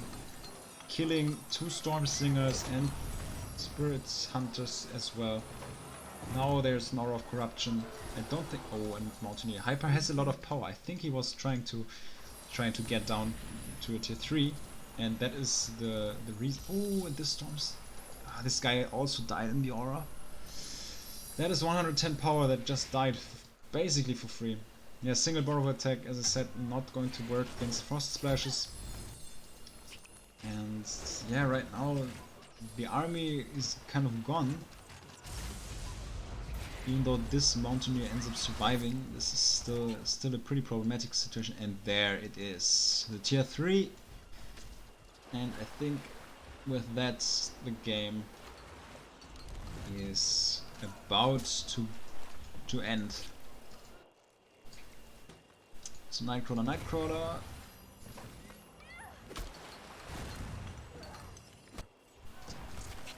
Yeah, it's not a big problem dealing with those, but once they are Sibyl, Lancers, Tremors, and Timeless ones, especially that close to this power well here, it will be pretty difficult.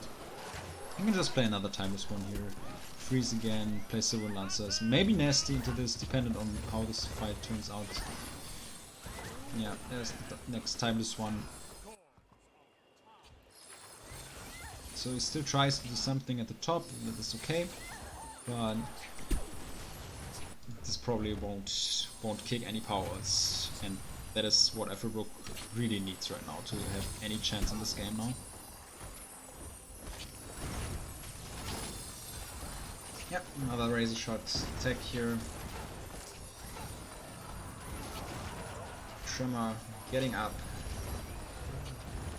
And even if these guys don't play against... Oh yeah, that Nasty Surprise also killed the Crystal Fiend. Tremor very effective when it comes down to nesting. Used to be even more effective back when there was no Nasty Cap, of course. And the Lost Reverie again. Yeah. That's it.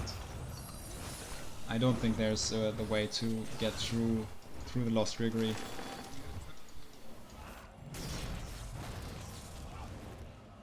And with the taunt animation, this Razor Shot is forced to attack him up until it dies. Here it goes. So, Timeless one freezing the Sporvo here. That is kind of okay. You should play like maybe a squad of Silverwood Lancers or something. Yeah, there they are. And this Lost Reverie can now try to either get to kill a Monument, or like maybe you can send down Tremor to this power well as well in the meantime. The Lightblade is kind of a strong choice against the Lost Reverie. Oh, and he... Oh, that is kind of nice, because... Wow, that was nice. He did the knockback by the Lost Reverie during the Lightblade animation, and then used the Timeless one freeze, so that the Gregory got out of the freeze. Out of the taunt animation. And if he places the Gregory later on next to the Monument and activates it, it cannot follow the Lightblade anymore, but okay, utilizing the knockback as well is also nice. And yeah, this game is over. Oh, one Tremor resisted, so I think this orb will drop quite soon. Another attack still on this side, and this power finally drops. At least he got to kill this power at some point in time, but yeah, that's the game. GG, well played.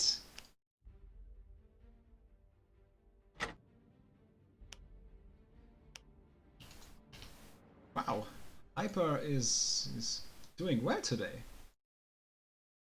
2-0 against Everbrook. I will try to report the score.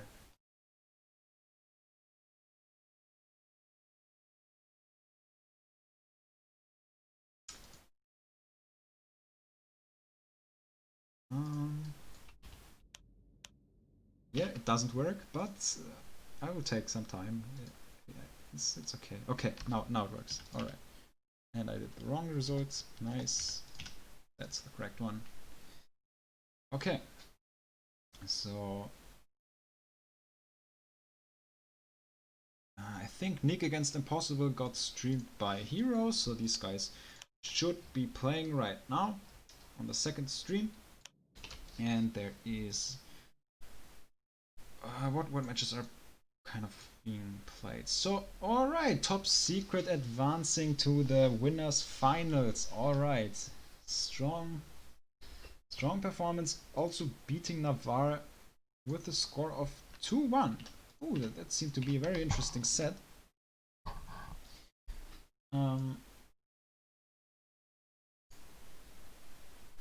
Yeah, so the next game in the winner bracket is going to be Dragon Logic against Hyper. Yeah, I think that's the next match. And yeah, I think since this will lead to the winners finals, we are going to cast this. And it is round 5. So our first map will be Lajesh. The notorious wall map.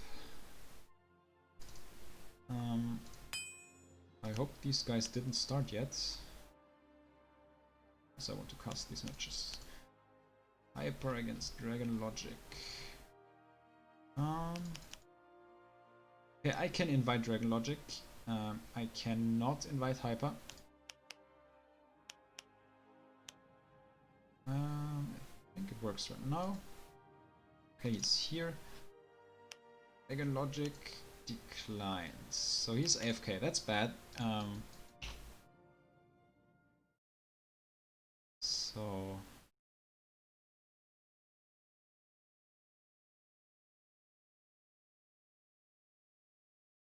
yeah, thanks for posting Hero's Twitch stream into the comments. So all right, so Hyper taking a 5-minute break, so we will have some time to check through tournament results, and yeah, it's kind of interesting to see. Yeah, I feel like Top Secret in the winner finals was kind of expected. He did prepare a little bit for the tournament again, and of course he's kind of one of the strongest players right now on the server. Oh, I should make this private. Yeah, in the meantime we have Dragon Logic, surprisingly strong in this tournament here. Very, very strong performance against Ulf. I think he did not drop a single game yet. Yeah. So he will have to prove himself against Hyper. In the meantime, I see that Impossible ended up winning 2-0 against Nick. So that means Nick is eliminated out of the tournament and Impossible can advance. So, of course, Impossible, also a very strong player, now has to face Despo. And that would be an interesting match as well. I will, after casting this game between Dragon Logic against Hyper, hop into the winners finals, cast them, and then we go through loser brackets up until we are at the grand finals in the end. And in the loser brackets, Navarre is still in, Draken is still in. Draken is gonna play against Afrobrook, and then we see Despo Impossible, as I mentioned already. Daydreamer has to play against Ulf. And yeah, in losers bracket round 4 for Deciman has still to play, has yet to play against BK Gurke. Hero just asks me if he wants to, if he still should stream some stuff. He can still stream some games of the loser bracket.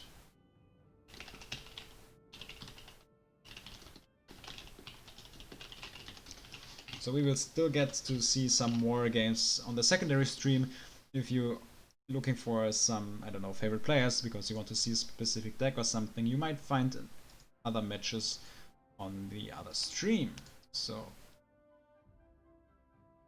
I just hope that we can start in a couple of minutes once Hyper is back, because Dragon Logic is AFK as well.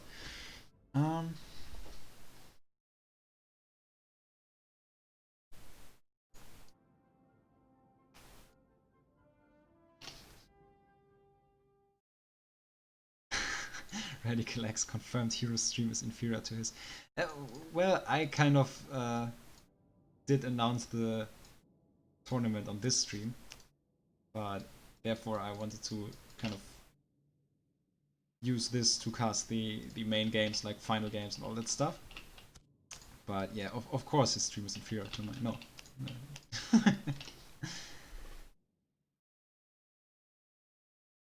So, okay, me and Fodasi are about to start. That is nice. Okay. Because that is the only game in round 4 of the loser bracket. All other games were played already.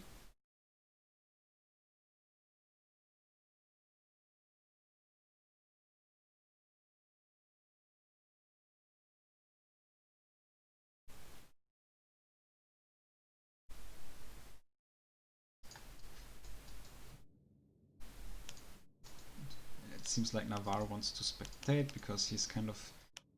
Yeah, he has a decent break right now, so he can join and spectate. And Dragon Logic is here, alright.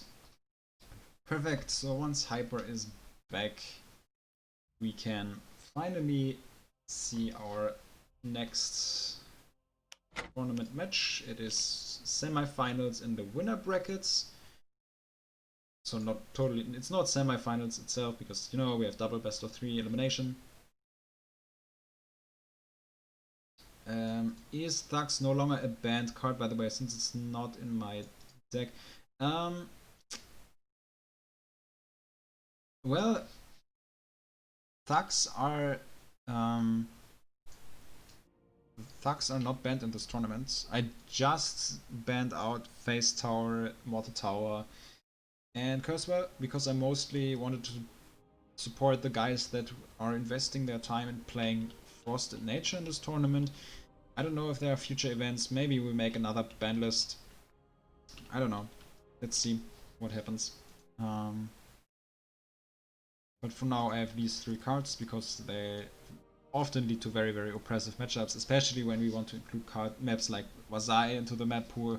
Face Tower is really, really strong on that map.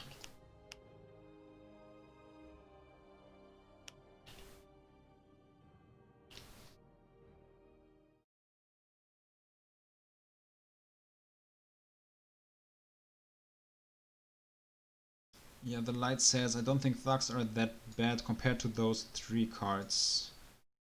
Yeah, reasonable. Especially Face Tower and Cursewell can... Especially Face Tower is so strong. And Cursewell, very oppressive cards. Mortar Tower also shuts down Frost and Nature quite effectively in a lot of scenarios, so... Of course, Thugs are also quite a sensitive topic because of the looter ability that is really, really damn strong. But well, they are allowed in this tournament, so feel free to play them.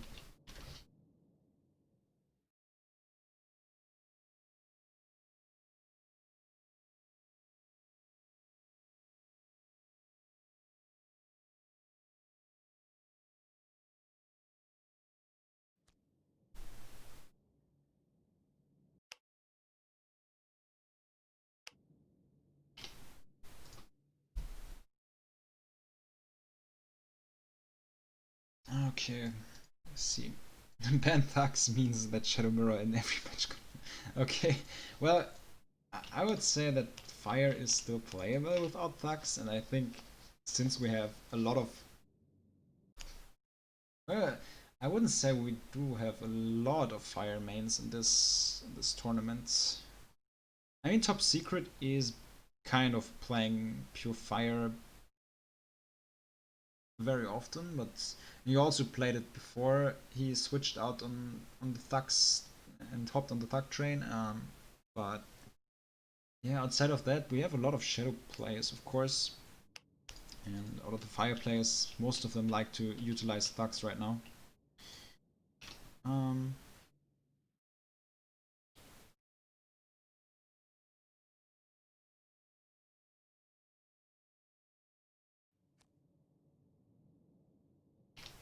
I guess Hyper still isn't back, but that's totally fine because he just had to play the entire series against Afrobrook. So, yeah.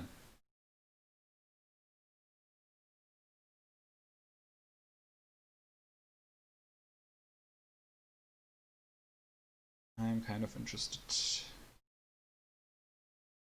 Regarding awards and prizes, another reminder, please send me your replays after the tournament. Unless your games were streamed on one of the 2 streams, of course, then you do not necessarily have to send them to me. I can watch them either on stream or I will have all the replay data from the matches that I streamed. Of course, the games that Hero casted are still available in his replay folder, I guess, so he can send them to me there. But for the other games that were not on stream, I would like to show some of them because, you know, I cannot stream everything at once, and I also want to show the games from a lot of players, and since the guys that do not make a deep run in the tournament have a rather low chance of getting streamed, I would also kind of show a lot of these matches, because you know, at the first round there were 13. How many do we have? Like 39 participants. That's so many people. I just couldn't stream all of the games, of course. So yeah, I would like to see a lot of these matches as well. Because I think we also had a lot of strong players in the tournament that I did not get to stream or show for now. But winner sends replays, right? Yeah, I think let's say it like this. Winner sends replays is the best solution for this. You can do this as the loser too. I don't mind having replays twice in my folders. I will switch. So you want all replays? That's what you ultra cool ask. Yes, I want all replays. I will try to make an extra folder where I will sort of select all the replays, and then we're gonna do this. So alright, so let's start the match. Hyper's here. I hope that Dragon Logic is here too, but I think he switched his deck, so we're going to be fine.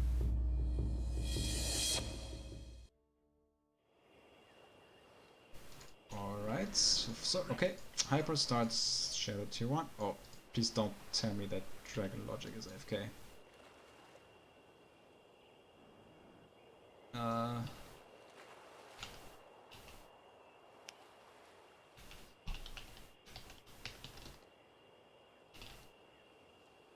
Well, we'll see, I don't know.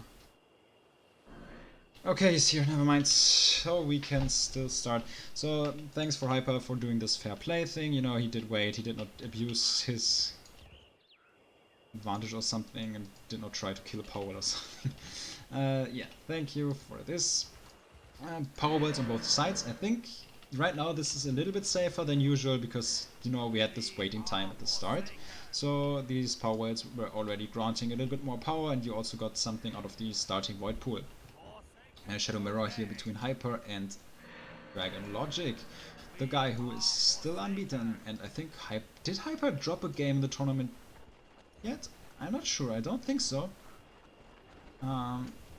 Both guys here with a lot of Forsaken.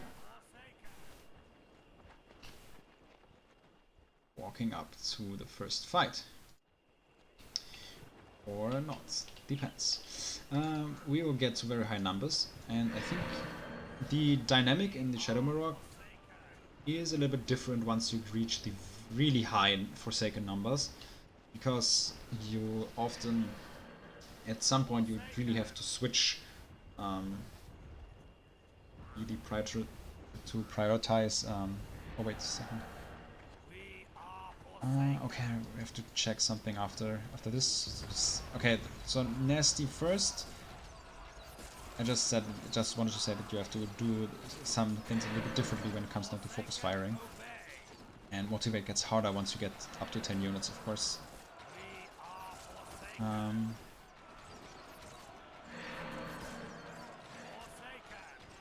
Okay, so for now we see Dragon Logic taking this fight quite convincingly, starting with his first Nasty surprise, and now Hyper is in a pretty dangerous spot. And so he's splitting 3-3, therefore is still vulnerable to Nasty surprise, and if Hyper has the power to Dread Charge a Nasty into this, I think he can hold.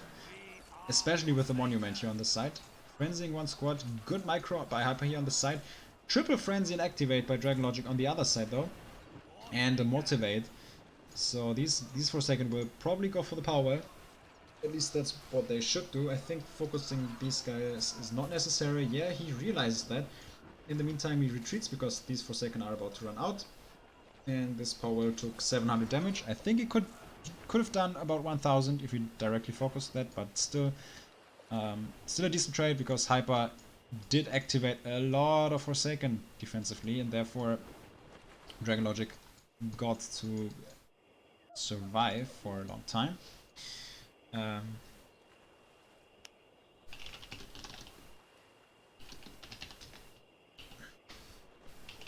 yeah, second wave by Dragon Logic, of course, to kind of lower the void level in the end by a little bit, so he doesn't get permanasty.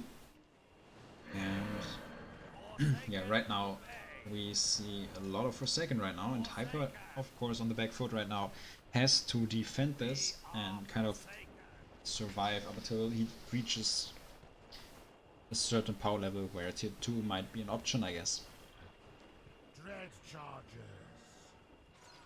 Yeah, Dragon Logic kind of doing a good job at shifting the attention to 2 spots, but very strong Nasty by Hyper here on this side. If he gets to finish off the squads, 2 are already quite damaged, I think. So yeah, this Nasty was probably worth it on the side, but on the other hand, of course, Dragon Logic with a lot of Forsaken, and now he can just motivate one of these guys here. That is very low. And therefore try to defend while attacking on the top. Now there's the question, how much power does Hyper have? Can he nasty into this? And oh yeah, there's no deflect. Dragon Logic did focus the Dirt Charter a little bit late. I'm not sure if he wants to play aggressive walls. I guess he does not want to do this. But Mass Frenzy, okay. Now it's interesting. Because this power wheel is about to drop. Oh yes, yes, it's down. There you go. There you go. 3 Forsaken sides, yes.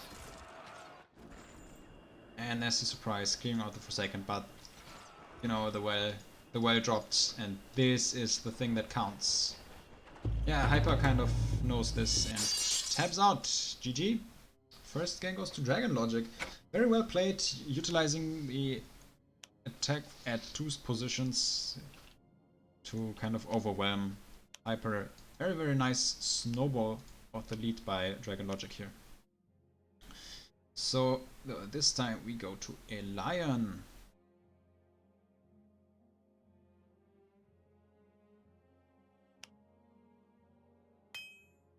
Map is open, feel free to join, guys. Let's just go back to the chat and see what just came. Let's read some of the messages before we go into the next game, because it's sometimes hard to follow all the chat messages when I'm casting.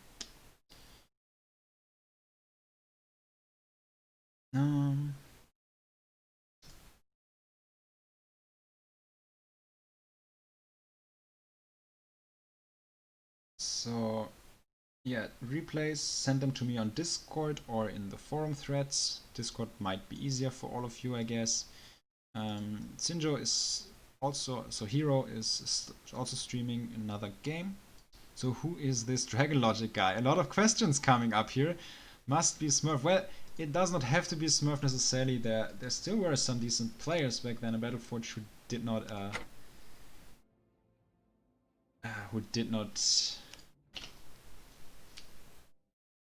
play by now. Is he maybe Dragon Dumphy? Could be with a nickname, but I don't the guy much. A nickname is quite similar, but I think playstyle wise I don't think that this guy is Dragon Dumphy. Yeah. So let's see if he can kind of keep up with the current pace and beat Hyper again. Game 2.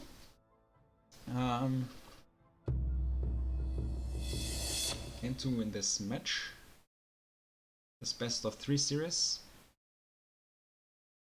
And we can see Hyper with Fire tier 1 right now. So, are we going to see Thug spam? I am quite curious.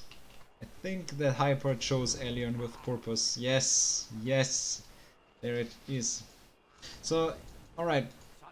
So Thug spam obviously can be very dangerous on this map, because if you lose the first fight, you might also just lose the game of that, because you do lose map control, you do lose power, and you basically lose everything once you mess up in the first fight due to the high amount of extra power these thugs are granting you.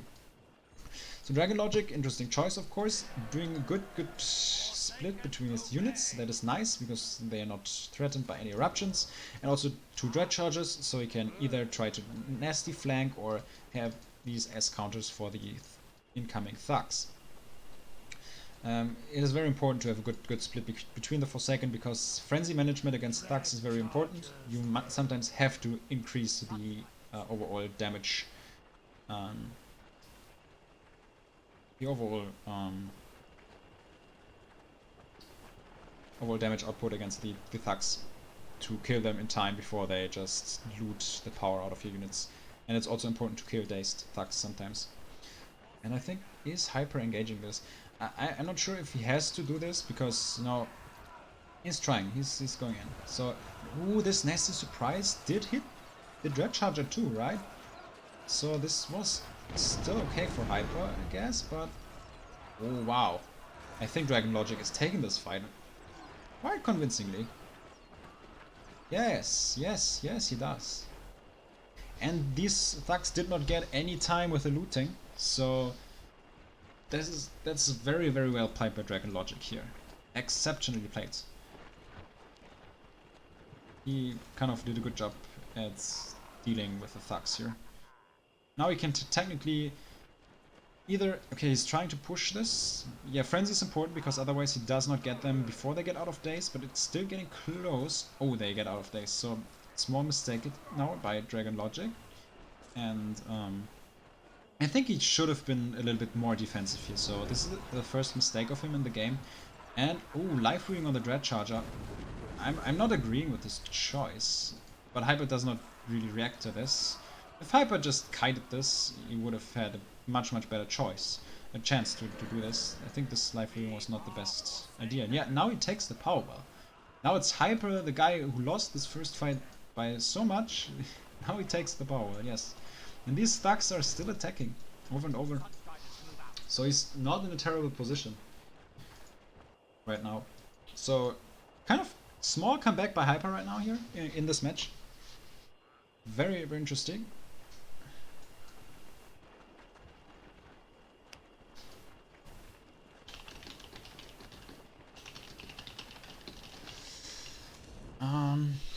Yeah, and Dragon Logic has the Forsaken on the side. He has 4 units, and Hyper has 4 units as well. So I guess we will see some extended tier 1 fighting with a lot of thugs.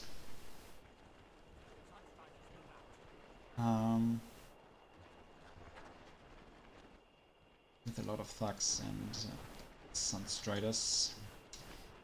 Yeah, now Dragon Logic takes tier 2, not Hyper. And the nasty surprise by the Dread Charger. Hyper tries to go for the Sundra, so this is so... Yeah, if he... I'm not sure if he has Scorched Earth. If he has, he might be able to kick this. If he doesn't, this will be very difficult. Yeah. Because this is something... Top Secret is the guy who did this pretty often when playing Fire to 1, using Scorched Earth on the Monument and then going for Well Focus in the duration, because either way that is a strong play for you, because you don't just apply a lot of pressure to the power well, but you also force the guy that wants to go tier 2 to play a lot of tier 1 units that are kind of less effective after this tier 2 finishes. Yeah, this attack kind of failed, and right now, of course, Hyper with the extra power here, so indicating that he wants to play long tier 1. Maybe he plays Pure Fire, because Pure Fire is a deck that really benefits from these high void levels. But Dragon Logic tries to punish this already by running around with Nightcrawlers, and these guys are really close to the space. Oh yes, that wall is important. Very, very good response by Hyper here with a wall, but he needs to react to these other Nightcrawlers on the top. Dragon Logic moving around here, trying to finish off units with these Sunstriders here. Oh, yeah, the thugs get some loot out of this. I mean, I'm not sure how fast these guys transition to this area, but if Hyper defends this, I think we get to a stage where he might have a chance. It's really up to Dragon Logic right now to get something done. Oh, nice body block here, using the Sunstriders to slow down the Nightcrawlers. It needs 2 eruptions at minimum, maybe even more. I'm not sure how much power he has though. Oh, and one life weaving here. This is dangerous. Because this is going to drop, and then Hyper has a lot of units that can be easily cleared by the Lost Souls defense. Oh, the second power well is low as well. Whoa, that nasty. Also killed some of the units. 2 power wells down. Yeah, Hyper does not hold, and there's no way he can utilize these units effectively against Dark Elf Assassins. And he already says GG, so it seems like Hyper realizes that his chances of winning this game are gone, and he taps out. Well played by Dragon Logic.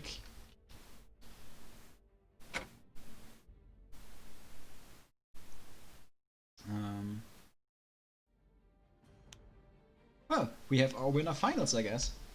It is going to be Dragon Logic, the guy who really did perform really well and kind of surprisingly well in this tournament against Top Secret.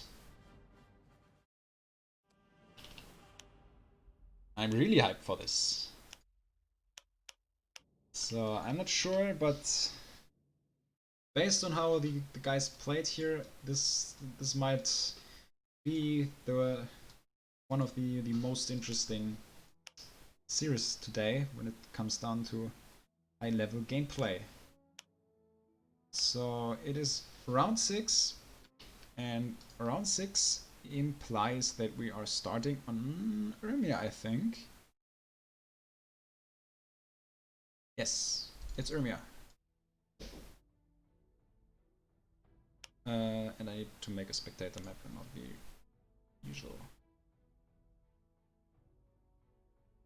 I'm not sure if Dragon Logic needs a short break or something. I will try to invite him. Okay, I can't.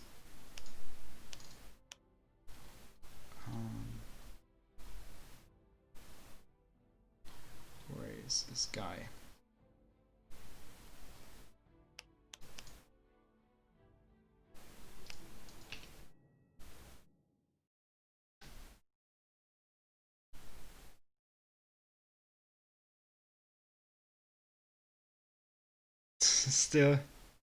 Still people are curious on who the Dragon Logic guy is.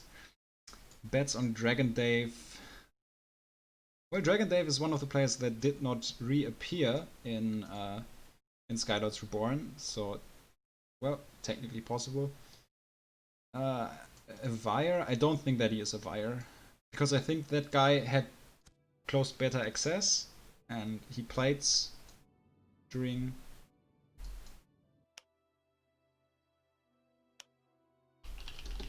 Skylords Reborn, and therefore, yeah, probably not him. Ask him to reveal it at the end. Yeah, I might do that. Not sure if he does it though. Can't promise you anything.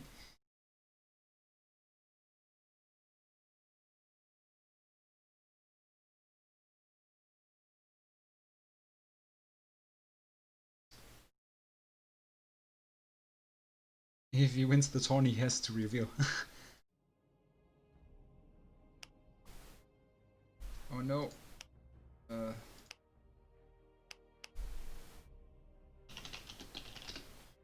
Okay, Dragon Logic just says, give me a moment, I just want to invite him. Top Secret is AFK as well. Feel free to take your time, take a short break or something. 5 minutes is totally fine. And yeah, this match is gonna be interesting.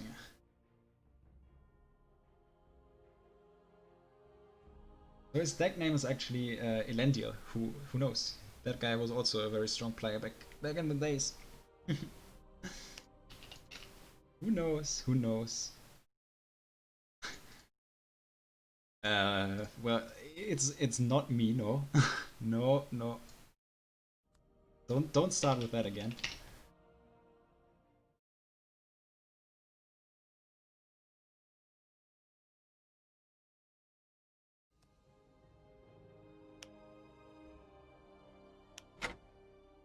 Okay, I can ready up, of course, but we need to wait for our players. Let me check in the challenge how loser bracket ended up advancing. So Daedreamer won against Ulf. Draken won against John, I guess, and has to play against Afrobrook, but that was, I think, the match during the last hour or something. They did play a while ago. Despo Impossible. Well, I will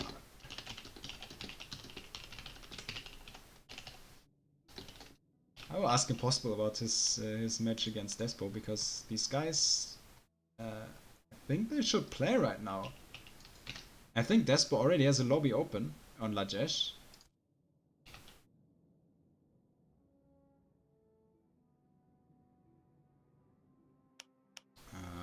Okay.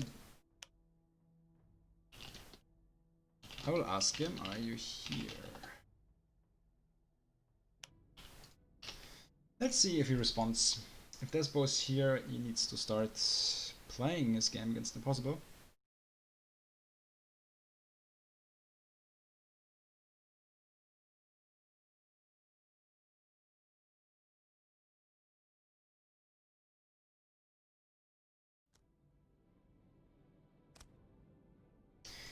I'm not sure if there's a stream on the other game match on the other stream, but yeah.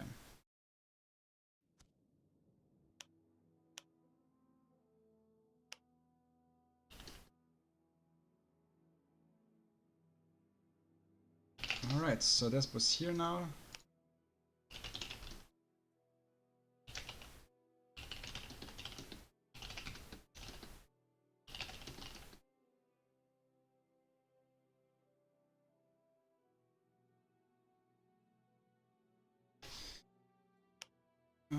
So these guys can play right now. Perfect. Okay, Top Secret and Dragon Logic are not here by now.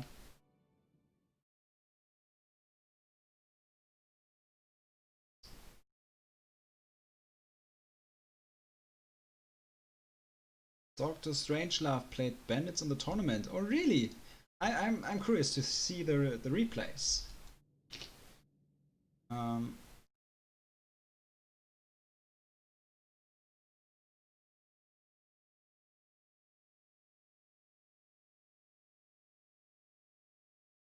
So let me check something, because Impossible asked me for the first round.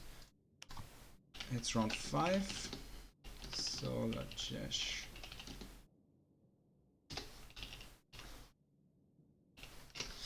So yeah, Lajesh for the guys in round 5 in the loser bracket, and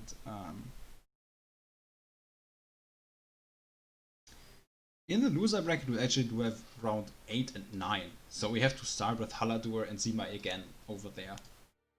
But still in the tournament finals, first map will be Uro. Keep that in mind.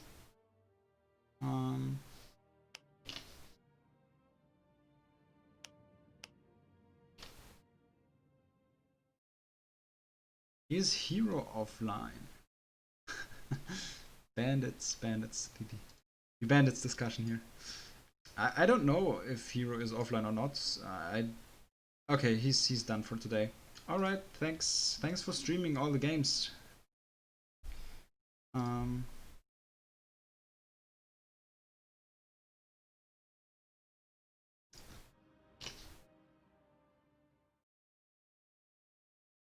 So yeah. Ultra Cool asks, Pure Fire counters Shadow Frost. Well, not necessarily. I think Shadow Frost still has decent chances at winning the matchup. It really depends on deck choices, of course, because there are cards like Mountaineer that are very strong against Pure Fire. If you don't play the Mountaineer, I think Pure Fire has a clear advantage in Tier 2, and also Pure Fire has the options of playing Juggernaut in Tier 3. That does really well against Timeless One defense, because it works about burst, it works around burst damage, and yeah, Timeless One is not that good at defending that. Especially since Shadow Frost usually in the current meta mostly uses shield building as a single target spell if you run into power worlds with the Juggernaut. the enemy mostly just gets to protect one of the two. Yeah, there's a Glacier Shell as well. Can be difficult, but yeah, let's see how this goes, how this plays out. We haven't seen Dragon Logic's tier 2 yet. I think this mostly were tier 1 matches, or was there a tier 2 match from him? I don't know, but we might get to see Shadow Frost against Pure Fire because Top Secret is a Pure Fire main.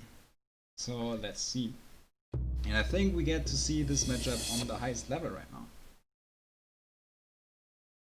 Because yeah, I think he had a Frost picture on his decks at least. That's what I can say on some of his decks, and he played Shadow tier 1, so he did play Souls during the tournament.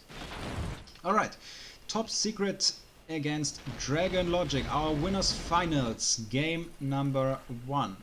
Top Secret starting with a Scavenger, and Dragon Logic directly threatening this position with the Dread Charter. Usually, of course, if you want to pick up a power well, you want to take it over here, because there is just more access to power wells. There are 5 power wells, and on this side there are just 2, but Dragon Logic does not want to pick up one and directly fight, and therefore spawns a lot of units.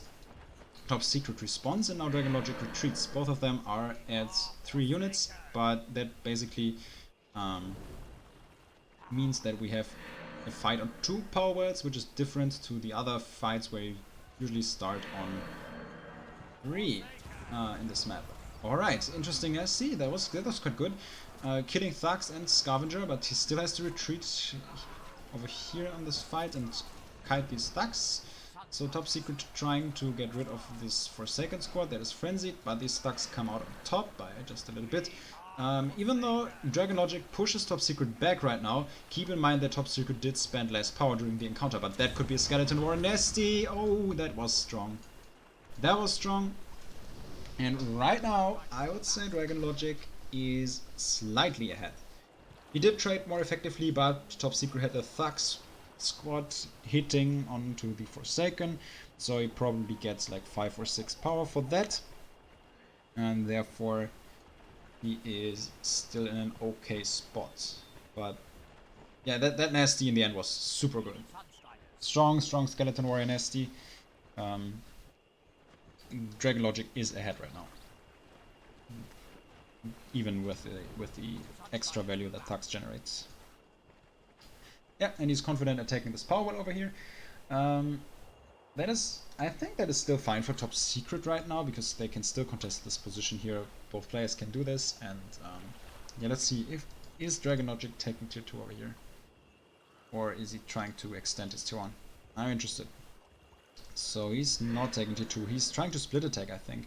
So he will use Forsaken, threaten this power well, and probably move these units and attack this simultaneously to get a lot of pressure. If Top Secret overcommits at one of the 2 sides, you might see a Motivate Mass Frenzy on the other one. So a lot of Forsaken are being played. This is gonna be a huge micro task to not run into eruptions with all of them once you walk up. If you prepare the units, it's totally fine, but once you need to get close and the enemy tries to engage and fight at multiple spots, this will be a really interesting fight, I think. So a lot of patience is kind of necessary here, because you know, the guy that engages first right now will be at the disadvantage, because he messes up his unit positioning and therefore often takes a small disadvantage. But it is Dragon Logic with the Skeleton Warriors. Oh, that is a big nasty. In the meantime, this trade rather even, I guess. But Thugs on the side here starting to loot. Double Frenzy, kinda necessary to kill them in time. Another Thug squad here trying to get for more looter value. This is pretty much deflected. Now is the question, is this well about to drop? Top Secret is holding. Alright. Nice eruption here on the side. Yes, that is a low power, but it's not down. And with a looter value, I think Top Secret might end up getting into a good position if he gets to repair this in time, because Dragon Logic already trying to walk up and do something against this. Yeah, this power well repaired, so no So nothing that he can do against that. And Top Secret's Void Pool will grow with extended tier 1 fighting, of course. So I feel like that he is in a decent spot by now. But honestly, these Skeleton Warrior Nesties in this game are great. Early activation, forcing the thugs kind of to kite and then walk up into the Sunstrider line and detonate. That's very, very good use of them. Really strong players here in this match. Alright, so let's see what happens here. Thugs on both sides. There they are.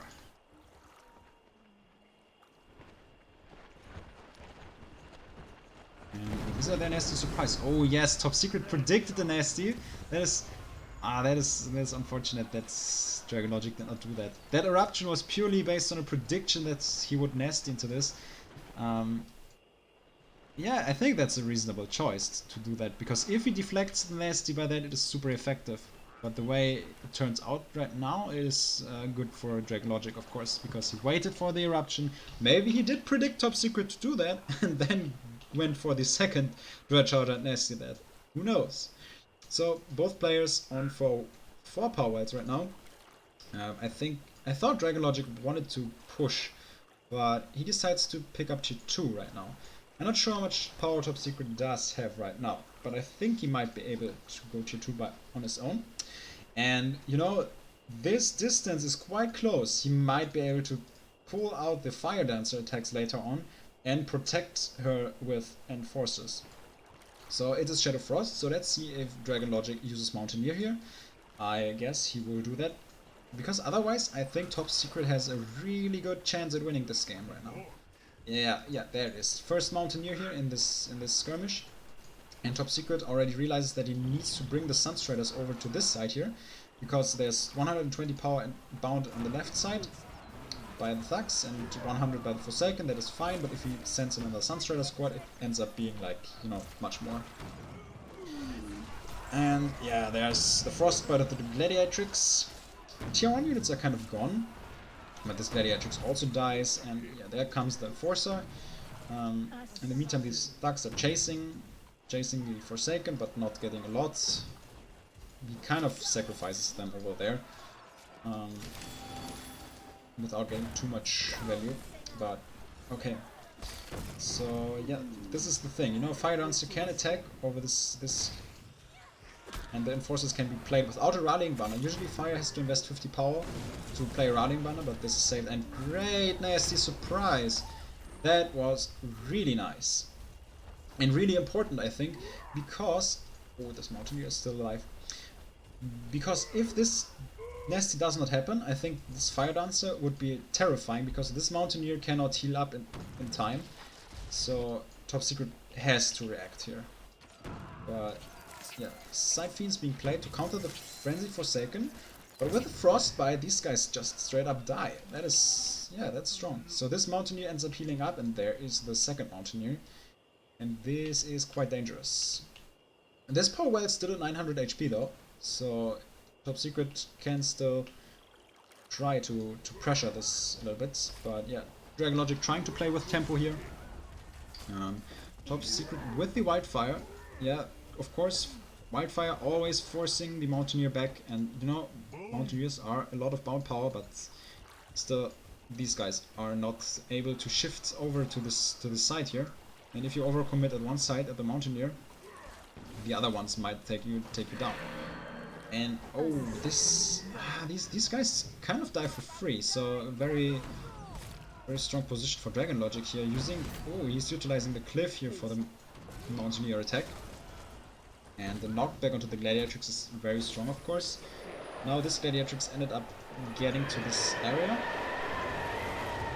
But yeah, still okay when it comes down to fighting. But yeah, this Mountaineer is quite strong, of course. But here's the next one, so it's not like this is defended. And another charge by the Enforcer, very much value generated. Oh, the Gladiatrix does not get the attack off, and yeah, a lot of stuff happening on the map right now. Another wildfire into the Mountaineer. Oh, he did attack again, so this wildfire might burn him down. No, no, no, no. Dragon Logic Micros in the last second. So, another wildfire here, dealing some damage to the power well, and also, of course, going through the power wells. To the killing Dark Assassins and damaging power wells, both of them is really strong.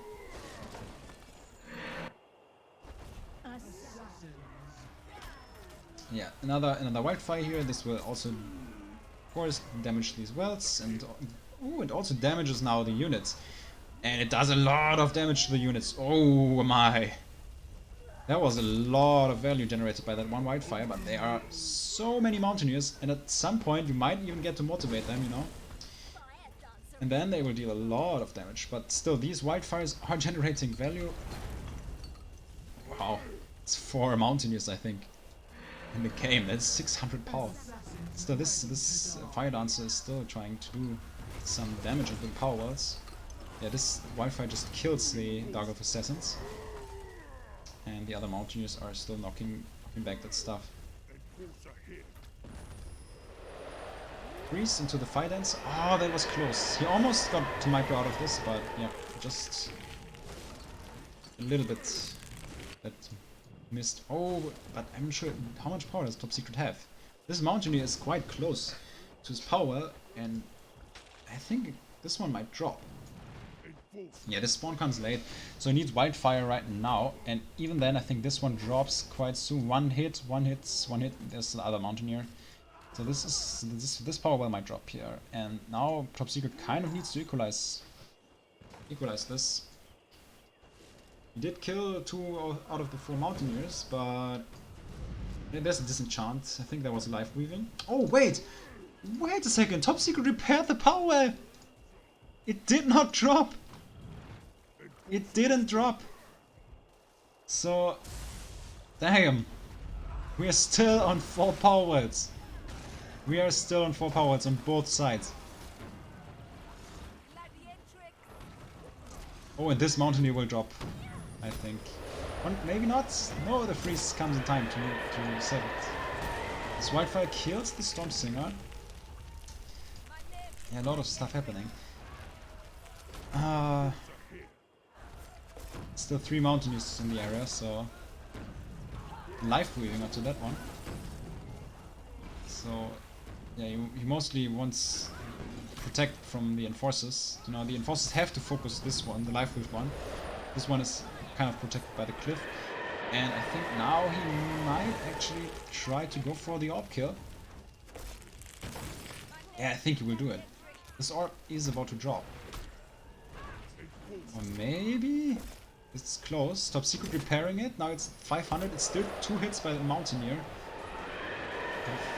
Fire Dancer resists for now. It's 2 hits. This drops. Nasty surprise, and this orb drops. So now Top Secret is tier 1. He has to rebuild it over there. There's no other chance, I guess. But this Mountaineer, he can erupt it. So Dragon Logic decides to refresh the shield so it doesn't die. And another Mountaineer is approaching here. Yeah, Top Secret. Yes, that is smart. Yeah, that was very smart. He knew that this one would not go through, so he did kind of buy a lot of time, and therefore prepare this Scavenger to get here too on this power. I'm not sure. It's double eruption. Oh, Dragon Logic knows. Dragon Logic knows, and this is tier 3. This power is still up. And he's going to 3. Pure Fire is not that terrible when it comes down to defending against tier 3, but this power well is not defended by now.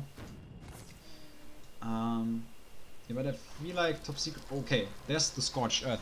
He still wants to kind of defend this, and I think this is kind of necessary. Oh, there's an Aura of Corruption. Dragon Logic wants this tier 3 to go through. It is in eruption range, I think. Oh, yes, I think he did not cancel this. He did not cancel this. So even though Top Secret loses so well, he gets to kill the orb. And now there are Mountaineers in the aura, so this aura was kind of counterproductive because these wells are still low. And if Top Secret manages to trade into this, This might be devastating for Dragon Logic. It is... Oh, I think an Eruption would have killed it. Ah, if he played an Eruption and not the Wildfire, it was below 300, but yeah, it was risky, it was risky. So Rallying Banner here preventing the tier 3 on that spot. Still, there are 3 Mountaineers and he needs to split, otherwise he cannot attack with them because Wildfire comes in. And this Fire Dancer hits on this power well. Another repair being played.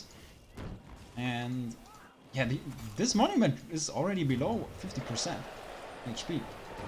So yeah, freeze being used here, so he can kind of defend this. Or maybe Top Secret wants to trade. Oh, this one is low. Tier 2 is low. That's one hit. One hit. Ooh, Tier 2 is down. Both parties lose their Tier 2. What a game. This game is close. This power is at 360. So... And High Tech picks up Tier 2 again, of course. Even though... Oh, there's the Scorched Earth. So Top Secret wants to delay this. Yeah, this is smart because this is his Frost Splash. And this power is still kind of low. Yeah, forced kind of the repair. Now we are at this stage again where both parties are Tier 2. Double Fire Dancer here hitting this monument. I'm not sure. He Scorched very early, so yes, this enables him to do a second Scorched Earth. So this monument won't come up again. Even if this dies, the second Fire Dancer will finish it off.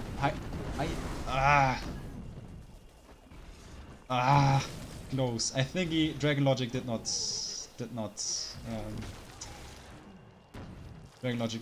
cancel this. I think that's game. Wow. What a game. What a game one in this series. That was strong.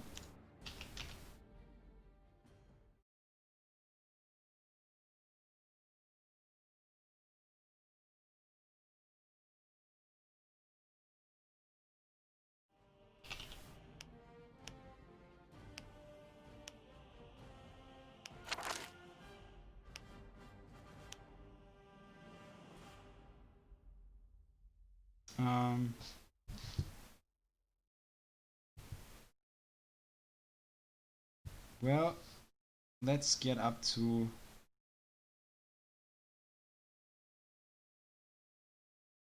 the next match. Top Secrets won, so Dragon Logic has map choice.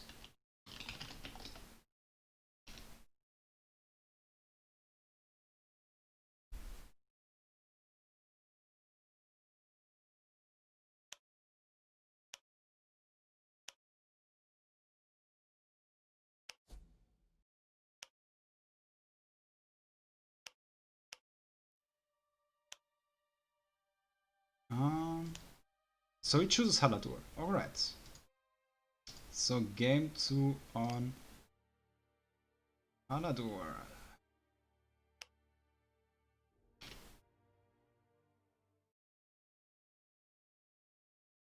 That was such a good game 1.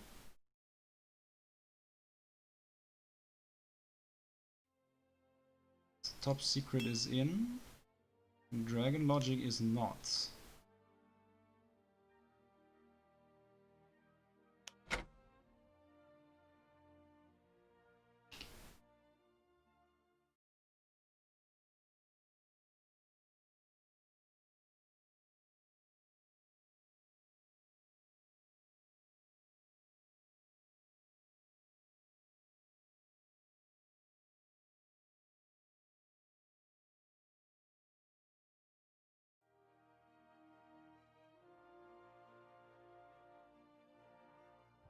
The tier 2 drop was insane as well because I didn't see it. I crashed my 250 power pool. Yeah, that's what Dragon Logic says. Yeah, it basically took away the Frost Splash. I think that basically decided the game.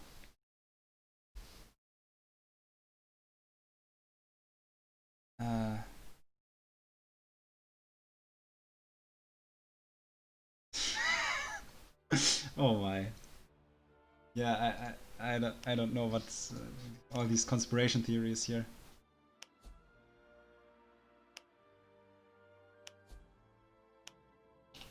Yeah, yeah. Interesting.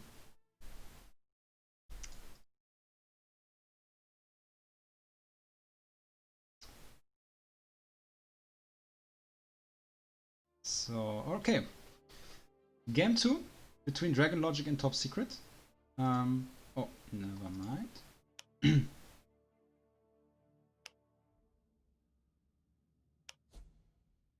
um,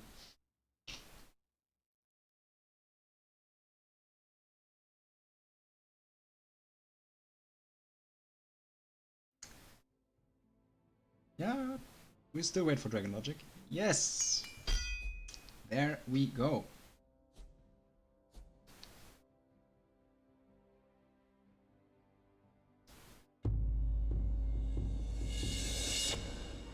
And game 2 in the semi-finals. Dread Charger against Dread Charger. So, Top Secret switched his deck to Shadow Tier 1. So we might get to see Lost Swords Mirror. Let's see. Both players taking the safe route with the power. I'm not sure. Do these guys carry lifestealer in their decks? Because they're so confident in taking this. I would be kind of afraid to get rushed with. You know, if you play a face tower or a face tower in your deck, you always have to respect that. If you well up early on Haladu and then the enemy rushes, takes the entire path and then faces a face tower, it's pretty bad. But with this card banned, I'm not sure if this is rushable or not. Because it really changes the dynamic of how this map is played. Because without power weights, you sometimes end up base trading pretty quickly on Haladur, because the distance between the maps is between the main bases is so large. Therefore, that is always an option. But yeah, early trading here from both parties here. Top Secret frenzying the damaged Forsaken that got hit by Dragon Logic's Nasty. So there are 3 Forsaken. I cannot count the amount of Forsaken by Top Secret. Let's wait until they run out. So it's 3 on both sides, and Dragon Logic, I think they're almost even. I think, yeah, that's the motivates. It's risky by Top Secret trading into this. Yeah, I think he could have retreated. I think he was not that far behind. So Dragon Logic is doing this first, winning this first encounter. Yeah, that is a nice adaptation by Top Secret, playing the Stretch Charger to run over the Forsaken, so the frenzied ones can catch up and kill the unit. But still, there is a lot of Forsaken close by. I'm not sure if he wants to play a Forsaken squad over here and threaten a counter well kick, or if he just sends the Stretcher down, so something has to be played. You know, 60 power invested here cannot go, or 50 power for a Forsaken squad cannot be invested over here. But Dragon Logic in a very commanding position in this game, because I think this well drops. Yeah, that's gone. So now is the question, can Top Secret equalize in any way? There's just one Forsaken squad. I mean, if he motivates frenzies and kills both Dread Chargers here or something, yeah, I think that's what he tries. It might be too late though. He might have a chance. Yeah, that's too late. That's too late. Ooh, that game is yeah. That's, I would say it's almost over. Regardless of what Top Secret plays, Dragon Logic now is in a prime position with Shadow Frost. But he takes another power. Oh, alright, that I feel like that might be risky. I'm not sure, because Top Secret played the Dread Charger over here, so he cannot invest into this attack. But it would be interesting to see if Top Secret is able to kill a power. Nasty surprise. Oh, this, yeah, it also killed the damaged squad basically. That was a great Nasty. Yeah, I think that's game. We have 4 wells by Dragon Logic.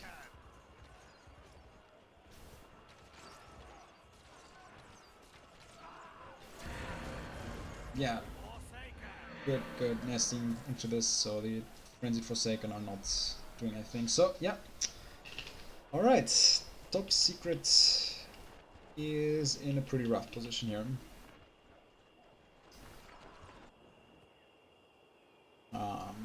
Yeah, he still tries. So let's see. Welling up again. Now Dragon Logic has various chances to punish this, various opportunities here. If Top Secret wells up here, Dragon Logic could either go tier 2 or well up by himself. Yeah, that's it. Now he goes tier 2. I think Top Secret is low on power. And he wells up. So still not giving up any economy, especially with souls. That is completely fine. 5 power wells against 4. In order to get back into the game, Top Secret would require 7 power wells at minimum, I would say. Because once you get like, well, it's not just 7, but if you get even more than that, if both parties have like 8, like something like 8 versus 10 power wells or so, it sometimes ends up being a little bit less relevant of how many power wells you have, because both players have a lot of resources all the time, and it's kind of hard to play the power limits with like the resources of 8 or more power wells. So it sometimes comes down to who gets the enemy's orbs first and sort of snowballs. Well, okay, it's pure Shadow by Top Secret, so interesting choice.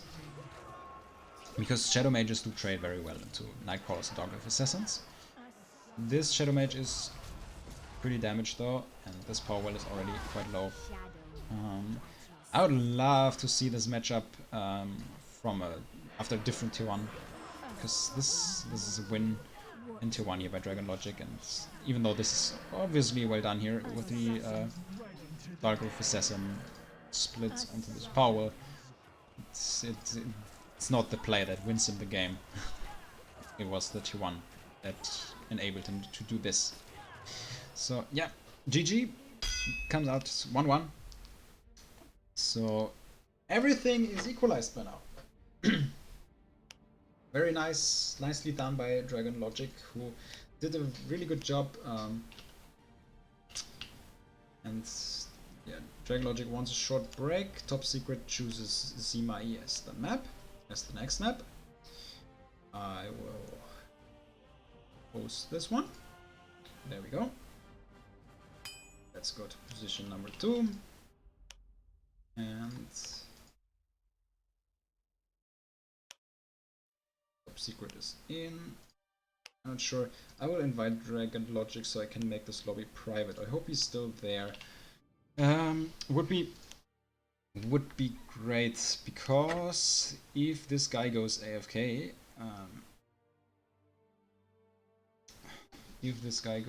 now, I have to make the lobby private, or everyone joins again.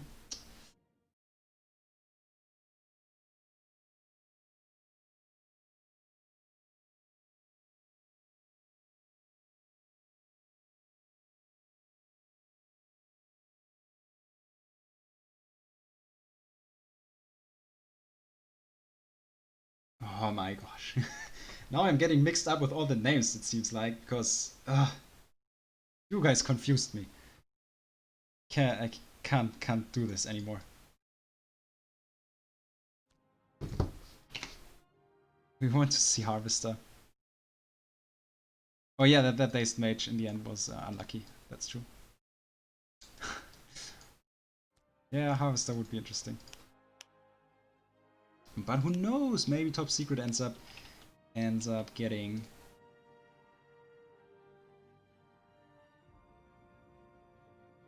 into.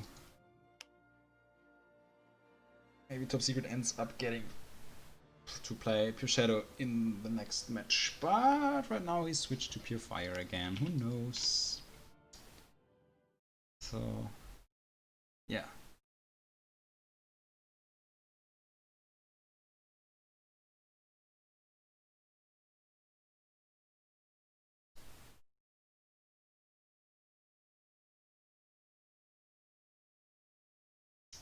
This stream is up for 5 hours already. Yes, I started streaming 5 hours ago.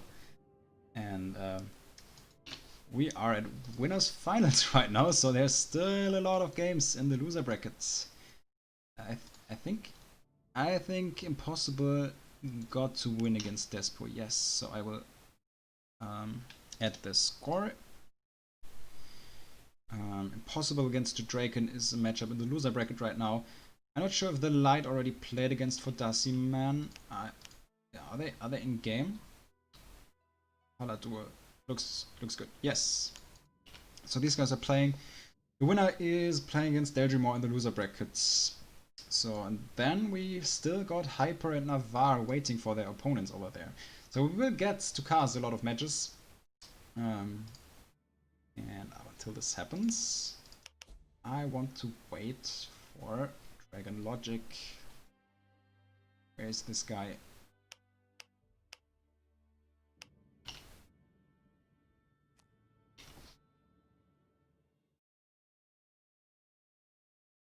Oh, thanks, Toggy.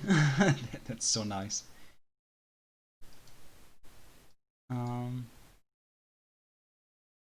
Wasn't there a Harvest on Hero stream earlier? Oh, really? Well, I didn't know that. I didn't watch Hero stream because I was busy here. But okay, cool. Cool to see that we got a Harvester.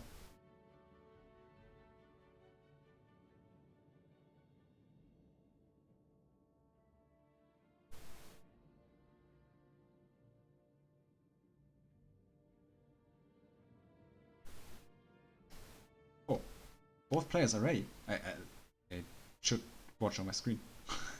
Alright, last game of the series, Dragon Logic against Top Secret. Let's go!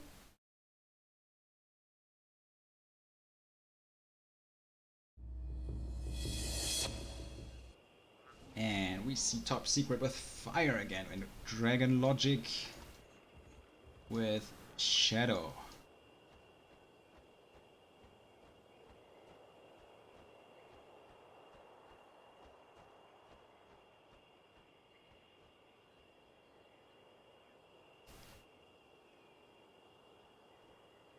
Both players refuse to take a power in the early stage again. So it's basically Dragon Logic's turn to decide who takes the first well. Shadow can safely take this well. I think you can easily block Sandra rushes. But on the other hand, if Fire takes a power, it might end up getting rushed by Frenzy Forsaken. Ooh, Draken took a 2-0 victory against Impossible. And this nasty surprise was massive. What a beautiful nasty flank. And this Dread Charger. Is it surviving? Ooh, Dragon Logic. I feel like you might be able to get into a great position in this last game of the winner bracket finals. Beautiful. And this guy did a good job here. Another thing that I wanted to note is that that's something that Top Secret always does very well. When Dread Charger moved away, he always spawns something just on top of that, that unit, so that the thugs can catch up or something like that. Utilizing the body block here really well. Oh, now kind of threatening a split attack, because Dragon Logic had a lot of bound power over here. So if he did not react like that, that would maybe enable the opportunity of sundering that power, but yeah, since Dragon Logic did not take any power or something, he decides to fight here again. That is kind of a decent position. These guys are frenzied, so yeah, retreating here might be necessary. But that is one unit traded for two, and that is the first power for Dragon Logic, especially if he gets to soak up this Forsaken squad. I think he should have done that. He missed on that, but it's okay. That's not the big deal. It's really not the big deal, because yeah, that's what I mentioned kind of earlier. When you lose map control in Zima, it can be really tough, because Top Secret can now he has to control this position later on if he does not succeed, but he tries to rush this. Never mind. So nasty surprise coming in here, inflicting a lot of damage, and now this scavenger here walks up. Probably Top Secret wants to equalize in power whites here. Yeah, Dragon Logic is get here with one extra well against one extra well, and there is tier 2. Yeah, he's trying to use the tempo that he has. That's a decent choice. Because, you know, that Sandra still binds a lot of power, it is not fully healed, these thugs are still healing up. So, they're just 4 units on the ground here. 210 power, 170, 230, 290. So Top Secret is in the position where he has to play an extended tier 1. But I feel like he would want to do this anyways against Tolls. You don't want to pick up that tool so early into the game. He tries to kite with the Scavenger here against the Forsaken and kite them right into the Thugs. They're kind of doing okay at this spot, but you see the Nightcrawlers are coming. This power well is about to drop probably. So going for a counter attack, because I'm pretty sure that he can't hold this. Or maybe he does. I'm not sure. I mean, he might be forced to do something about this. Yeah, this is not down. So interesting choice. So Dragon Logic does not want to well trade or something. He doesn't want to get into the risk of failing this attack and then being unable to defend on top of that area here. For now, both players on 3 powers, and well, now we see number 4. And then that is still an interesting choice by Dragon Logic, because he moved aggressively and did not allow Top Secret to scale up. You know, that is a thing that you can do on Semi when you take all these power wells on the side, get up to 8 power wells very quickly, and then suddenly you have like Pure Fires with so much power in late tier 2 and Juggernaut stage and all that stuff. That's going so well for Pure Fire. Yeah, Dragon Logic did a good job at preventing Top Secret from reaching this stage too quickly, but right now we are on 4 wells on both sides, and there is the first Mountaineer. So now is the question, how does Top Secret react to this? There might be Fire Thrones or something.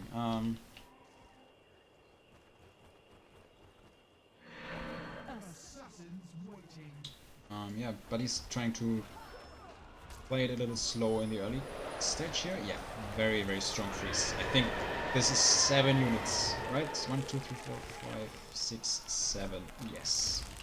Maximum amount of units frozen. And this Sandra will die. Yep. That is quite a big deal. Oh, this Dark of Assassin spot cancelled the animation. I think that is a mistake here.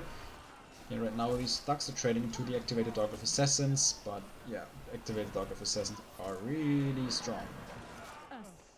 In the meantime, we can see the first Fire Thorn against the Mountaineer. Ooh, that is the red Fire Thorn though. That is quite relevant when it comes down to defending Mountaineers, because the blue one can knock him back and therefore force him to shield and kind of CC him for 10 seconds or something. That is something the red affinity does not do. So, of course, in Pure Fire you might choose this red affinity because it synergizes well with the extra damage later on. You know, once you overload, then the unit takes like 30% extra damage or something like that. And that is quite nice when you combine it with Eruption, Wildfire, with Lava Feet, or whatever. Or even if Force Charges can be utilized. But yeah, without that, never mind. The well drops anyways, regardless of what affinity he has. But yeah, this well drops. Now there's still a lot of power inbound to these units that really need to move upwards, because there's the next attack. That is Dragon Logic with a lot of pressure here on this side.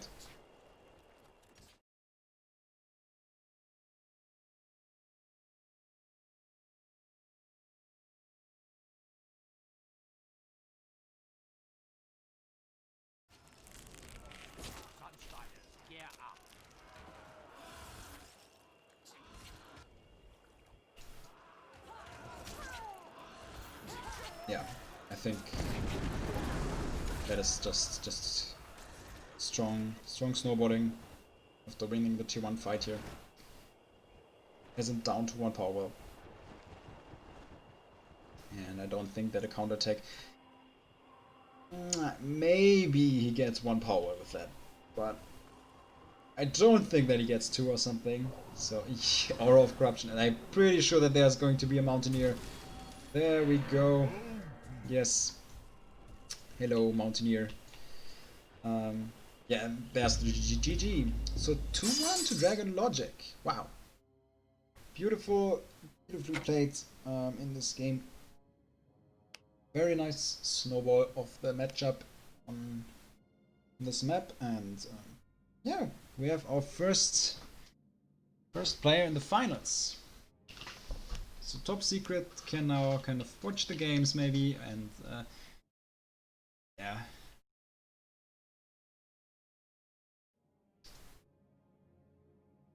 He has some time to prepare and kind of try to come back to the loser brackets. Okay, let's see what happened in the loser bracket. So we have Draken, who took down Impossible 2-0. Draken has to play against Navarre. Are these guys in-game? But I already did. Wait, I did spectate them already in the winner brackets. What about the other match? Delgimore against Fodasiman. Yeah, sure. Are these guys in-game right now? I would spectate them.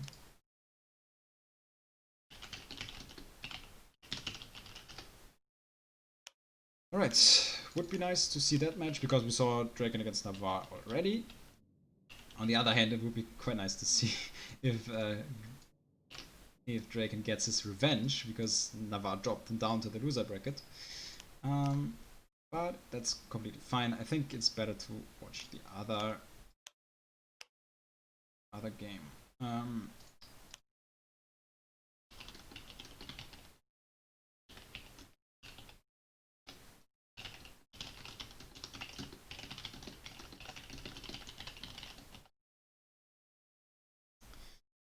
I can host the lobby, just tell me the map that you need.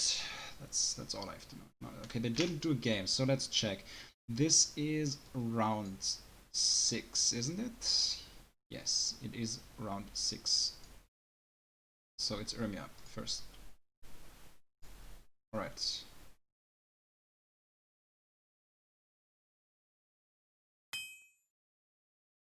Alright.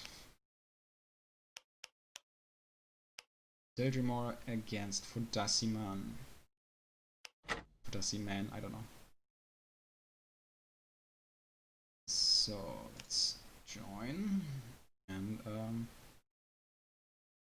just let me check. Navarre asked me which map he has to play against Draken. It's round 7, so game 1 Uro.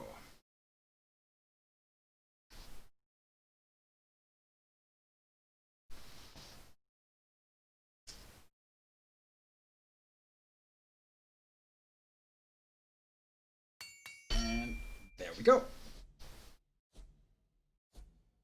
Game 1 between Delgimore and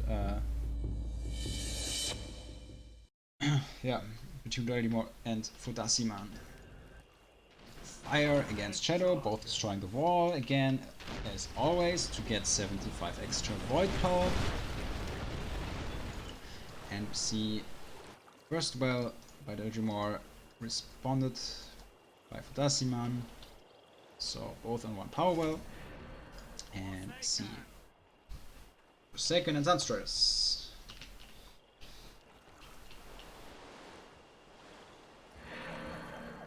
Another Forsaken squad over here.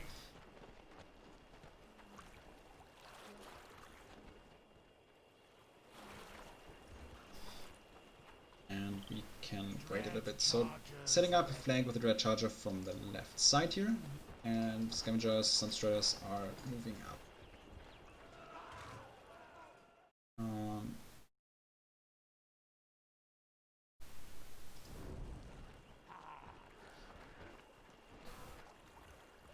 Up until now, both players are on 4 units, and ooh, that's a second power well, so that's interesting. Let's see if Fodasiman wants to rush or just respond with a well on his own.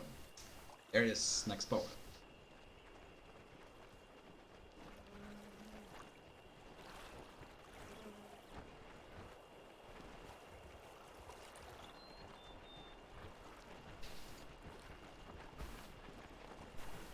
I don't mind if you want to take some time in tier 1. So yeah, preparing. I'm not sure if he's preparing for tier 2, but that is risky because fire in close proximity can always do some stuff like Scorched Earth or like double eruption. Yeah, so we end up seeing powers. And by double eruption, I mean if you just start building up an orb and you double erupt as a fire player into it, you can destroy it immediately before it gets to a relevant HP number, because the orb starts at 300 HP and then ticks up with 45 health per tick, and that, I don't know how frequent it happens, but you know, it will take some time up until it hits 600. Alright, so we've seen an eruption over here that was quite good, but these Sunstriders were not in position to directly focus the units, so in the end these Forsaken are getting a positive trade, and I think this was a positive trade for the Eldrimor for sure. Because there were a lot of lost units and the eruption investment. Yeah, fourth well, both players on 4 wells right now. Technically, if you like playing Pure Fire or something and end up getting this position, for Deciman still has good chances, because you know, if you're playing on 6 power worlds, there is a lot you can do once you occupy this position here in the center. But since Daedrimor ended up winning the early trades in tier 1, he is in a more commanding position here, and therefore Deciman has to go around here. And he wants to take this power here. That might open up a close base to Forsaken, which is hard to defend. So, no, he's not taking the power. He might go for Sandra. Let's see. Yes, there it is.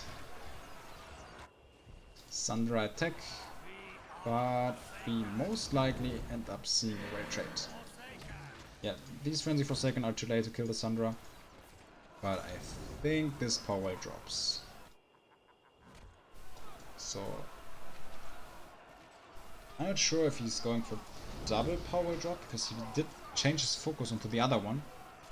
If both power wells end up dropping, I think the game might be even over, because Daedrimor has another power well from the start. Oh, and there's another squad here finishing the power. So that is a pretty grim situation here, because Daedrimor is on 7 wells right now and Fodasiman on 4. But he took another one, so let's see how he plays. Yeah, he spams Sandras, and Nightguard already got played here to counter this. I think he might get 1 power well, which is fine, but he needs, I think he needs 2. Ah, this Nightguard is still alive, 3 HP. If it gets the swap off, ooh, this is going to be really difficult, because this Nightguard is gonna die now. 3 HP, yeah. This might drop, I don't know, but he probably does have the power to erupt again. Ah, this is still dazed. But yeah. Still, there is a Sandra right now, and that could be buffed up with Life Weaving. But there's the first run already, of course. Right now, there's still 7 power wells here on that side, against 4. And even if they just destroyed 2 power wells on both sides, Daedrimor does have more power overall. But he welds up really aggressively in those games. Or in this game. And yeah, with a G2, Daciman drops. Taps out, and yeah, we have a 1-0. 1-0 lead for Daedrimor.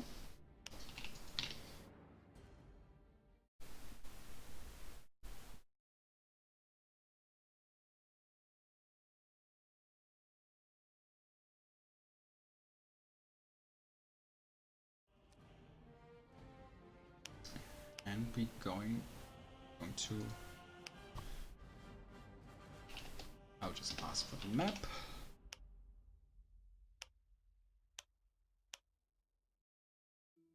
Let's see what he chooses.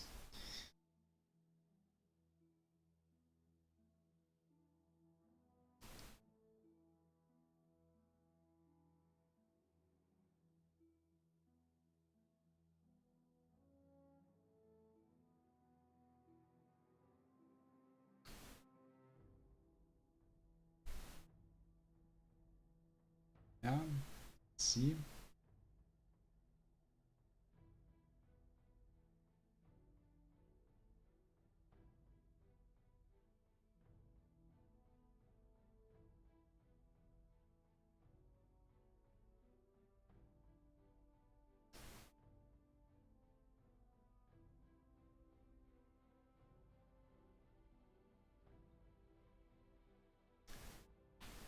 He might take some time, maybe a short break or something, I don't know. Is he still... He's not in the PvP channel, is he? Wait, is he offline? I thought this was the first game. Oh wait.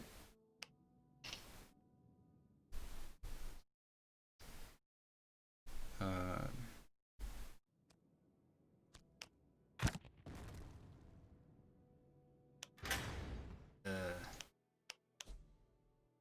Alright, let's wait like 5 minutes or something and then we might move on.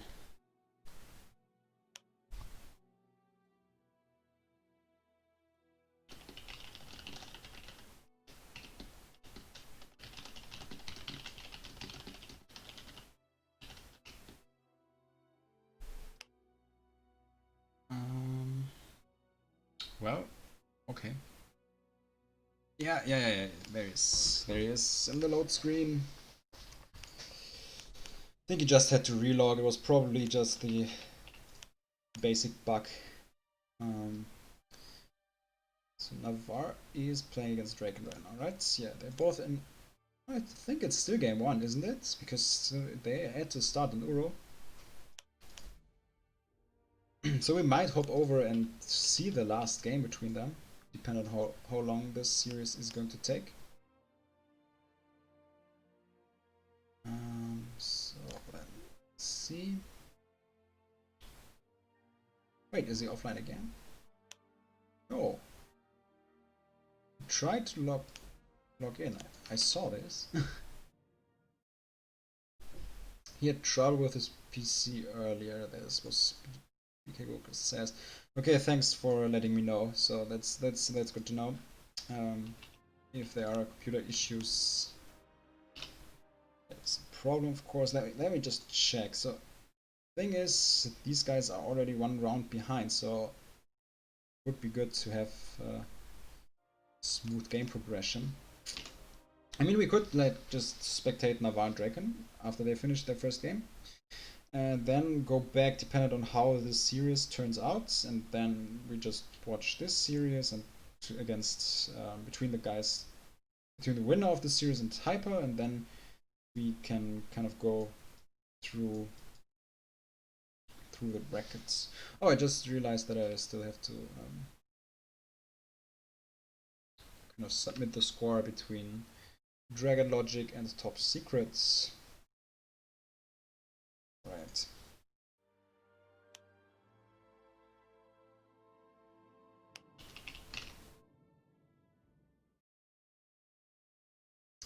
I am having a struggle to connect to Battleforge. Just a second, please. Yeah, it's alright. It's alright. We are going to wait for you.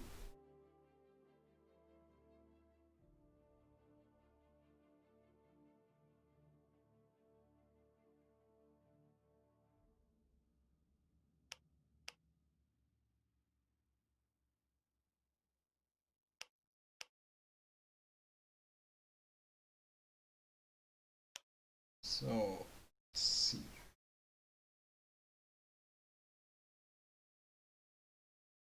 There he is. You just have to tell me your map choice so I can open up the next spectator map. Hope that everything works by now. And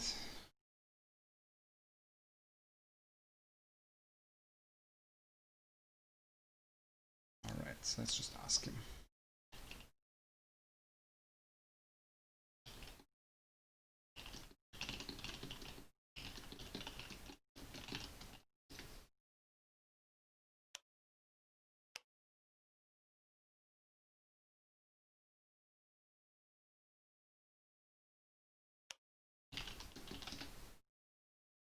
Okay, he chooses Simai as the second map. Should be this one. So feel free to join.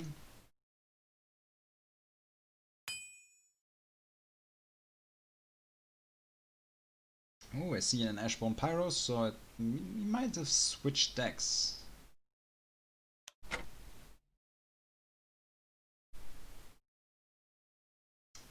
And there we go.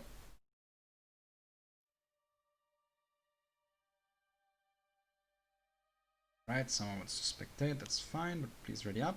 Yes, thank you very much. Game 2 between Fodasiman and Deldrimor.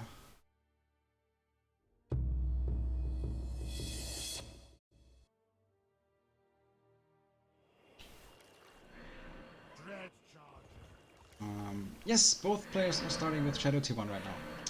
So Forsaken spam, let's go. Forsaken number 1 on Forsaken number 2 on both sides. And this Dread Charger is heading for a nasty surprise, and let's see how this turns out. So yes, he gets all 3 units, so worth it. 3 units, so 150 power traded for 110, and ooh, there comes Skeleton Warriors. So Fodasiman is prepared for this matchup. Skeleton Warriors, of course, always a strong addition into the Shadow matchup, but he still is behind early on. Yeah, this one is going to die. Alright, so these nesties can be really big, but since he lost a lot of ground in the first fight, that did not impact the state of this game by too much, because all the Forsaken got to focus the Skeleton Warriors, and right now, alright, this guy is still alive, but he has to run away. So he's trying to prepare another Skeleton Warrior nasty, I guess, to zone a little bit, but he can't leave these guys too much, because then this space ends up being too open. So he still has to kind of at least stay close. So he cannot nasty anymore, but he can still activate, so as you can see... Oh, wait, did the motivate go onto the Red Charger? No. Oh no, it didn't. Never mind. Never mind, alright. I'm just blind. The Forsaken worth the buff. It's all good, all good. I just didn't pay attention. So we have 4 Forsaken on the one side and 4 Forsaken on the other one. So, well, in the end, that trade was kind of good for Fodasiman. I mean, if there's a Skeleton Warrior nasty right now, he kind of has these Forsaken in this corner here, and they cannot move. So, if he nasties and cleans up the rest here, he might be in a decent spot. But he has to be careful that these Forsaken don't inflict too much damage, and the respawns don't kill anything. But, yeah, I still think that's fine, and I think that Fodasiman is definitely in a position to well up. So I feel like Deldrimor will take tier 2, but I'm not sure what he does here. So, oh, he wells up, alright. So I think that is rushable. If he just uses Skeleton Warriors as tanks to prevent nasty spamming, and kind of splits a little bit with Mass Forsaken, I think he could rush this. But let's see, he takes a well first. I mean, the trading was still very good. He did a good nasty here, got the kills off, and the other Forsaken did damage onto the power. But yeah, that's tier 2. Alright. So, tier 2 against the Forsaken spam. So he's splitting the army. So I'm not sure if he's going for power welds. I think he is. Yes, he's choosing to go for power welds. He's mass frenzying. I feel like he's going to mass frenzy on both sides. On one side there will be cold snap, so you motivate one of the cold snap units and then you mass frenzy on the other side as well, and then you try to get one power weld. Yeah, there's the cold snap, now you motivate this, there you go, mass frenzy on this side, there you go, and now focus the power weld and try to get it down. Now is the question, does Deldrimor have enough power for protect? Cobalt trick, yeah, that's still not enough, he needs a Glacier Shell, yeah, that's the Glacier Shell, okay, that might be enough, but there's still one Forsaken squad that is frenzied. And these ones did a lot of damage, but yeah. Oh, he needs to focus this one. Yeah. Not for... He can still try to run down with the Dread Charger later on and try to threaten with a nasty surprise. Like 313 damage, that is still down when it's getting nasty. Ooh, this power was also very low, but okay, this one was frenzied, so these guys are still there. And alright. So, yeah, double frenzy. This power is dropping, right? Yes, it is. Wow, that is a power drop and kind of a decent spot for Daciman if he gets to hold off the incoming counter attack. And he still has this opportunity of threatening a nasty surprise. I would still play a Dread Charge and run down, even if it does not allow me the opportunity to get a nasty off. He has to repair the well, right? But yeah, Nightcrawler being played. Oh, it's Shadow Nature, interesting matchup. He might want to play a Forsaken Squad here, just in front of this, to body block it, slow it down, and then frenzy immediately. I'm not sure if the Nox Trooper is the best choice here in this case, to be honest. But let's see.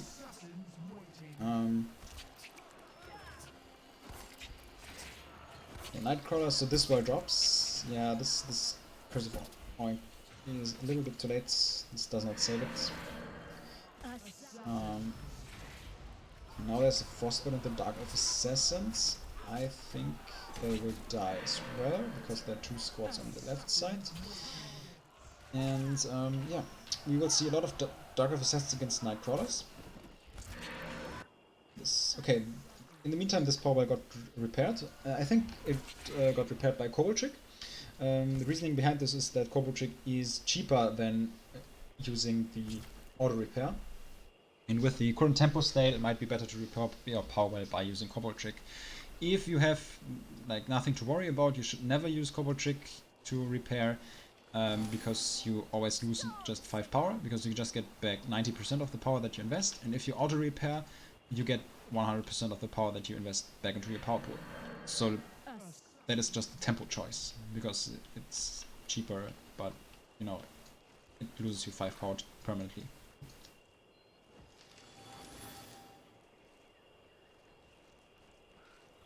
So Nightcrawlers, power Ghost Spears, interesting choice.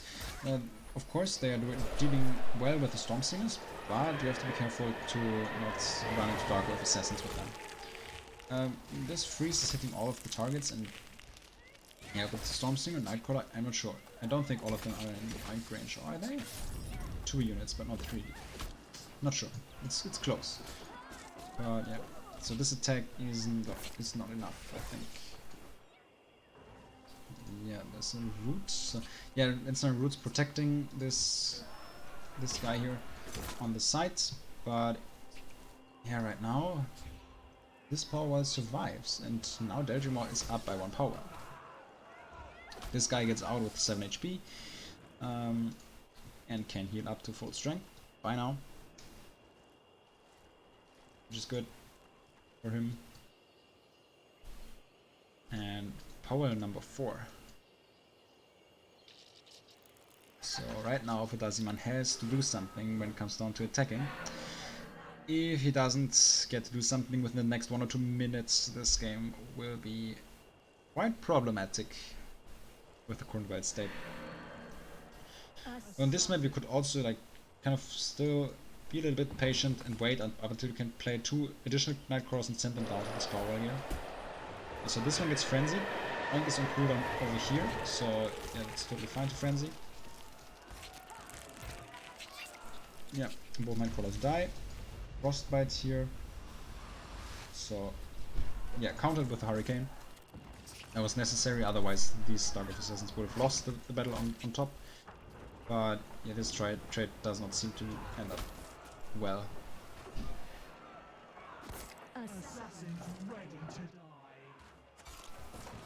And with 2 power words and difference here, it is quite difficult.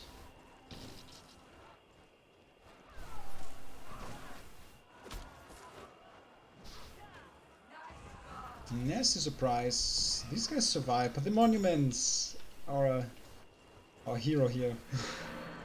This monument, so underestimated. He's so strong. I mean, they technically deal like 500 damage over 30 seconds if you would have to assign damage value to them. So it's almost as good as one of these units here. They deal a little bit more than that. But yeah, by now we have this well paid off, this well almost paid off. It's yeah, and that's where Fodasiman taps out because he was down in power worlds. Yeah, GGs are going through here, and this is a 2-0 victory for Deljumar.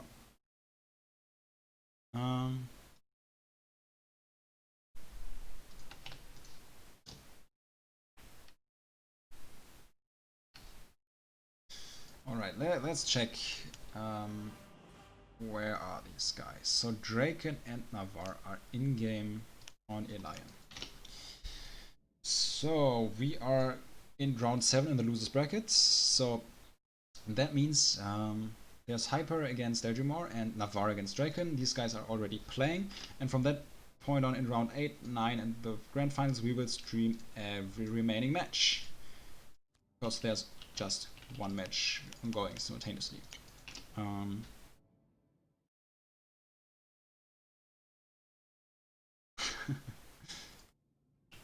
Yeah, 2-0. Alright. I feel like it just makes sense to open up Uro and go for the next round. That's the wrong map. No, no, no. I always choose the wrong ones. There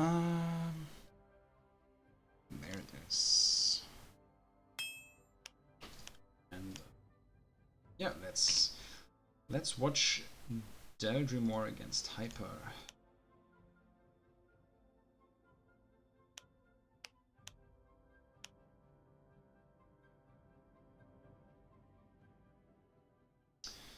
We saw only 1 or 2 Nature Frost players. That's what just got asked. Yeah, we saw Afrobrook playing Stonekin. We saw the last game from Zapiax, who played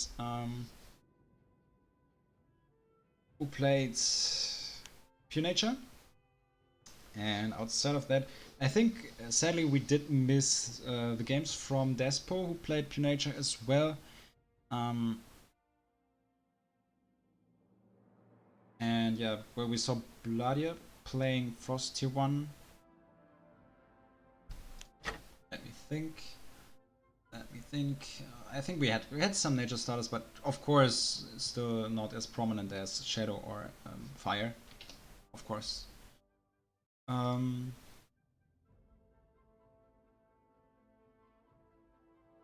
I kind of just took a short view at my Discord account, and I think we got some replays already from Despo, so I might get to upload some nature stuff later on, so you can watch the nature and Frost games that were played in the tournament as well. Okay, Hyper against Deljumar. Oh no, Deljumar still wants to change something in his deck.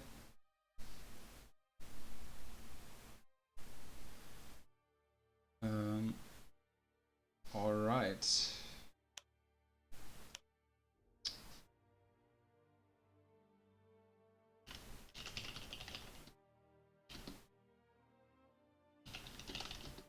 No, wait.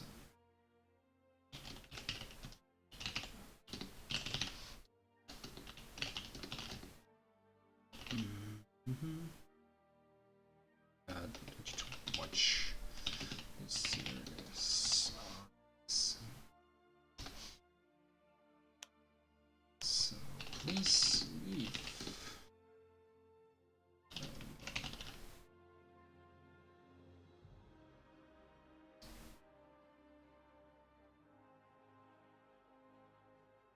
Alright. Yeah, thanks Dragon Logic for dodging this lobby here, because Deljumar doesn't want him to be in here. Maybe he does not want that other people can see his games, because he might get to play against him, because Dragon Logic is already in the winners finals. All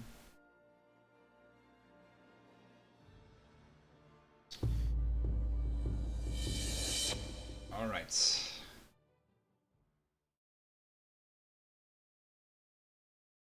What is your favorite map? My favorite map. That's a difficult question. By the way, double shadow start again on both sides. Hyper with Forsaken, Spam, and Vegemore as well. My favorite map. I personally do like Urmia, I think, is my favorite map, but it also depends on the matchup that I play, because sometimes I used to play a lot of Pure Frost before the home sword nerf especially, and Urmia was kind of the best map for that, so that's why I probably enjoyed playing so many games on that map. Alright, and the first encounter, Daedreamer with the first nasty, Hyper with the second nasty, both of them hitting really hard, and Hyper, I think, with the better trade over here. Ooh, getting to finish off 3 Forsaken squads, and all of his units are still alive. Ooh, that is a really large difference here in units.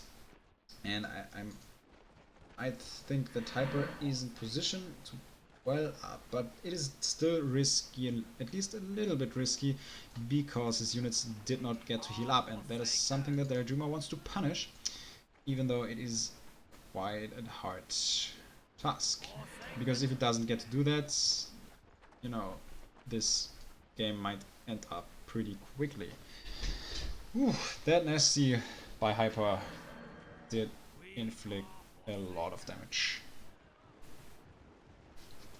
So right now we see, is this 4 or 5 Forsaken? I think it's 4. So there's definitely nasty power, because it did not resummon yet, and there is the first nasty hitting 3 units. Yeah, and that's quite a big problem. If he has the power for a second nasty, this is defended. I'm pretty sure of that. But he does not have it. It's late. This duel drops. Doesn't it? No, it doesn't. Ooh, this was close. 238 HP, but the next Dread Charger is coming. This is going to be close. Hyper moving his units up here to block this Dread Charger early on. And yeah, that is important to reduce the HP so it cannot nasty into this. And yeah, tier 2 probably the only option out of this. There it is. Lost Souls. Now, how does Hyper react to this? He is taking tier 2 as well, and it is Lost Souls 2. So right now he should utilize his Forsaken, of course, because that is a problem with you know, with the current game situation, that these bound tier 1 units are not as effective in tier 2. But for Forsaken it is still fine. I mean, they trade well into Nightcrawlers, they do trade well into Stormsinger, they just do not do that well into the Dark Elf Assassins. And that's the problem with them. Alright, Hyper going for the Stormsinger spam. This was still very low in nasty range, so if a Nightcrawler sneaks up at any given point and does the nasty surprise, then it's gonna be difficult. Nice movement by Hyper here. This Dark of Assassins were activated early on, so Hyper moves his units out of the range, and now he can just wait until these run out, and then he will be able to do some extra damage for free. This Stormsinger spam, as you can see, this is still not defended, so Hyper is playing with the tempo here that he got from winning this early tier 1 skirmish, and see if he gets to deal with it. And yes, he does. It seems like Daedreamer was out of power, and therefore game 1 goes to Hyper.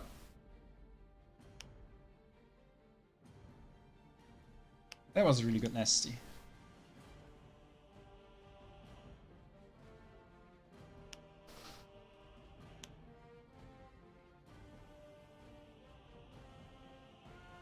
Alright, so it's Daedreamer's map choice by now.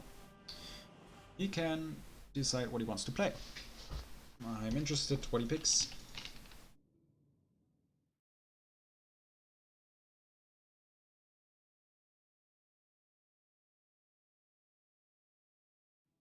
It's Haladur. Alright.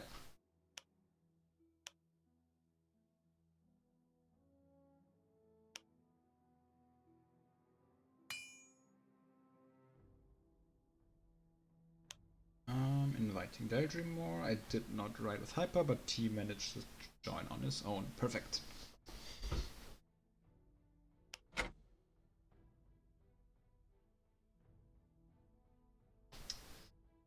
And Hyper is ready already.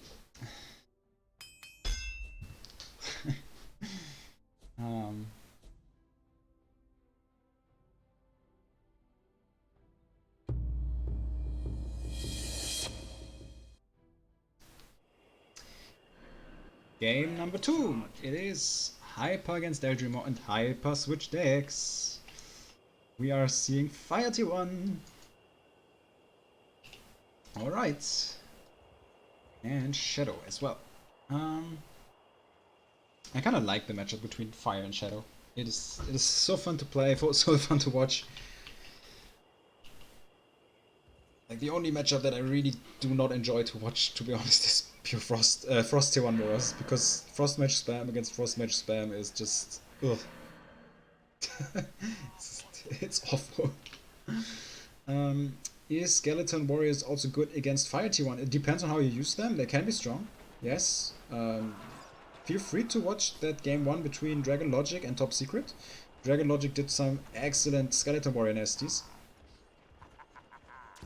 over there, and yeah, the first nasty surprise, even trade, 2 units killed. That's alright, but nothing game changing. Both players still on equal numbers, and there's no nasty available now, and we can see some thugs. So these guys are getting microed. Yeah, good choice on microing them, but it's almost enough. Yeah, they still got some power back, but yeah, trying to kite here against the thugs. And early frenzy, yeah, very important. Always frenzying these guys kind of early on here, to make sure that the thugs end up dying. And yeah, focusing this dazed thug squad here. It is completely normal for thugs to trade negatively and still come out on top. So we still need to track on how much looter value they end up getting out. But I think this guy also dies before getting out of daze, right? Yeah. Does. So that is a pretty problematic position, I think. Even though, yeah, we can resummon thugs here. Yeah, that's the power. So another power by Hyper. So it's good that he had the Sunstriders outside of this area, because otherwise he would have get locked out of the map. But now he has to defend against a lot of Forsaken. And this might be difficult. So these thugs are moving forward to force out something in the end when it comes down to spawning or something. Yeah, but these guys were running in a sort of in a circle. I think he should focus these ones, because these ones would die on their own, I guess. Because right now his power is in danger. He's almost down. If he gets to hold though, then it will be interesting. Yeah, but the nasty surprise will kill it. Yes, I think you could have done it without it, nasty. Yeah, I think that would be possible, because right now he invested 50 additional power, and that means there's a Sandra. Yeah, the nasty didn't kill it because it took some damage. That is something you can do sometimes. Dredge Charger hit, and then look if the Sandra drops below 436 HP, and if it does, you can nasty into this and defend by that. The thugs still looting quite a good amount, but yeah, this Sandra is quite low, so it has to get to the power and heal up before it can be used again, and therefore Daedrimor, I think, now in the better position, even though the thugs did loot a lot during the skirmish. Let's see if Hyper wants to recapture this power. Depends on how the next trade ends up playing out. Hyper might stay in the game or not. So this might run down here to the bottom. Yeah, another Sandra being played here. Yeah, this Red Charger is about to catch up, so there has to be a scavenger to slow it down. But that is also a kind of a risk because of possible possible nasty. I think this third extra well was too much, but yeah, Hyper not focusing this power well with the Sunstriders, and this not with the Thugs either.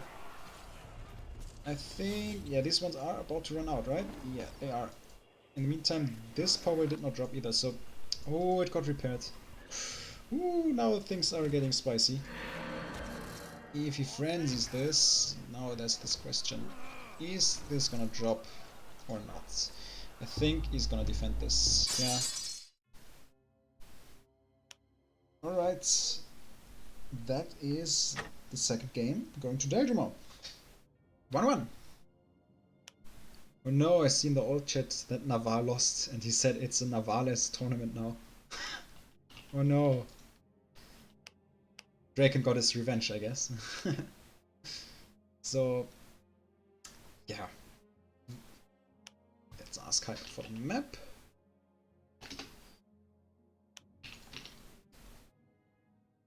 Oh, Navar. Yes. Oh, Draken even won 2-0. Wow.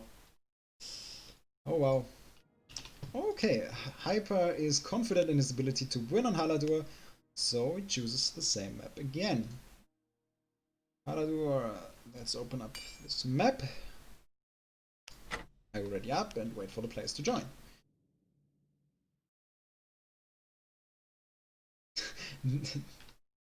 Did das Torgi won the tournament already? No, he didn't win already, but his Smurf Dragon Logic is actually in a good position to do so.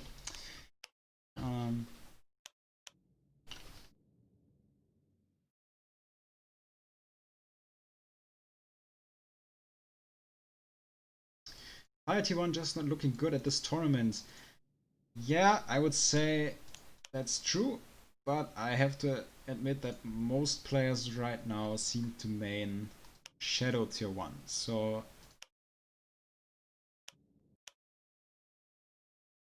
let's see how the next game ends up. Because Hyper is playing Fire Tier 1 again.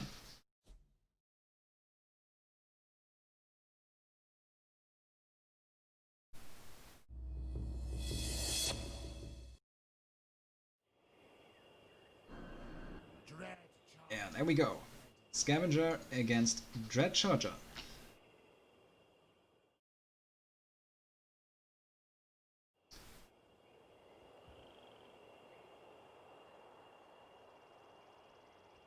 Alright, so first well picked up on both sides. Pretty much at the same time. And now we see a similar approach here. So Sunstriders, double Sunstriders now first, of course, and then you can opt either into more Sunstriders and play for choke points, or play for the scaling thug thing, where you can loot up and get the void out of the enemy. Well, it's not void, it's actual power, to be honest. But yeah. So Dread Charger going around again for the split attack, probably looking for a nasty, which is kind of important for the thugs, because if you get a good nasty early on, they won't get any looter stuff done. So this got deflected, but this nasty hits, and I think it is going to kill the squads. Oh, maybe not. Maybe not. These guys had to run around, so they might take some damage. But they are still alive, and there are more thugs streaming in. So by now, Hyper technically has a power effective trait, but Daedramon in the better position. So let's see how this plays out. Yeah, is he trying to nasty this? I think he can't, because Hyper moved his units behind the power well, and that power would soak up a lot of damage. So this scavenger has to move out of the area here, because you know these Forsaken are threatening it way too aggressively. And yeah, this scavenger can run down, and he might try a Sundra split attack. Yes, so that is what's happening. And there's a Night Guard, so now it really comes up to how well does he defend that Night Guard, and how much damage does the Sundra get onto the power well beforehand, because if it gets the ability off, it is already a lot of damage. But there's not a lot that he has when it comes down to other units. He will remain with a lot of spawn presence here. These thugs are still here. This Night Guard will be able to hit the power, and it has the damage buff for a couple of seconds. So this well might drop below 300, and then he can erupt now. Yes, there drops the first well. If he reswaps this Night Guard, yeah, he should. Yeah, he kills it. Because this was close to go below 300, so a reswap would be dangerous. So, Deldrimor now with a massive power deficit retakes this power well over here because all of his units are here, and there's this kind of attack. Sure, that locks Hyper a little bit out of the map, but there's a Night Guard and another Sandra. This Night Guard still gave him spawn presence. It's out of the dazed status, so body block is important here. He cannot nasty anymore, and in the meantime he tries to attack through this thug army, but if he erupts into this, yeah, beautiful eruption. He might need another one though, it depends. You know, how many thugs are there? 4 squads. 4 thugs. He does not. I think he's fine. I think he's fine. This Night Guard kills the Dread Charger, and this Sandra is at the power. Ooh, 1 hit and it's in eruption range. Yeah. Yeah. He doesn't need it. He doesn't need it. Yes. Wow, that was close. But now these thugs are streaming in, and I think Hyper got this. I feel like Hyper got this game.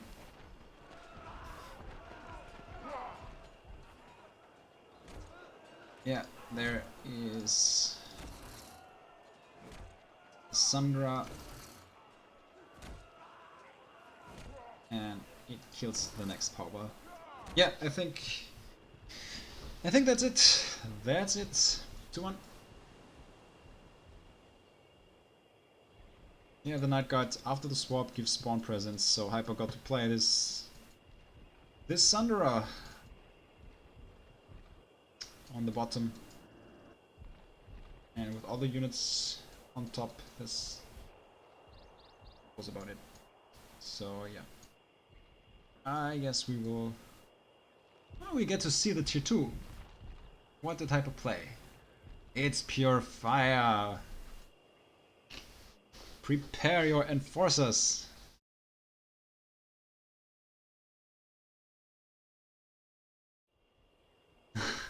I feel like Togi is going to be happy right now.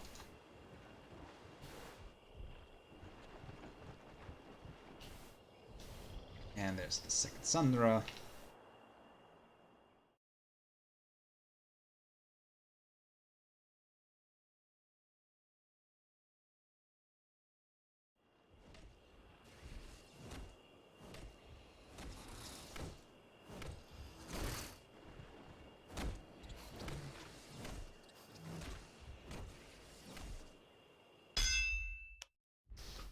You are victorious.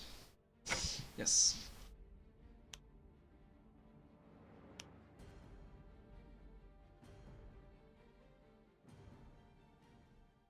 No, there was no disconnect. They were still talking in the chat. Oh, Navarre wants an invite? I think he just wants to spectate, right? Yeah, he's out of the tournament. So it is Hyper against Draken, the winner against Top Secret, and that winner against Dragon Logic.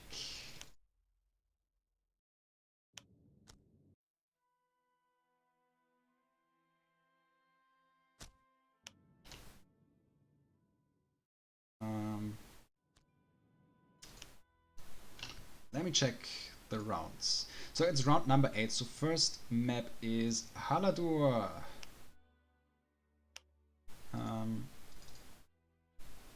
And I did not open up a spectator map. There we go. Alright, feel free to join. I will invite Navarre as well because he wants to spectate. I guess that is fine because he's out of the tournament. But where is Hyper? I'm not sure if he wants a short break or something. That would be totally fine because he had to play 3 games right now. That was probably intense since it was just a 2-1 for him. Yeah, I will. Oh, wait a second. Why did I Why did I switch to my Shadow Nature deck right now? I don't know why. I still want to add these banned cards here so everyone can see that Cursor, Face Tower, and Water Tower are not allowed in this tournament.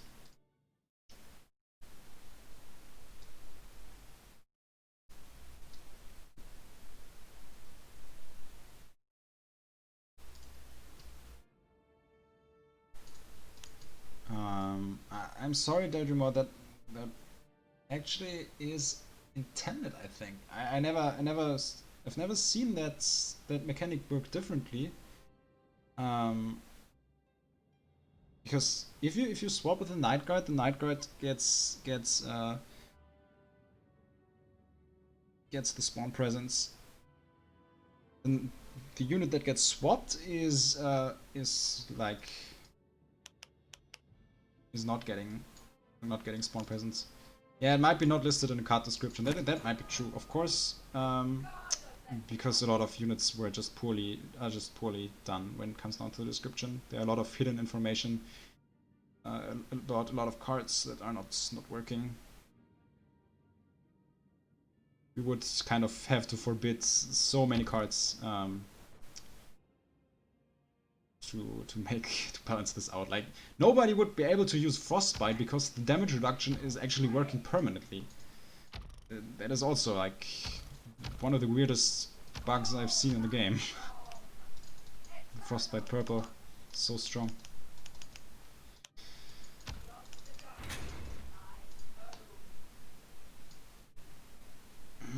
I'm sorry, I cannot give you a rematch for this. We have to move on with the tournaments.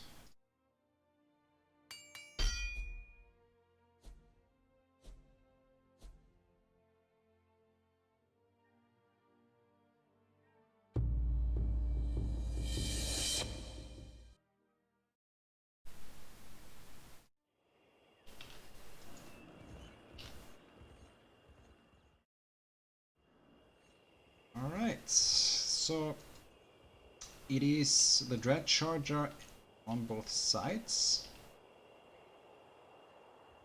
and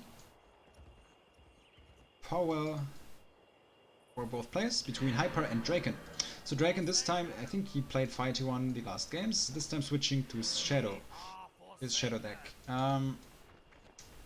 Yeah, that is a second Forsaken squad on both sides.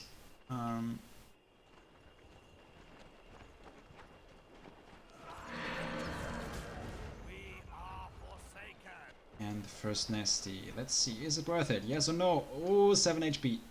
Alright, so Draken is fine, I guess. If Hyper does not get pressure done right now. So if Draken gets to heal up with his units, he won this trade because he just lost 1 unit, but his units are still low from the nasty surprise, and 3 units took damage. So Hyper might be able to continuously put down the pressure here and trade very effectively. So he's moving back with his 2 units because he's afraid of another Dread Charger spawn into nasty. And as you can see, now this could not regenerate to full HP, and therefore Hyper could kind of do a decent trade. This nasty surprise will probably follow up by the second nasty surprise, and right now all the units are down. And let me check in the end. So it is Draken with 520 in score and Hyper with 545. It is quite close. I think because Hyper invested the nasty quite early, they are pretty even when it comes down to trading. Therefore, I think this web was actually risky, by the way. But Draken does not rush it. He respawns with the power well on his own. 3 power words. 3 power words. 3 Forsaken. I think 3 power words is something that you would like to just spawn for nothing here. Yeah. 3 Forsaken against 2 Forsaken, 3 Forsaken and a Dread Charger. So still the nasty threat available.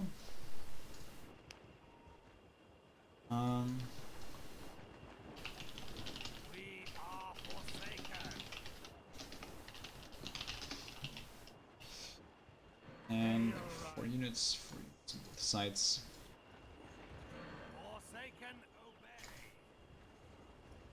The will see the next encounter right now. Nasty Surprise, not gonna hit, and Hyper Stretch Charger still full HP, so it has to be respected.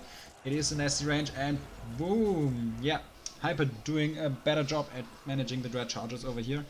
He deflected Draken's nasty attempt and also managed to get a beautiful nasty because it did protect on the Dread Charger. So that is something I wouldn't do, by the way. He did move up 3 Forsaken, while the other ones were in the back line. If you move up 3 units, that's what I meant. Nasty still hits full value by 3 units. You just want to send 2 in front of the enemy, so the Nasty gets a little bit less effective. But still, because Hyper did this beautiful trade in the early stage, this is an okay place for him to be in. He picks up another power. And this Dread Charger is dead, I think. Yes, it dies. So this guy will be motivate food, I'm pretty sure of that. Otherwise he would have killed it. But that's totally fine, because he's gonna motivate it quite early. And ooh, Triple Frenzy. So now Hyper can Master Frenzy and technically go for the power well, because these guys are gonna die anyways. I wouldn't go for the units, to be honest. But he's trying to trade through. Yeah, there's the Dread Charger now. It's gonna be nasty into the units. Probably Forsaken squad will finish them off. You know, if Hyper would have activated all of them and just went for the power, these Forsaken would have died anyways. This nasty would have been played anyways. Would be the same outcome, but this power would have probably be at like half HP or something. Maybe a little bit less, but still a little bit more value out of the trade. So this, yeah, Hyper doing a good job at protecting his Dread Charger early on, but Draken quick at the refocusing here. Because he moves in, tries to get the attention from the Forsaken, then moves out again. And ooh, this nasty killed 3 units, but these ones also died, but that's okay. Yeah, Hyper uses the momentum, I guess, picking up Tier 2 first. And you can see that he's slightly ahead. Draken also on his way to Tier 2, but a little bit slower, because he was down in power just by a bit. Could you please report bugs like the frostbite damage increase being permanent on the forums? I'm planning on fixing those. Oh, alright, that's pretty nice to hear that. I will try to do a bug list, because there are some bugs that are quite annoying, especially when it comes down to the ones that are kind of getting, I would say, abused a little bit, like Nether Warp glitch, you know. But I think I did a big post about that in the forums, at least in the Nether Warp one. Didn't talk about the frostbite that much.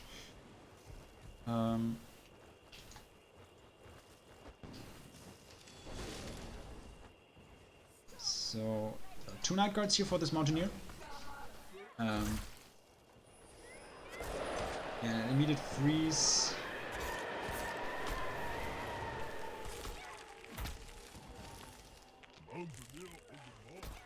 And this one dies. Yep, there it goes down.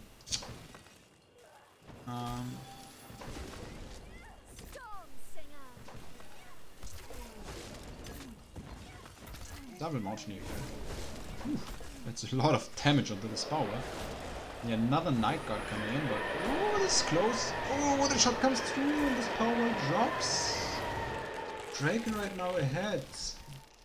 Yeah, I think the idea of spamming Storm Stinger into Mountaineers is not the best one, because even though if it is a very versatile and strong unit, the DPS is not that high, so you cannot force the position where, yeah, the swap comes in. You cannot force a position where the Mountaineer has to regain his shield. Ooh, this Mountaineer did resist to the freeze. That is unlucky. Or unfortunate, I don't know how much time there was left. Ooh, Draken wanted to move forward to Nasty, I think. But yeah, now this Mountaineer is still alive, and another Mountaineer going over to Hyper. And if he kills the Night Guards, these Mountaineers are unbound, and that almost compensates for this lost power, to be honest. Draken needs to do something about this. Oh, Hyper late on the micro, he loses one of the unbound Mountaineers. That is big. That is really big. Like, these units are worth more than a normal Mountaineer. You have to keep this in mind.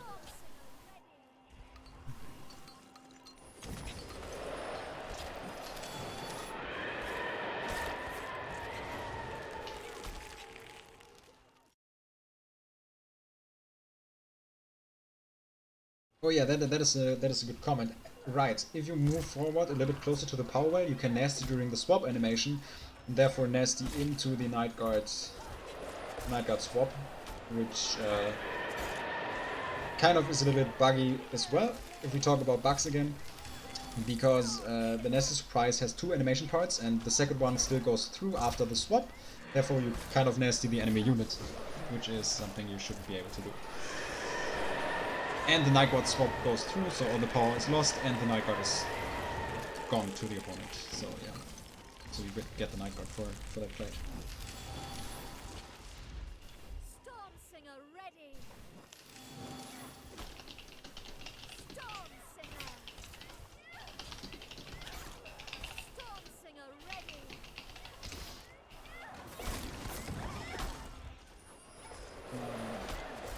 Yeah, engineer attack.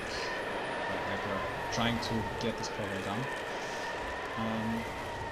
Both are on 5 power wells right now, so if this one drops, I feel like Draken ends up being behind. Oh,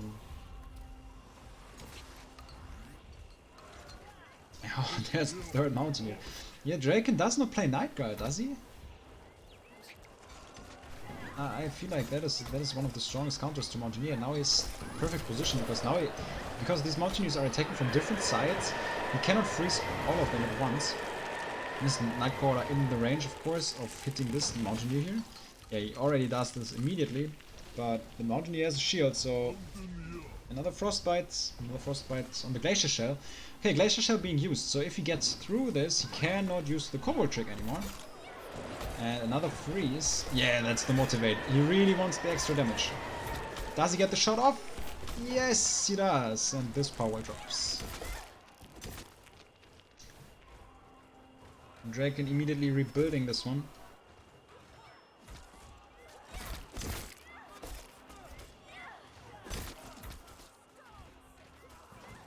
I'm not sure. Is he focusing the correct one? Yes, yes, yes. Oh, 4 HP! No! Alright, so this guy survives. And this guy dealing a lot of damage. I think next shot kills it. Next shot is... Oh, that combo trick was so necessary. That would have killed it. But Hyper can still walk up and do a shot at Nasty, I think. Yeah, that would have killed it. If he moves up with the Storm Singer Nasties, he gets a power well kill.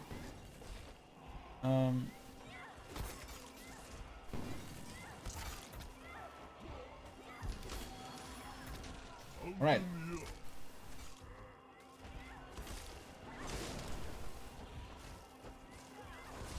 Oh, life weaving. Yeah, the idea of getting close here and utilizing the life weaving. You can see this goes through the Glacier Shell. So if he focuses this Mountaineer, it's even make it harder to defend the power. That was a very, very good use of the life weaving.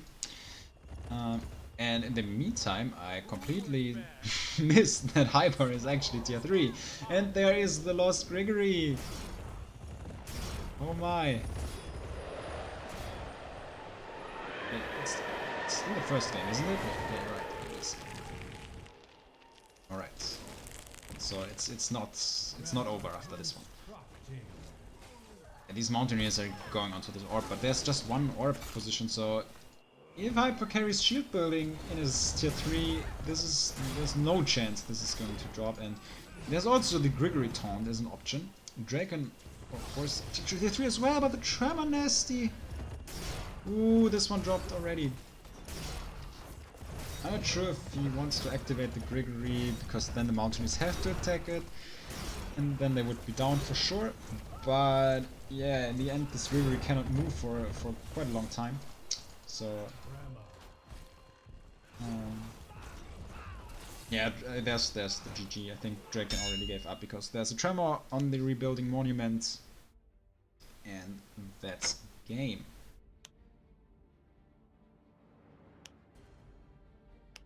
GG. Game 1 goes to Hyper. A pretty interesting match. So, it's your map choice, Draken.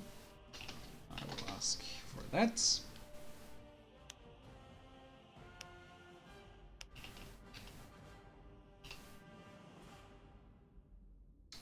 Ooh, he chooses Uro. Interesting choice. And I have to choose the spectator map again.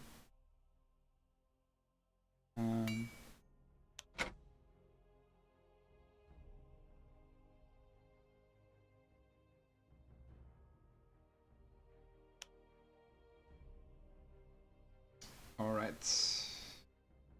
Wait, Hyper isn't in yet. That's someone else. I did not realize that. Yeah, lobby is open. I'm sorry. I'm sorry, Hyper. Yeah. Alright, there he is. Alright, next game. Good luck and fun, guys.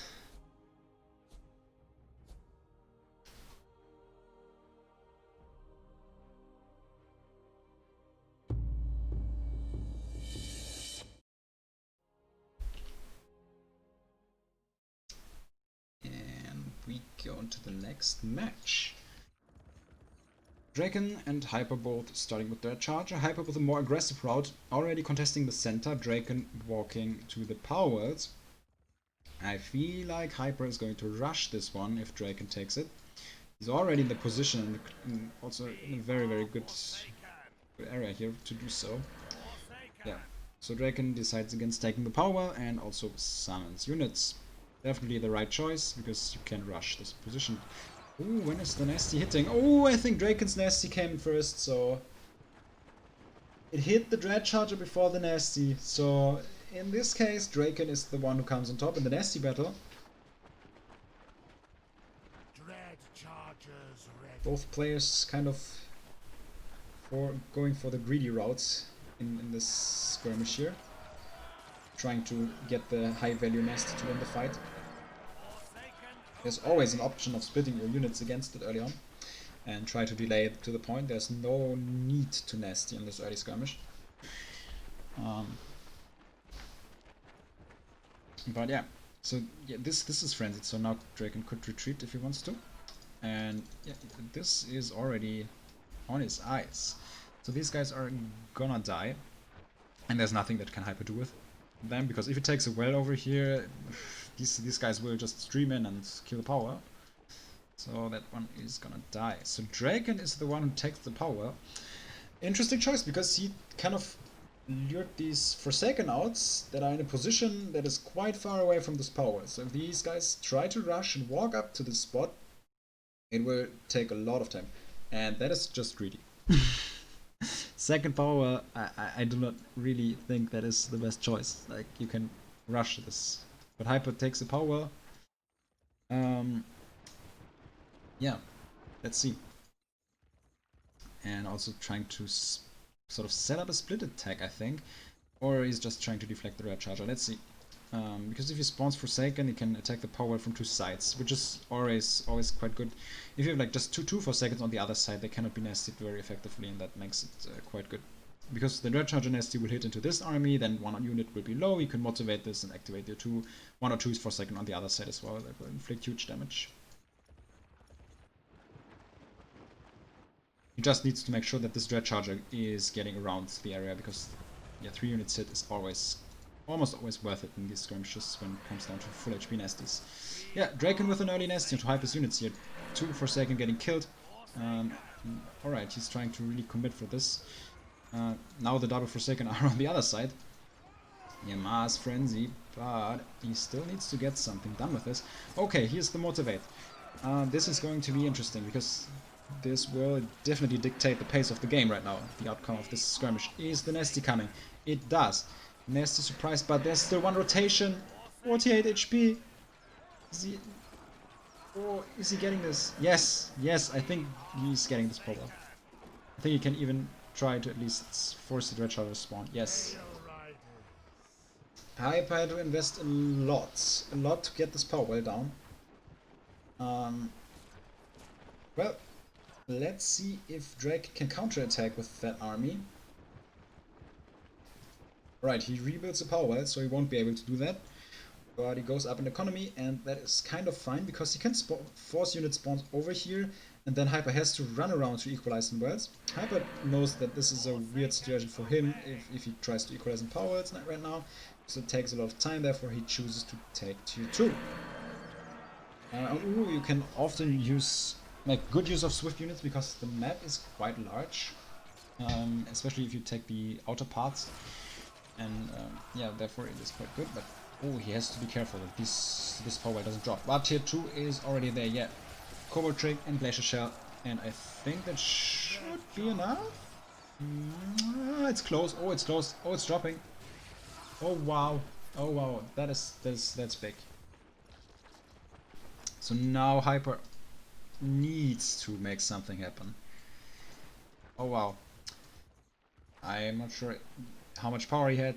Maybe he should have cold snapped that, but maybe he was just short on power.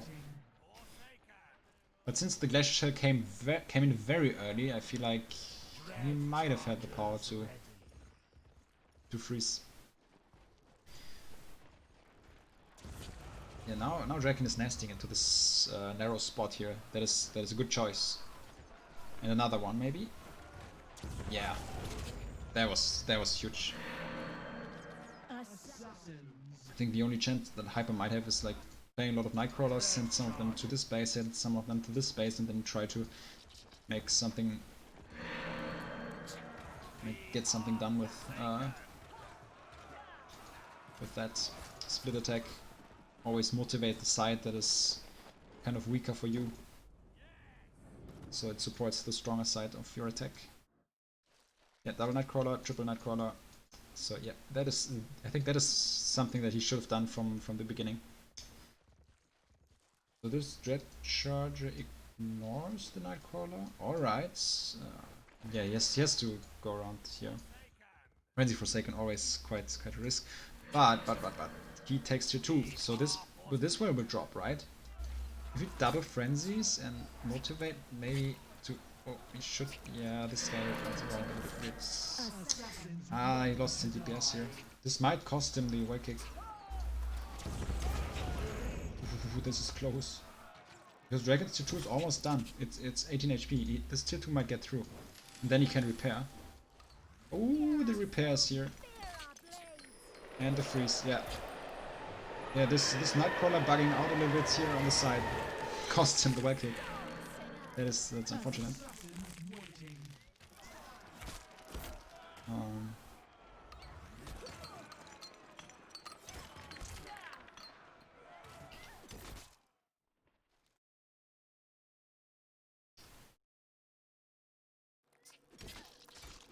Yeah, Glacier Shell is here though. And there still was some freeze immunity onto some of the Nightcrawlers. These ones are not frenzied yet, so that's okay for the freeze. But it gives time for the Glacier Shell to run out, of course. So Draken can start combo tricking again. So this Nightcrawler has to run away, for sure. Ooh, it's not getting out right. Ah, it dies while being dazed. Yeah, that's the thing with the freeze. It resets the ability to get combo tricked here. And I think that was a GG by Hyper here, and yeah, he taps out. Ooh. Doing some work here. Equalizing the series, so we get a Game 3 decider. Ooh, I'm interested in that. So it's Hyper's map choice. Ask him. Map.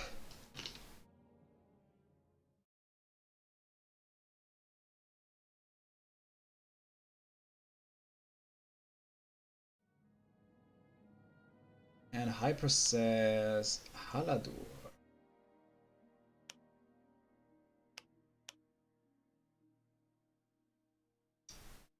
Going back to the map where everything started. It's open. Feel free to join.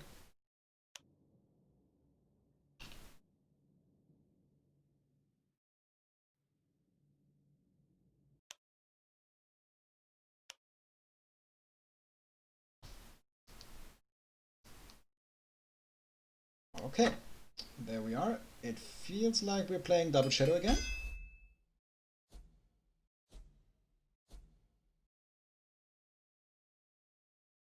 might be the third and last Souls Mirror in this series. And there he is! Hyper starting with the Dread Charger, Draken starting with the Dread Charger as well.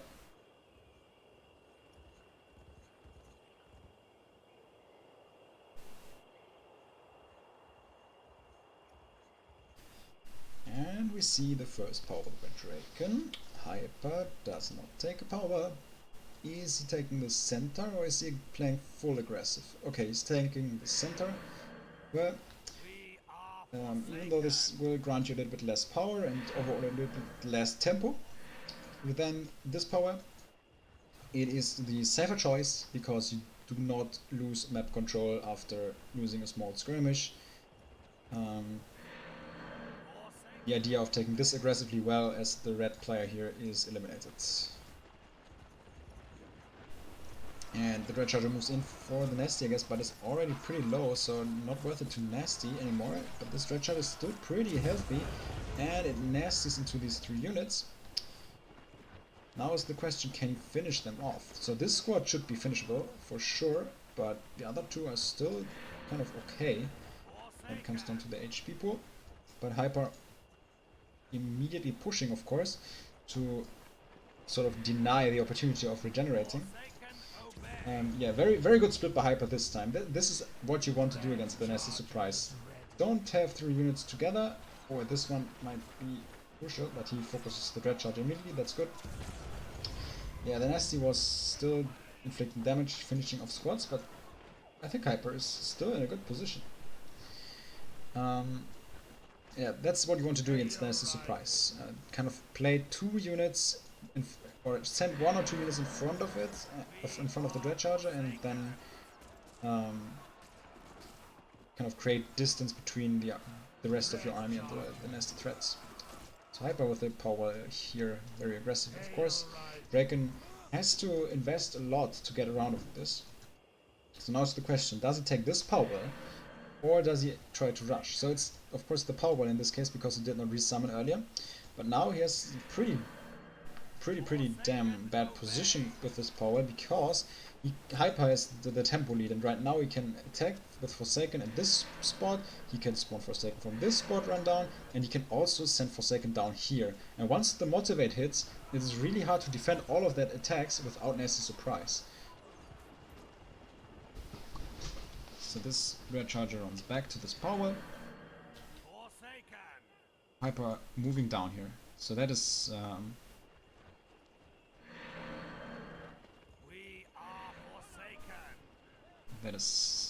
very strong right now. He can always have one army shift between the bottom and the top, and therefore create an army advantage in most of the fights, which is such a great position to be in. Yeah, Draken Mass Frenzying to get something to force Hyper to kind of trade some of his units into the Forsaken here, and tier 2 coming up. It is Swords, so I'm kind of curious to see how Hyper plays this out. If we send some Forsaken to the top, yeah, that's what he does.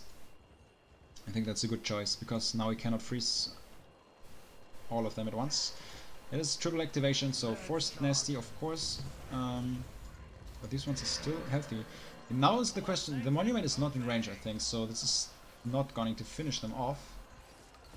Yeah, it's not, and there's still this double squad of Forsaken. I feel like Draken will lose one of the 2 powers. So he Glacier Shell the top one, and this one is getting Cobalt tricked. He's trying to defend both, but that might end up quite problematic. Ooh, yeah, this one drops though. I think this one drops. He cannot. Cobalt trick is on cooldown. Yeah, and the Glacier Shell was played earlier. And ooh, Draken still tried to defend the top well. Oh, that was close. So this Cobalt came in the last second. Yeah, I just thought Hyper moved this squad because it was about to run out, so you can accurately hit the Motivate onto it. Now he's, yeah, double frenzy again, and there's the Glacier Shell. I feel like this 50 power that he invested on top was kind of needed here in the defense.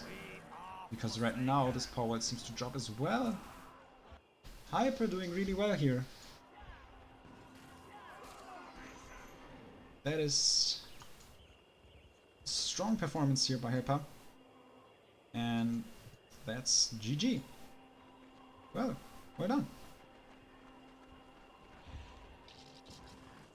At least Draken said GG. He still plays, so I'm not sure. Maybe he still tries, never mind. Yeah, he still tries. I'm sorry. Well, he said GG, so I thought it was over, but maybe it was just a trick. He will surprise us now. Oh, I'm just kidding. Yeah, Combo Trick coming in. This one is frozen already, so it just needs to make sure that this Nightcrawler does not get too much value off here. But with Combo Trick rotations, it should be defendable. Another freeze, but I think the DPS on these units is just not enough. Even though this guy gets out of base now, of course. He can Frenzy, yes. Increase the damage by a bit. But against Souls, I don't think it's going to be enough. Yeah, another Combo Trick. Early Glacier Shell. That is okay, because there's no other well to switch to. And he doesn't have the DPS to break through. Yeah, motivating these Nightcrawlers here. Hyper just needs to defend by now. He's up on power well, of course. And he's freezing early. Okay, in this position I think it is fine. Sometimes freezing early can be risky, because your Nightcrawlers get the 10-second freeze immunity afterwards, after getting out of freeze, so they can sometimes frenzy and well focus, and you cannot really counterplay this with freeze, which is the usual response to mass frenzying onto Nightcrawlers with souls.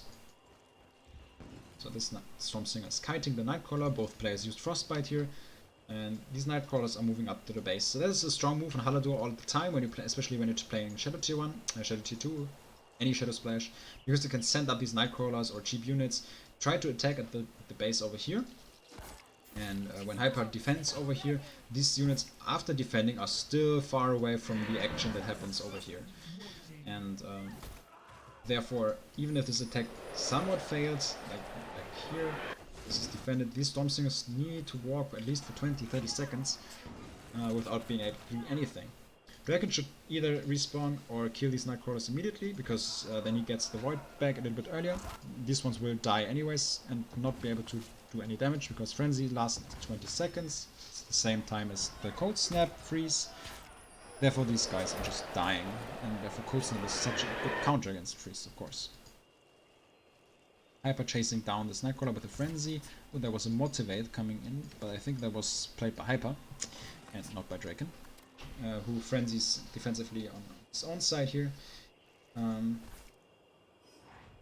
Yeah, trying to frenzy here as well, but Hyper is aware of that, so he should be able to defend this. Yeah, defensive frenzy.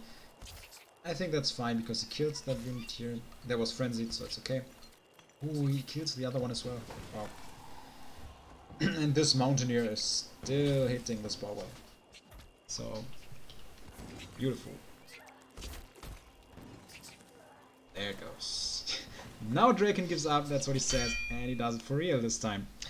GG. That's the end of Draken's run over here. He did well. I think he placed... Yeah, that is 4th place for Draken. And it's Hyper Top Secret, Dragon Logic fighting for the last 3 spots here.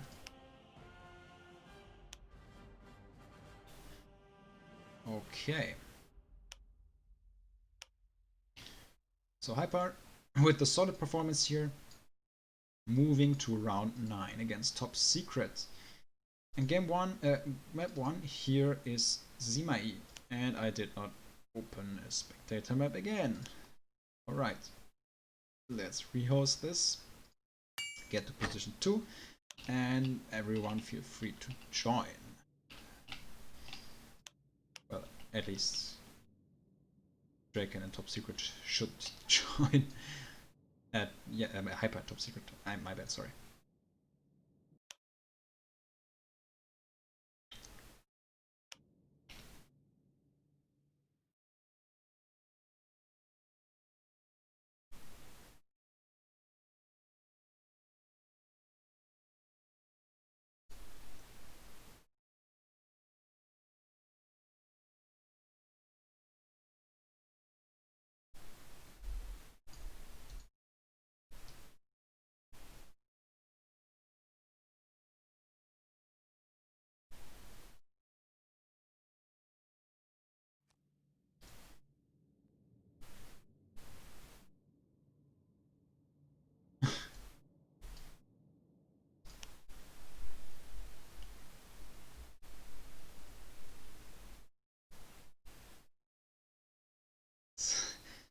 So Draken is like just writing to Top Secret that since he switched his profile tag to the Easter egg, that he wants to see this in game. Maybe Top Secret prepared something for finals, of course.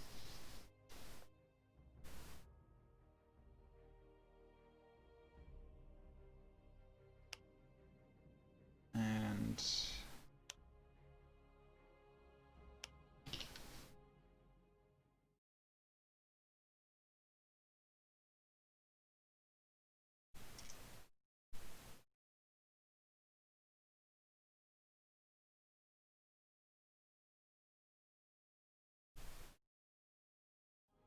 let's see. You like Hypers to takes a break.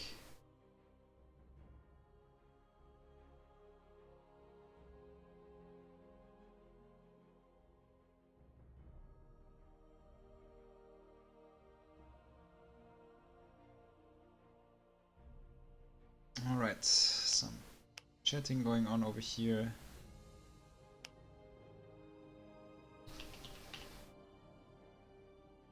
Sorry, Flagnark, this is a tournament match.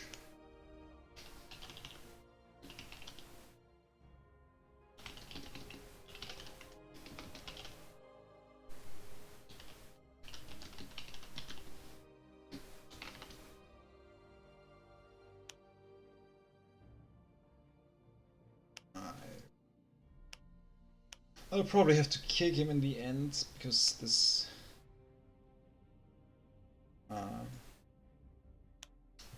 Yeah, the lobby ends up bugging out if I have too many players in there and start the game.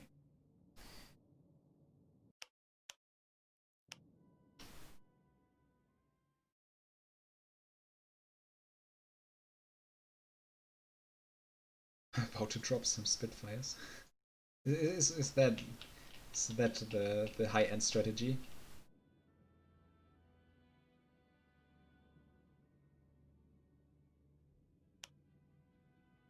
Draken asking in the chat, say, is Dragon Logic Elandir?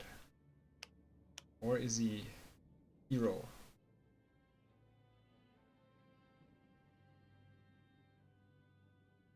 Did play while streaming? Of course.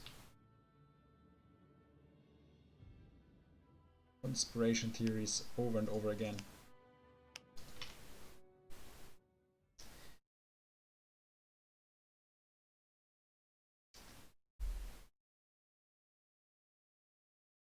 So, oh, you're asking me on my opinion on nature getting split attack. What to do? Depends on the faction you're playing against.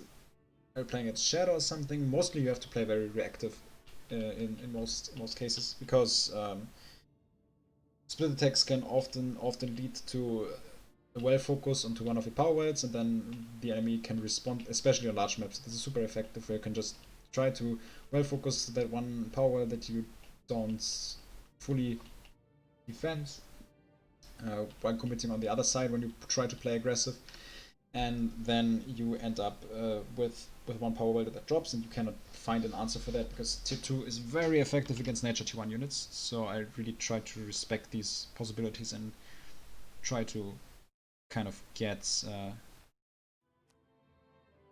little bit more passive in the early game up until the enemy makes a mistake and gives me an opportunity to outplay him.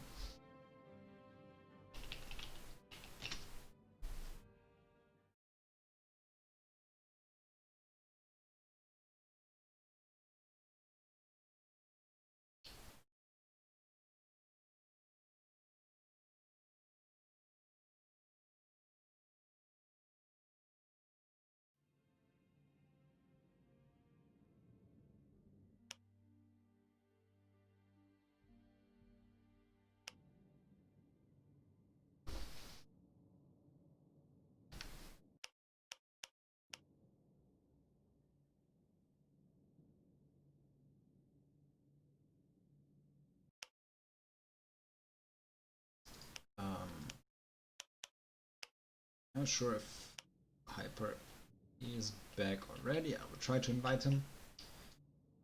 But I guess he is gonna join anyways at some point. So I'll just go back to the chat and read what happened there.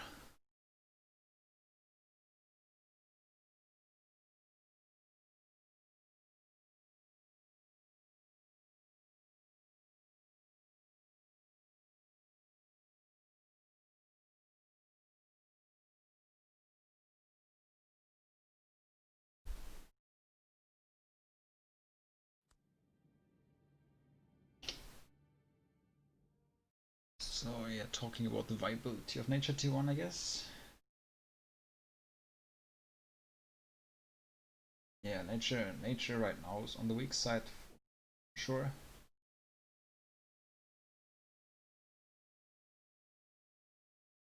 Yeah, it's kind of true that you have to play, especially when playing nature and also frost, that you have to invest a lot of slots into a strong tier 1. I can do the similar thing by investing a lot of slots into tier 1 to get a strong early game, where you play stuff like Sundra and Thugs and Scorched Earth. But then there are factions like Pure Fire that are not that slot intensive.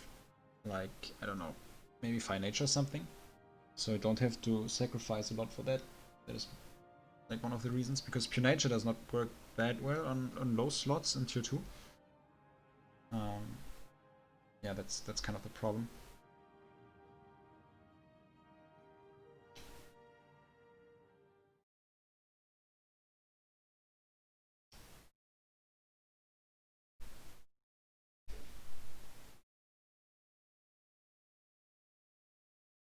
Stream is online for almost 7 hours. Did you even go to the bathroom, drink, eat? I did go to the bathroom before I started streaming. I did drink something. I didn't eat yet. Let's see how much I can do if I get to last up until the last 2 series are done.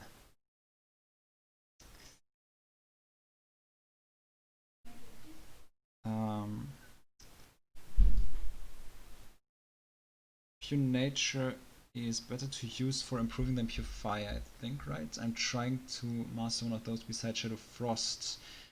I also want to learn to be more proactive. That's what the light asks. It depends on what department you want to improve. Pure Nature is quite good when you like. I think in terms of tier 1, you can practice a lot of micro, of course, because you can really do a lot of stuff. I think nature mirrors are so fun to play. But yeah, when it comes down to pure nature, you can really work around power management and power spikes, because there's a lot of stuff that you can do by using energy parasites and Shrine of Memory to manipulate the power pool, and then you can also use deep ones to utilize the tempo advantages that you can get throughout the game. And that is something that you can really improve on, understanding the idea of void levels and what kind of things you want in the game to win. But it has different win conditions, of course, than something like Pure Fire.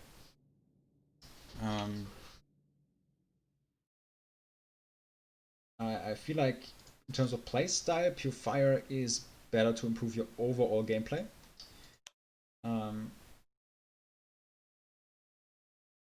Because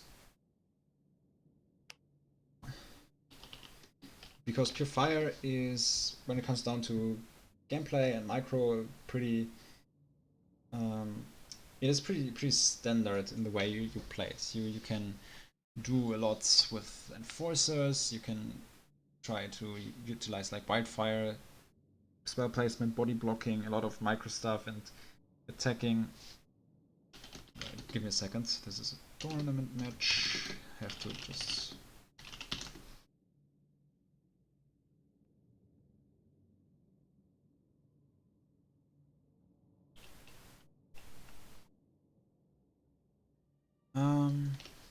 All right, back to the question.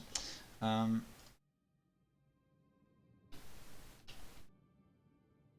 think Pure Fire is a little bit more standard when it comes down to how most decks end up playing out, even though it's also different. because everything has some niche things, and the current Enforcer trading patterns that Pure Fire has are kind of unique to the faction.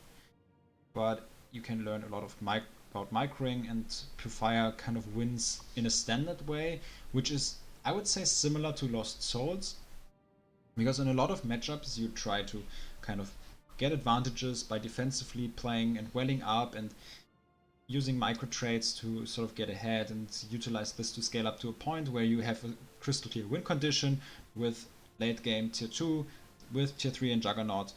And I think that is something that you can easily adapt on and that you can easily master also once you put in some time, and therefore get to high success with it. Well, I said easily, but it's of course it's not easy to master a deck completely, but to get to like basic high level, I would say.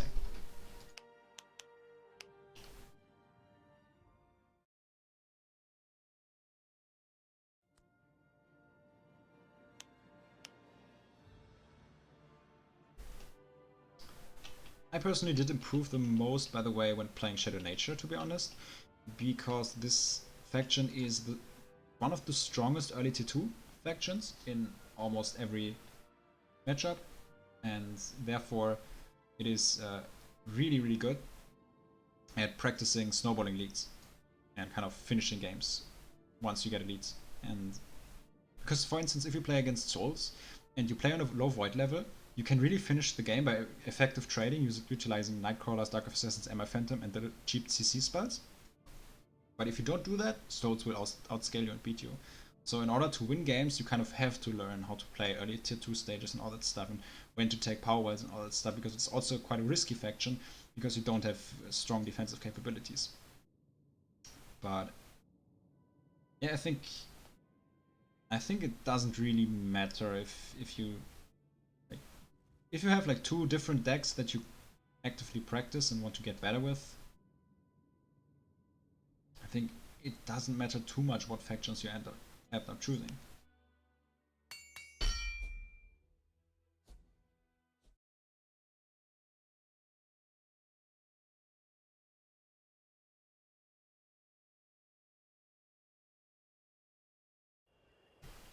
Alright, this is the loser bracket finals between Top Secret and Hyper. The winner goes on and will face the mysterious Dragon Logic in the finals. Alright, Hyper starting to pick up early well with the Dread Charger, Top Secret with the late pickup and the safe choice. So he does not want to lose map control this time. It happened against Dragon Logic, so he does not want to happen with the same thing again. Early Thug Spawn, interesting choice, but yeah, against Shadow, reasonable. Still trying to pull back here, trying to micro a little bit. Yeah, that is well done. It is, if he gets this scavenger out of the... Oh yes, that's nice. Does he get the kill? Ooh. He does. So strong micro start here by Top Secret, but ooh, that eruption did not hit the Dread Charger. That's unfortunate. He had a very strong start when it comes down to microing in this fight, but yeah, since this eruption does not hit the Dread Charger, it will get out of daze, and right now Hyper has a great position. These units will die because this guy came out of daze and now could flank these units. Oh wow.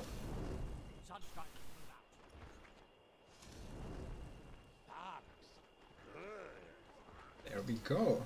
So Top Secret in a very dangerous position, and Hyper takes the aggressive power well. Alright. Top Secret resummoning thugs to kind of get around this. But he needs to get something done quite soon.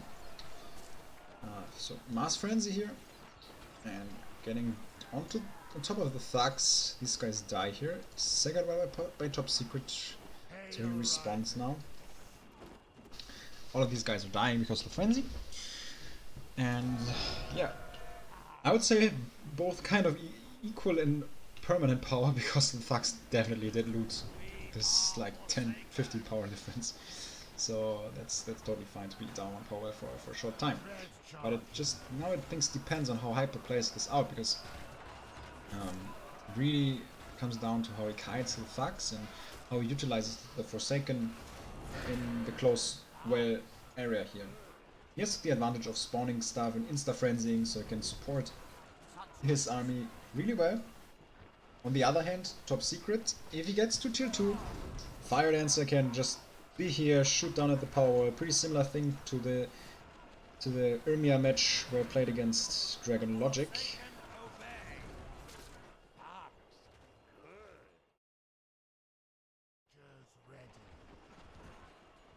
So let's see how this tier 1 skirmish plays out. So these units are close together, I'm not sure how much power he has. He just invested something into the Sunstrider, so there's probably no eruption available.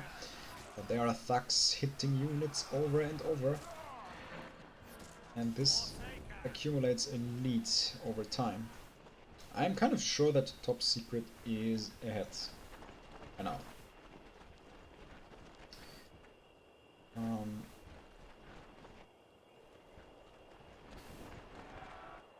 It's a small lead, but it is definitely there. And there's the Sandra, so Hyper invested a decent amount, but it's a similar amount of power, so I think he might be able to defend this with a Nox Trooper Overload. Does this get through before the... Yes, it does. Oh wow, it gets through before the day's status runs out, so very effective defense by Hyper on the one side, but Top Secret winning the fight on the left.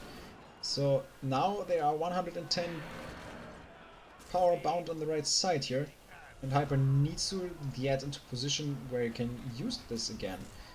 And there is the Sandra. Is he nesting for the kill? 3? No, he's not. He's trying to body block, but he misses the Sandra, and now it's on top of the power. That is a pretty dangerous position here for Hyper. Eruption, very nice. Also applying some extra damage on the well and knocking back the Forsaken, so these guys can deal more damage as well as the Sandra. And this power well drops. So there goes the first well, and since Hyper probably won't be able to get a power well on his own by now, it feels like Top Secret got this fight, and therefore got a big lead. That Nasty was good. Nasty was really good, but it does not save you from the large deficit that Hyper ends up being in. And his thugs are looting again here. It was like just 1 attack or 2 attack rotations, 2 or 3 power or something. Still, all these small trades with the thugs, they add up. And at some point, there's a lot of power for Top Secret available. So, another thug squad and another Sandra, because Hyper took another power well.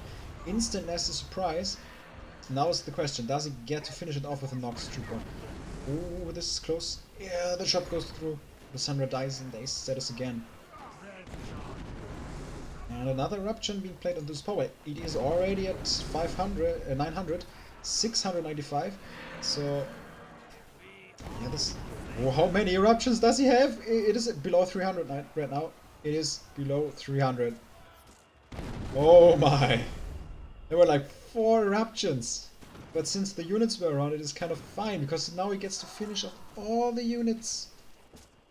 Yeah, that's it. That's game. Second kick power well. Hyper taps out. Wow. 4 eruptions, I think.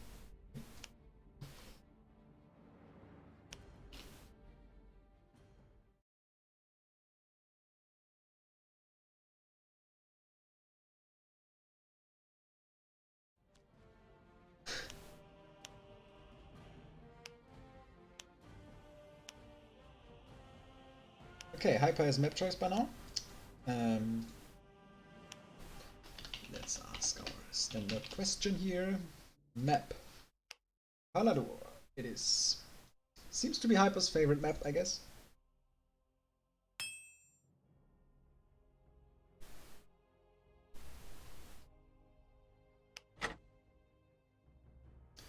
Oh, I see Dragon Logic already wants to play here.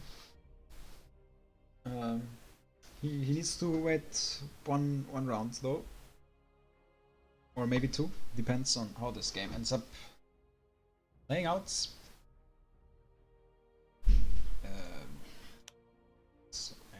fighting Hyper.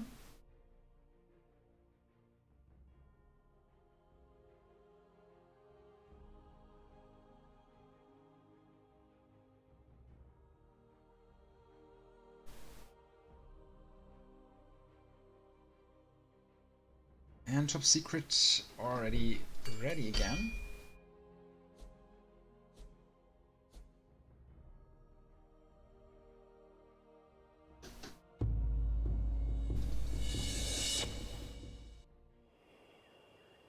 Hail riders. Okay, let's get into the game. Top Secret with a Dread Charger and Hyper with the Dread Charger 2. So, Top Secret switching decks, maybe to Lost Swords, maybe to Pure Shadow, who knows? Maybe we get to see the Harvester.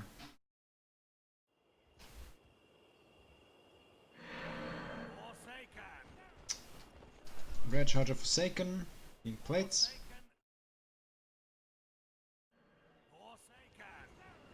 On both sides.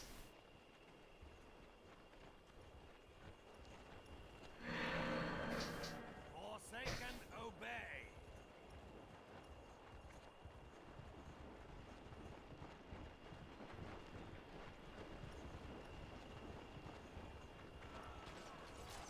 And we see the first encounter with a Nestor Surprise, and that was quite effective. Already getting 2 unit kits and the third one, so this Nesty was effective. You can see 410 on the score of Top Secret, and for Forsaken 370 on the score of Hyper, and 4 units as well. No, 3. It's 3, so yeah.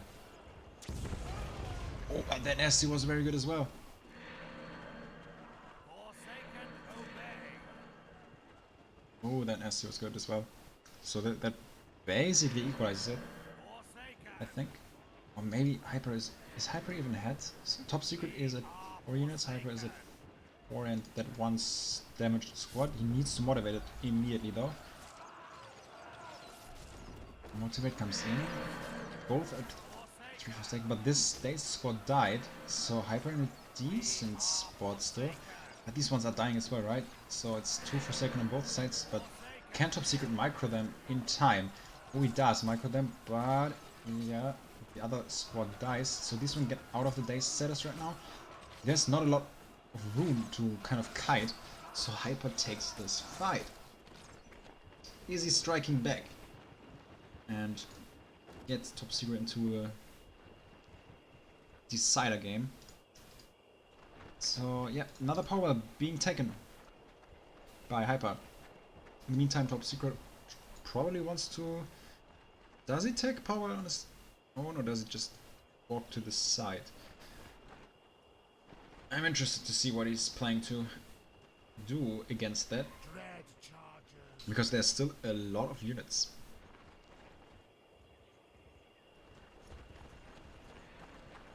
I feel like he's not responding with the power on his own.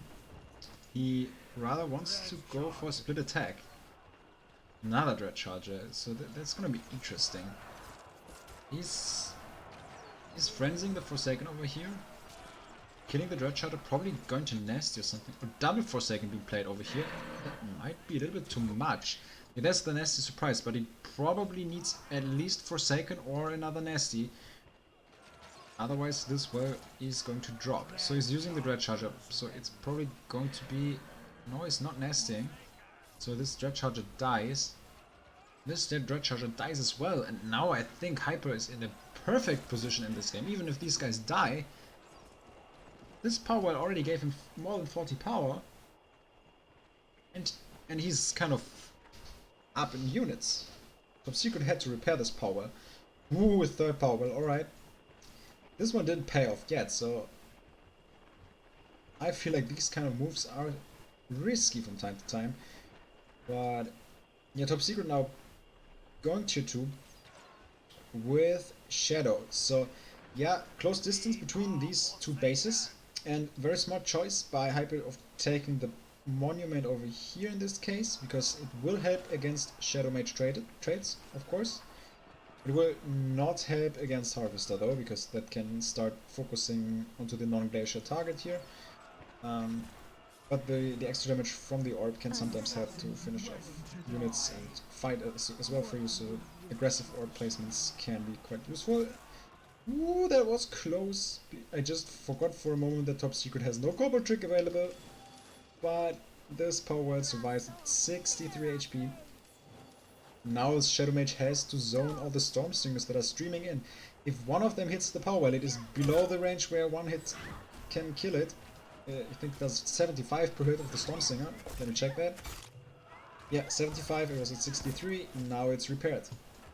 Top Secret needs to make good trades with the Shadow Mages, stack them up and then utilize their raw strength with the high DPS. It is really difficult for him, because he's locked out of the map. There's no well that he can take, and that is always the strong position. If you get a lead and then take this power well here, you kind of lock the enemy out of map control. As you can see, this Nightcrawler has to take such a long path to take another power well, and therefore this game is still at a perfect position for Hyper. So trying to get a trade and trying to get back with his units. Yeah, I got a power well over here, so he's kind of getting a little bit more access to the map. Mountaineer, so Night Guard being played immediately. Good response and early response, that is important. Because if this Night Guard takes this Mountaineer, we might get to see some life here back from Top Secret. Let's see how he plays this, and let's see if Hyper gets to maybe do the nasty trick. Oh, there's the Frostbite. But the Nightcrawler cannot get on top of the Night Guard, so that was a good job by the Shadow Mage. And the swap goes through, there's no nasty surprise, so let's see, can Top Secret get something done? Can he port out of this? You can sometimes nether warp out of this. Like if you play the nether warp here and then port back to your base, you would port out of the freeze with the units and then have the Storm Singers at your base, so you can basically kill them. That is the idea. So Hyper playing a Night Guard as well because of the Mountaineer, of course. And these guys here are in danger. But he kills the Night Guard, so this Mountaineer, this unbound Mountaineer, is still going to do stuff. Now is the question, is Top Secret going to be able to do something? Next Night Guard on the way. Oh, there's a corpse explosion. Oh, that did a lot of damage. But he cannot nasty this Mountaineer because he does not have the spawn presence. And this Night Guard is here. He is in nasty range. Do the nasty thing, does not do this. Oh, the Cobalt trick came in time. That was important, but this monument is low. Well, maybe I was kind of wrong when I talked about building up this monument over here, because now this corpse explosion comes in, and this kind of changes the situation a little bit. This monument drops! I'm not sure how much power he has, but without a Frost Splash, this power might drop as well. Does he have the power for corpse explosion? I'm not sure here. There's another Nightcrawler. Is he nesting it? Yes, he does. The Night Guard is still around. And now this power well dropped as well. Hyper had such a good position. Now this well is in danger too, because he does not have a Frost Splash.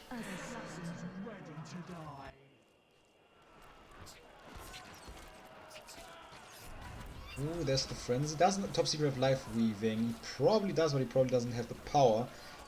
Yeah, there's Life Weaving. It does get out of days. So this power will drop too. I think the tier 2 is not going to be there in time. And now Hyper is back on one power well. And this one gets attacked as well. Oh.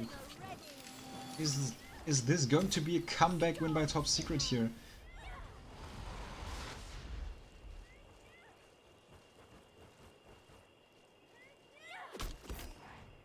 Yeah, there's the Nightcrawler here. Yeah, Dark of Assassins played into the Storm Singer to slow down her movement. Yes, that is very well done. Now he has to micro them to get out of the daze status. These ones are down, so he kind of sacrifices them. Oh, Corpse Explosion! Boom! That is maximum damage, 1135. I'm not sure, maybe it can deal like 10 or 20 damage more. I don't know. Exactly sure about that, but it is really close to maximum damage, of course. And Shadow Mage is streaming in here. Let's see. No, freeze happening. Oh, nice port. Nice teleport. Dodging this. Exactly. This Shadow Mage will be ported as well. It is the green one, right? Yeah, it's the green one, so they also get a little bit of a heal on top. Yeah, it's a good nasty, but just look at this. Like, these guys are getting ported directly on top of the power wall right now. And also get like a little bit of healing. Now there's another corpse explosion. Ooh, this is so nice. Ooh, beautiful. That was such a good teleport here with another warp. Storm Singer. Pure Shadow is sometimes really fun to watch.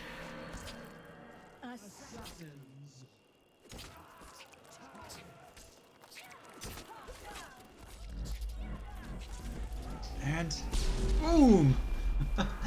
Wow, that corpse explosions are pretty big.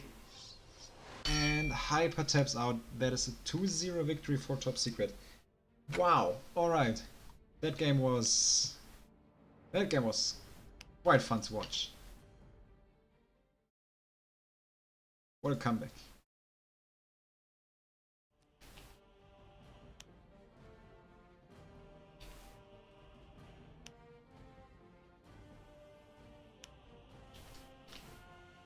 Right, we have our final participants. It is going to be Dragon Logic, our tournament newcomer, against Top Secret. Alright, D my god.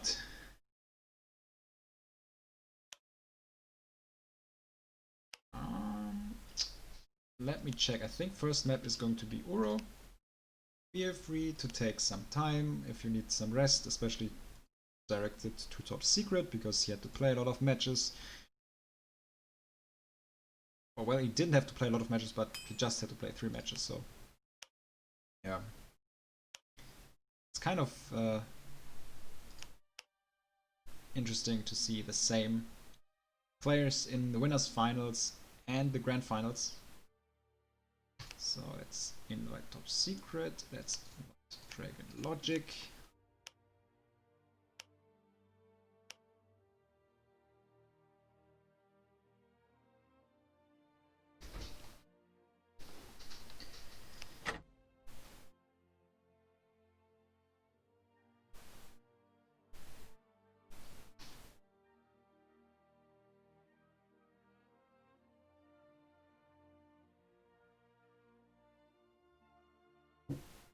So Dragon Logic client, thanks for that.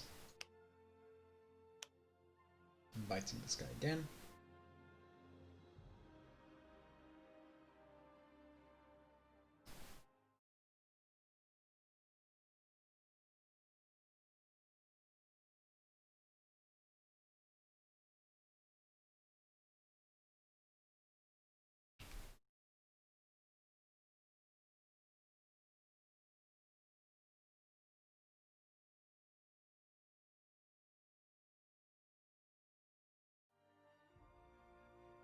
Okay, Dragon Logic seems to be AFK.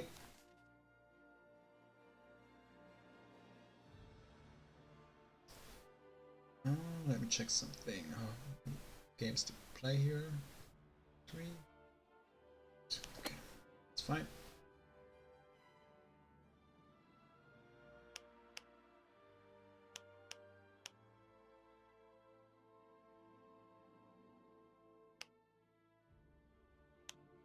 I will keep inviting this guy up until he accepts.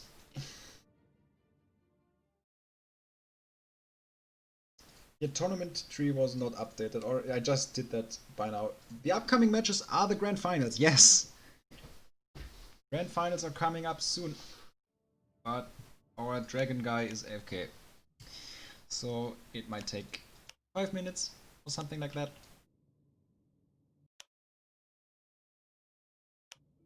Up until we see the first game on Uro.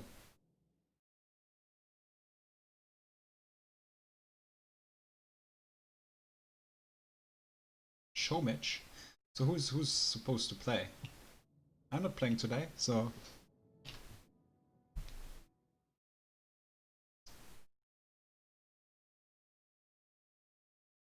it's just Top Secret and Dragon Logic left, so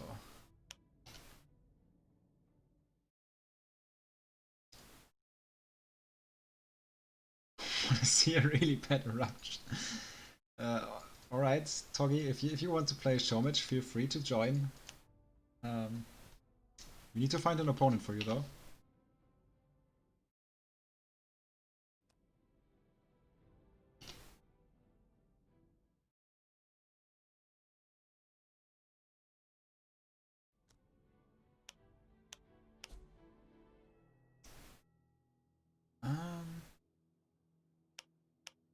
Let's invite this guy again. At some point he will realize that I am trying to invite him.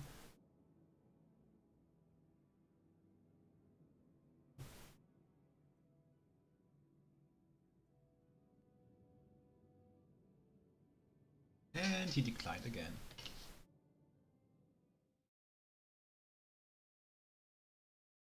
Alright, since we've got some time, feel free to tell me, what do you think, who is going to win?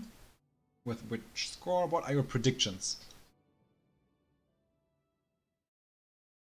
I'd like to see what people think, who's going to win this finals, because I think we had a very nice best of 3 in the winner finals between them.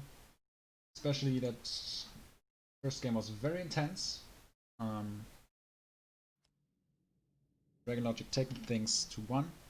So there's the first bet, 3-2 top secret. Ooh, it would be so nice to get a game 5 in this series.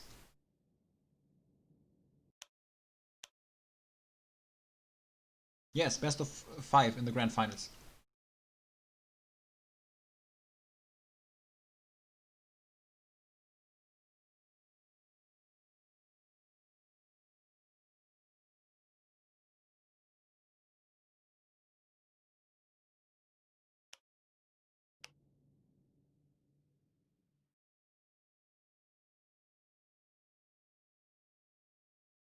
Ooh, people are still... A lot of people are saying 3-2, so it's gonna be close. That's I guess the most frequent bet.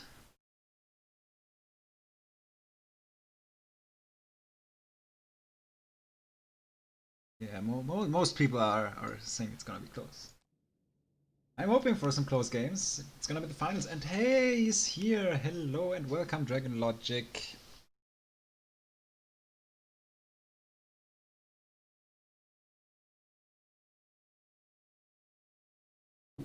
Are we going to see a game 5? And are we going to see an Easter egg in this series? Or are they playing standard?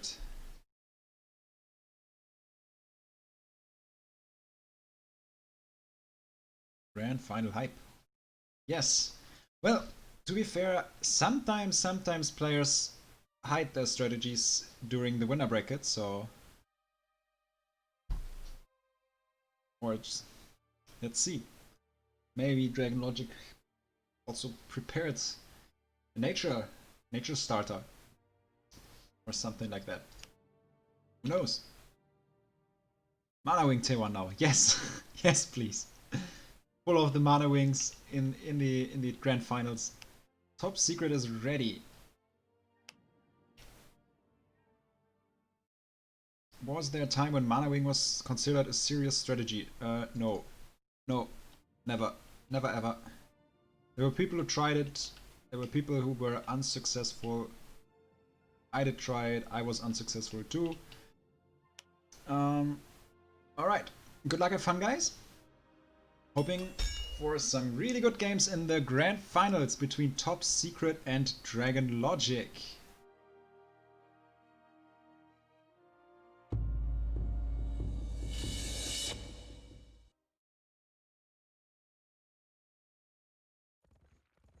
And we see Dread Chargers on both sides, both players heading to the middle, and they are going to fight for some early trades and leads. We are forsaken. Both pretty standard for now. Forsaken spam. We don't see any Skeleton Warriors by Dragon Logic yet. He didn't use them against Top Secret in the Shadow Mirror on Haladu as well, I think. He just used them against the Fire Tier 1 on Simai. But Skeletor Warriors are always an option, especially when it comes down to delayed fights. They can be very strong. And the nasty surprise potential is always pretty huge and has to be respected. Top secrets with Forsakens en masse. Both players on the same amount of units, same score. Is there the first nasty? Very good split by Dragon Logic. Nasty surprise. Oh, I mean, did the nasty hit some of his own units? I'm not sure, but I think Top Secret came out on top of that trade. This squad is still at five members, so it's still usable. So there are 4 squads against, I think, 4 on both sides, 5 on Top Secret, and Top Secret has a little bit less power that got used. So this trade definitely went well for Top Secret. But now is the question, can he snowball this? Because I think this lead might be not large enough to take a power, and this Forsaken squad is damaged. So he can use this as motivate food, but this is kind of something you might not want to do. Oh, so this guy is still almost full life. Is he nesting? No, he's not, right? He's just trying to use some distraction, running over the Forsaken. Oh, and that is a motivate Mass Frenzy. Is this enough to kill the power though? There are just 3 Forsaken left. So what is the focus fire doing? It's at 700, 600. This is close, but I think Dragon Logic is gonna hold. Ooh, interesting. But this power well is in Dread Charger nasty range, 427. So Top Secret might use this Dread Charger, run around the corner, and try to get this. If he doesn't, Dragon Logic has to repair at minimum. So therefore this will allow Top Secret to get better defense off. Is he picking up tier 2? Yes. That is tier 2 by Top Secret. So I think Dragon Logic did invest stuff into 2 Forsaken here. If Dragon Logic delays this, kills this power by the nasty surprise, then I'm not sure if he wants to let this go through or not. So now is the question, does the orb hit the Dread Charger? No, it does not. It can nasty. It does not. 1 hit, it can still... Okay, never mind. For now, this might drop. Because there's nothing that contests the Dread Charger, so he does not have to nasty right now. And yeah, this well drops. Wow. First power well dropped. Because Dragon Logic invests a lot of power to rush this orb. He invested 2 Forsakens. He had the power to repair, technically. And now this orb is still consistently hitting onto this Forsakens. So let's see how much can these Dark Elf Assassins really do. How much damage can they inflict? Can they get off another rotation? Yes, they do. This kills another Forsaken squad. Now, this is a good placement for Dark Elf Assassins, but I think the activation was a little bit too early, but it's okay.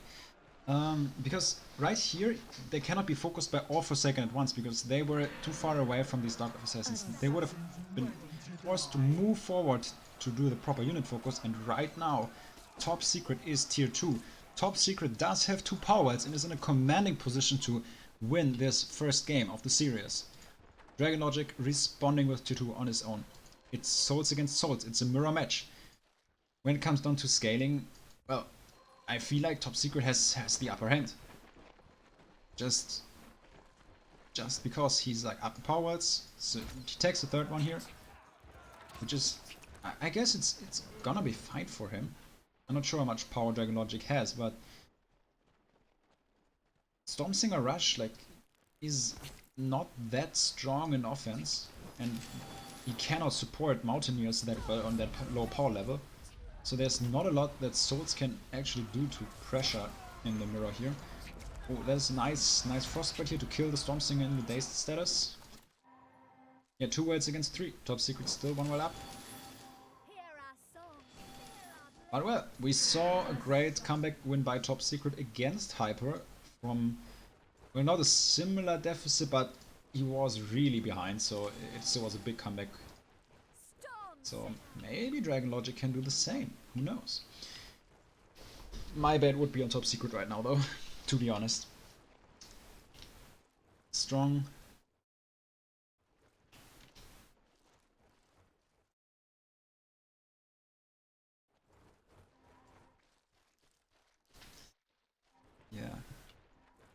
third power well right now by Dragon Logic. He tries to scale up because I feel like that's the best bet that he can take, even though he's down on power well and he will fall behind continuously.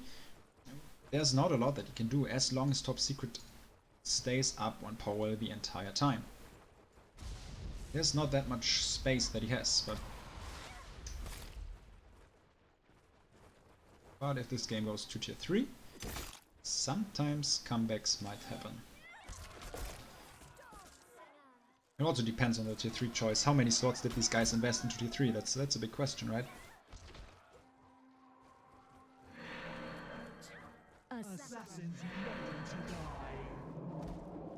Oh, there's a Lost Reaver. Interesting. So Top Secret not going with the Mountaineer choice. Hey, he rarely does that. He often goes for the Lost Reaver, and yeah, Dragon Logic taps out in this case. Game 1 goes to Top Secret in this series.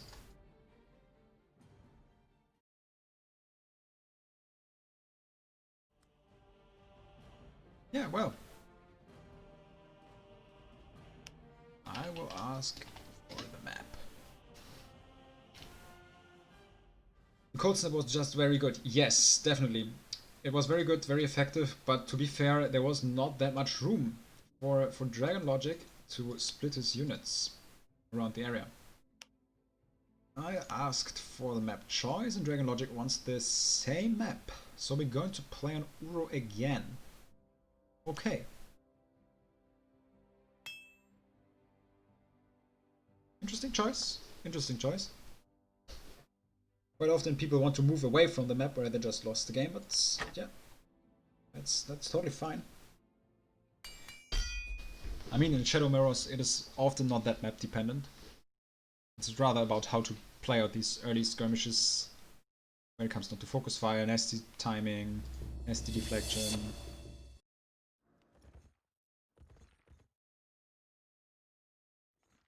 And all that stuff. Motivate timing, motivate accuracy. A lot of micro stuff. Not that much map play. But okay. Size of the map sometimes matters though. Both players playing Shadow again, so there's no Fire T1 this time.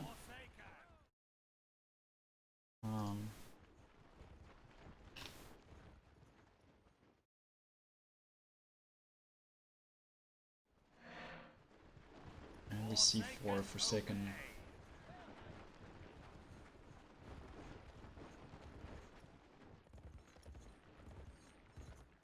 On both sides, both players not taking the early engagement. That is something that is very important to note. When you're playing a Shadow Mirror and these unit numbers are getting higher and higher, that also means, because we didn't skirmish yet, that the Void income is getting lower and lower, because you start with 400 Void, that gets lower and lower, therefore you also get less power income. Therefore it is much easier to track the enemy's power, because, you know, right now both players do have the same power, and if I say I have like 0 power right now and low power income, I can engage with the freedom of Nasty being not an option, for instance. Or at least I know when my opponent is going to have the Nasty. Both Nasties are coming in this time, so both players could have been aware of that. Probably they also were aware of that situation. And let's see how the focus fight ends up turning out. So the Top Secret seems to lose this fight, I think. But it's just by a small amount, I think. So both are at 535. Top Secret is at 2 Forsaken, Dragon Logic at 3. So that is 1 Forsaken difference. If Top Secret does not lose the squad, it gets out of days. So this survives. I think, yeah, Dragon Logic is ahead, but it's not game winning ahead. So it's still close. There's the Dread Charger. Is he going for flank or going for power? Power would be risky in my opinion. And he has this 1 low HP squad the entire time. It binds 50 power. Of course it's good motivate food, but if you want to use this, you want to use this at least kind of early. Because that is 50 power, or at least 45, that is not getting recycled right now. With that 2, 4, 6 Forsaken, 1 Dread Charger and the motivate food, 6 Forsaken Dread Charger. 50 power difference, which is, yeah, it's basically this Forsaken squad right now. If this continues at this pace, Top Secret is the one who benefits from this, because this Forsaken squad still binds 50 power and Dragon Logic had the beneficial trade early on. So this starts to equalize over time due to the Void flow. And at some point these guys are going to be even again. So Dragon Logic with the flank from the Nasty. Top Secret trying to split a little bit against that. As you can see, sometimes they will just move out one or two out of the Forsaken out of the army, and then it's suddenly not a good Nasty anymore. But now, yeah, that's three. That's still okay. He still needs to split that, but he gets some damage into the Dread Charger. You know, it would have been risky to Nasty into this because there were no Forsaken to kind of do anything about this. But this Nasty is okay. It's okay. But I think he has to do something right now because it just killed one unit. It did a lot of damage here. Oh, Skeleton Warriors are coming in. That is big, that is big. That makes a big difference. So these ones should not run away too far, because otherwise they end up getting caught here in the corner. Or at least the other army has to catch up. These ones start to heal up here again. So Dragon Logic is not going into the corner here. Maybe afraid of Skeleton Warrior or Dread Charger Nasty flank. This guy is healing up again. So very, very interesting and intense T1 fight. The Skeleton Warriors at these high numbers can bring an advantage. This Forsaken, the thing here, I still do not agree that you should leave this alive. By now the Void would have been recycled, pretty much, if you killed that already, immediately. At some point, this is also going to be interesting to track when it comes down to which player nasties more and which player utilizes cards like Skeleton Warriors more, because at some point in time the Forsaken charges will run out, and then the Shadow player that wastes more Forsaken early on will have a lot less effective trading patterns and can't utilize his power that well anymore. Okay, Top Secret with this split attack, trying to kind of probably sacrifice this and win the battle on top, and this is pretty much what happens. But I think it looks better for Top Secret right now. All of these Forsaken are frenzied though. And yeah, he kind of cut off the retreat path from Dragon Logic. That was kind of nice, because now all of these Forsaken that were winning the fight at the top could still catch onto the winning army of Dragon Logic.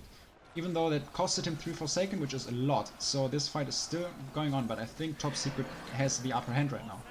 And this is quite a large army difference. And I think Top Secret might be able, if he splits well against Nasty Surprises, and if he kind of is fast enough to do something against potential upcoming tier 2, I feel like that might be a well kick. Strong start here. Top Secret, yeah, uses his units again, moves forward. Is Dragon Logic going to try to pick up tier 2 over here? That's the question. And the next question is this too late? These guys are already pretty close. Yeah, there's tier 2, Frost. There's so many Forsaken. If all of them frenzy and one of them gets motivated without the 150 power, he probably does not have more than one Nasty Surprise available. Yeah, there's one. Motivate already played, so he does not have to care about that. Yeah, that ball drops. That ball is down. Tier 2 by both players, by the way. So, yeah, kind of Top Secret kept the Dread Charger out of the zone here. Oh, and also body blocking the Dread Charger here. Very nice. Good use of that. Yeah, you can overload now. Yeah, moving a little bit forward, now overloading. That's well done. Well defended. He made sure that Hightech cannot use his tempo because he kind of, you know, got the orb earlier. So he cannot use that and get damage done onto the power. Good use of the Nox Trooper, good body block. Nice micro. Both players here are playing really strong micro here in this series.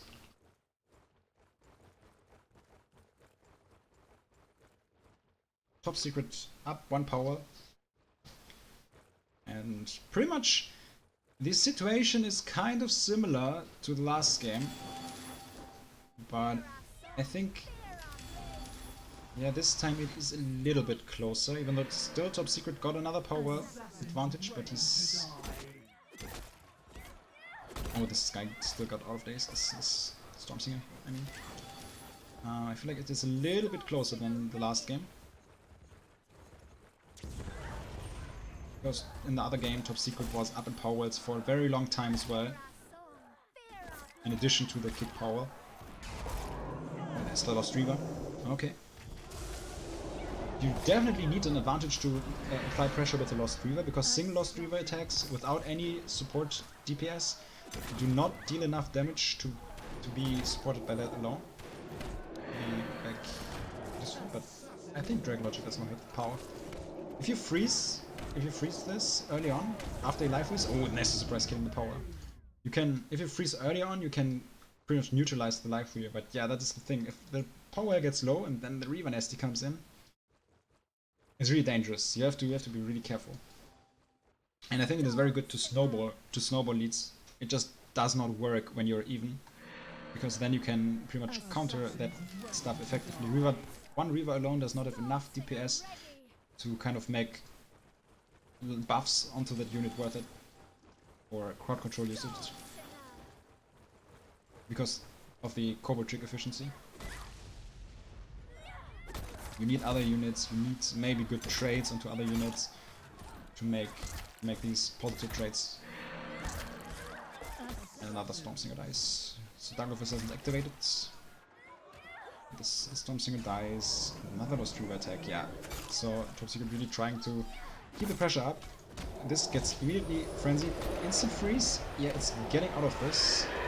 Moving away from the Nightcrawler a bit, I guess. Probably does not want to get nasty, but this is risky because it also hits the Dark of Assassins, it hits the power, it hits the Stormsinger, and yeah, Dragon Logic taps out. He said he's gonna restart his computer really quick. Well, yeah, he left the game, but we are still in here. Okay, let's watch Top Secret finish then, because his opponent is gone. It is 2-0 Top Secret. Well played, well played.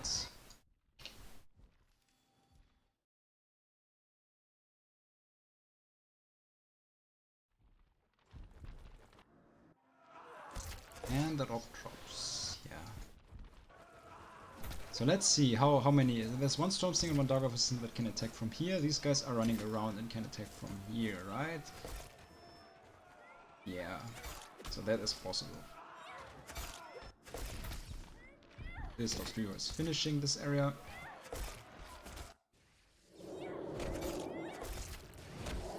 And Dragon Logic already said that he wants to play on Haladur this time. Tournament game for Top Secret.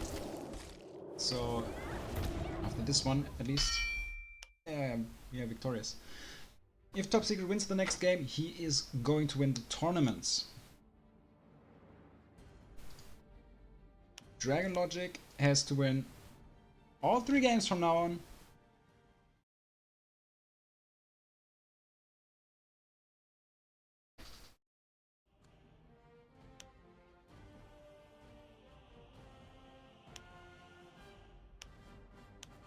And I will open up Haladur.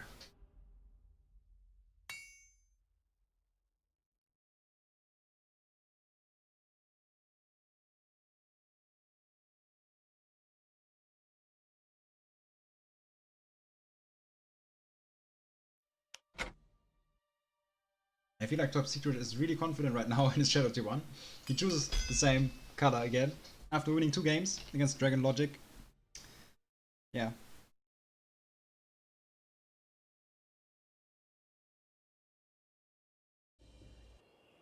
Dread chargers. And there we go. Top Secret starting with the Dread Charger, Dragon Logic starting with the Dread Charger 2.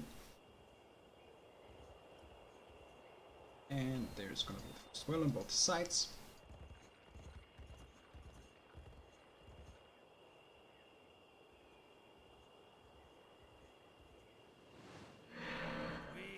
Forsaken, Forsaken, same game. Let's go.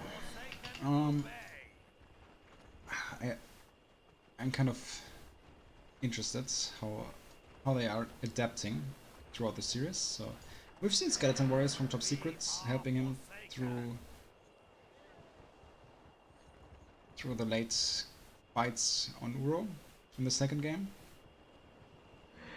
We've seen Skeleton Warriors by Dragon Logic too, so both are using this card as well. I think everything else does not really help you in the Shadow Mirror. The problem with Wrath Blades is that you kind of can focus them way too effectively, and the first fight with a big Nasty by Dragon Logic and the counter Nasty by Top Secret, but I think Dragon Logic comes out on top here. Yeah, that Forsaken started frenzying, killing one unit though in the end. And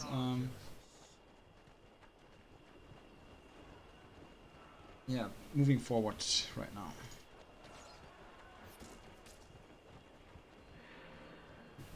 And yeah, Top Secret kind of close here to this area here, trying to threaten power. Even if this doesn't work, it is kind of good, because in the end it keeps Dragon Logic away from the power from here. So after losing the first initial trade, it might be kind of good to force a fight, force bound power at this area, and maybe then later on switch to tier 2. Also, if you frenzy over here, Dragon Logic is forced to trade with these Forsaken. And yeah, that is kind of good for him. Now there's still that he's still kind of using these units here to create some tempo. Dragon Logic probably wants to pick up a power whale at some point in time, because he did some good trades, and if Top Secret takes tier 2 at some point, this might be a problem. Yeah, this nasty surprise cleared this attack though. That was very good. Very nice nasty surprise. Still, these Forsaken are down here. Yeah, these Forsaken probably gonna body block the Dread Charger. That is going to be a very solid lead for Dragon Logic. Yet it is not game winning, just because, you know, Top Secret could still tag up at a certain point in time. And yeah, now Dragon Logic wells up. Now I'm interested if he goes for the tag or the power well. Because on Haladu I think you have a lot of paths that you can utilize to apply pressure. And the Dark Elf Assassins are trading, yeah, it takes tier 2. I hope that's not too late, because they're Forsaken, running towards the orb, and I think this position would have been a lot safer. So he might either nasty into this or cancel later on, but that would imply that he has to deal with these ones. So did not frenzy anything, so cancelling probably not worth it in this case. Yeah, freeze into 3 frenzy Forsaken squads. Yeah, motivate to maximize the damage on the other side. I'm not sure if there's a Glacier Shield available. This Monument drops. Yeah, now Dragon Logic probably in a game-winning position. Even though this did not drop, there's still Forsaken. There is still just 700 HP left on this power well. And with the activation of the Forsaken here, this does not look good for Top Secret. Yeah, Dragon Logic now with the aggressive power well. Top Secret still down on tempo as long as he does not recapture the tier 2. Top Secret's tier 2 is right now just costing 100 power. So that is something that he kind of can utilize. But yeah, right now Dragon Logic in the range of tier 2 as well. So right now, this time we flip the sides when it comes down to how the tier 1 played out. Or maybe this one drops too. I think, yeah, I don't think it does. It's very close, but I think it survives. Yeah, it does. Tier 2 on both sides. Lost Riva immediately being played. But now you will probably be able to see why this does not work when you're behind. Oh, there's a Night Guard, interesting. That is an odd choice, I would say, because he can nasty into the animation. Oh, it does it! He does it! Ooh, that's rough. Not sure if he's about to save the Night Guard. Yeah, Kobotrick comes in time. But that was power effective for Top Secret. But with 2 welds in deficit, this probably does not bring him back into the game. But yeah, I was talking about this swap animation the entire day, pretty much, and now it finally happened. And this is why I don't want to do this with Lost Reaver, because he has more HP than Mountaineer, he's cheaper than Mountain, he is always close to the power well because he's melee and not ranged, so he's always in a great position to nasty. And now that was not just the Reaver nasty, but also 140 power lost. Because of the Night Guard, because of the swap. There goes my bug report, yes.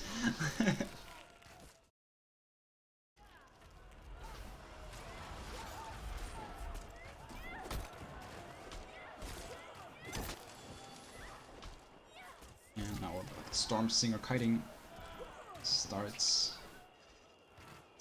take place. His power is still at 164. Yeah, Top Secret needs to utilize all the power that he has to kind of make something done, even though it is almost impossible. And I don't think that he has any chance for him of winning this. He's set GG as well. So, game 3, going to Dragon Logic. Beautiful.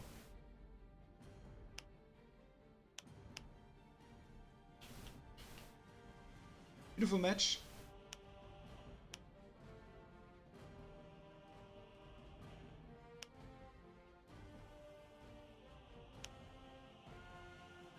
And now it's Top Secret's map choice.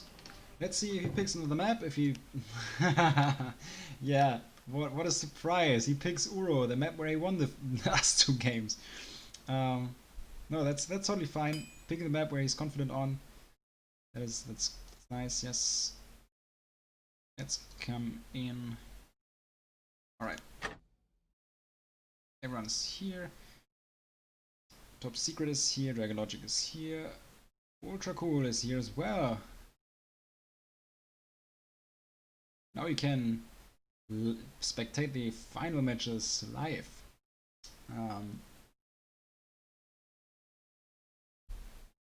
Yet let's see. Does Dragon Logic switch his decks?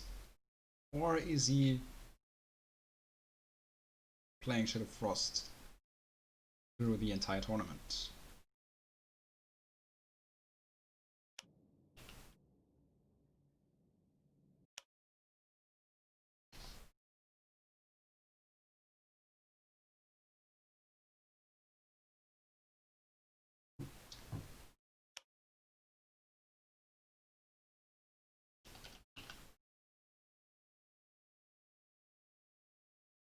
Okay,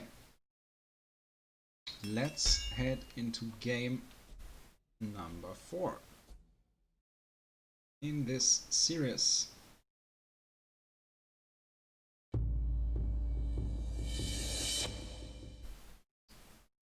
Top Secret against Dragon Logic. Dread Chargers. Dread Chargers. Both players starting with Shadow Tier 1.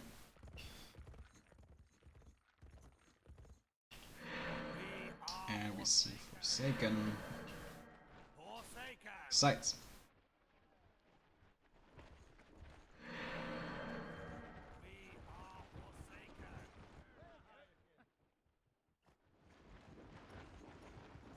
I'm curious of how this matchup would play out if the tier 1 would be even. Because right now we had, especially when it comes down to the Shadow Mirrors, very decisive leads in tier 1. Which kind of makes sense because these guys do not well up, because they are really on that level where, let's say, these kind of greedy power wells end up getting punished, so they get a lot less opportunities to do that, so they create their advantages through micro fights. And yeah, still I would like to see a fight that ends up kind of even, or at least without a kick power well in the end. Okay, someone left the game, it's just a spectator, everything is fine as long as the map does not crash now. Please don't do this to me. Okay, it looks good, it looks good. Didn't crash yet. And now we can see the first fight, top secret with the double dread charger. But this one did not get out of daze, and this one also gets focused. So better nasty definitely here for Dragon Logic, well, technically the only nasty. And yeah, Motivate being played for top secret very early on though. So these Forsaken are dealing a little bit more damage in this fight, which brings him almost back to even. Just almost. These ones are getting, they are getting out of daze. So I think the top secret, yeah, nice focus fire switch onto the dazed squad here. That's very important. That's very important for top secret to stay relevant in this fight. But right now he's fighting into a frenzied squad. Yeah, he had to retreat a little bit earlier, I think. Then it would have been an even choice. He should sacrifice this guy here. Yeah, he kills it. Maybe he should also kill the other one. But yeah, he's not, they're not fighting. They're not fighting. They do not commit to any further fighting. And it's quite close. Like, he should still kill this one Forsaken. I think it's not good to keep them for too long. 3 units for 4 units. 3 units by Dragon Logic. He plays 4. Look at the score. They are pretty much in equal units. Every time they are in equal units, the score is just, it's 10 power difference. So this game is still super close. So right now top secret technically is behind in power because of the Forsaken squad that is binding 50 and not doing anything, but he has access to early motivate and he should use this and utilize this. And there it is. What can he do with this? He did use, does he get, it does not get an entire squad, but he does, he does huge damage to one squad, kills a second one. So now I think he splits his army. That is a good choice. 2 Forsaken, not in the nasty range. This one a little bit out of position, I think. Yeah, they are going over the cliff. I think that is something he does not want, because now now we can see some effective kiting. The high ground is sometimes good, but in this case probably not that optimal. This got defended though. Well, in the end, it kind of paid off to have these 3 Forsaken over here, because Dragon Logic did not kite that well over here. But it's kind of hard to do all the things at once, because you know there's a split attack ongoing, and that's a lot of attention that you have to pay. Oh, that is nice. Yeah.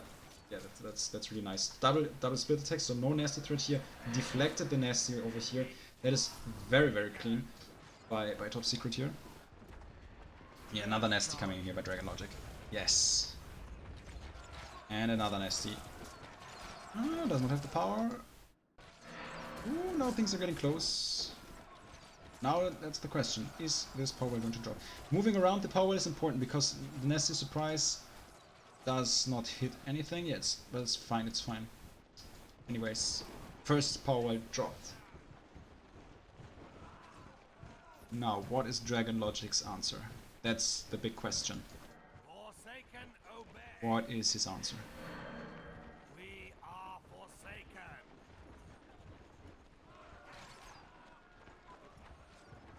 Dread charges. A top secret with the early frenzy into the Forsaken. Oh, and the Skeleton Warrior nasty over here. Alright. Another nasty? Yes, another nasty. Killing 2 squads. The Forsaken can still finish them off. Can he do the soak up? Yes. Oh, meanwhile they kill that guy. That is beautiful. Well played. Well played. And Tier 2 coming in. Yeah, I guess we won't see even Tier 2 Tier 2 matchups today. Well, even Tier 2 matchups would imply Tier 3 matchups, to be honest, when it comes down to Souls Mirrors. When you go even into Tier 2, one player has to make really, really huge mistakes to kind of lose the game in Tier 2, or win. Yeah, lose the game, I guess. Because technically in Souls Mirrors, the attacker is the guy with the disadvantage, and this disadvantage is quite big, to be honest. Storm Singer ready. Storm Singer. Storm Singer.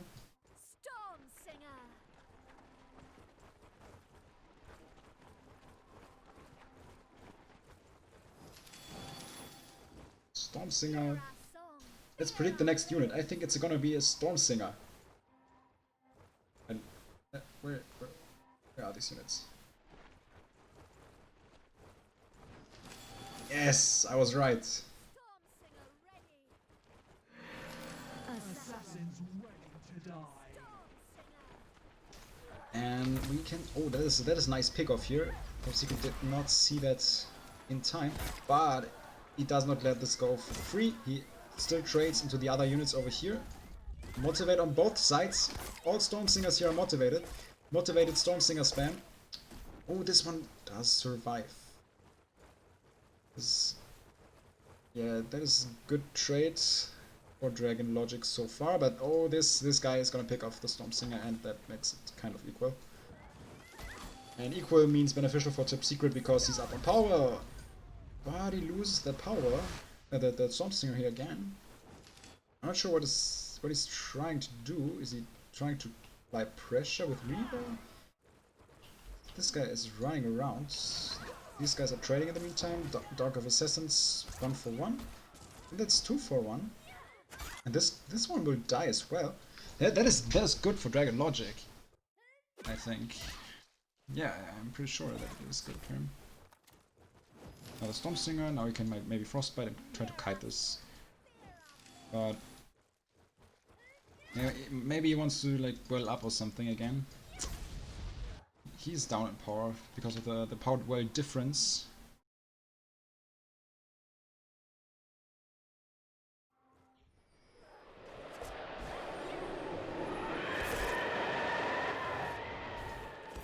And double dark with Assassins motivated.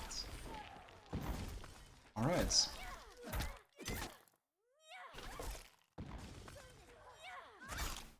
And this dies, so Night Guard this time worked out. Dragon Logic as a Lost Reaver right now. So maybe you can use the abilities to slow down the Night Guard or something and then pick it off. That's what he tries, but yeah. These guys are still not the biggest help at getting this Night Guard down. Another Lost Reaver though, and it might get into nasty range. Yeah, it is in nasty range for sure. This way drops. This way drops. Yes, it's done.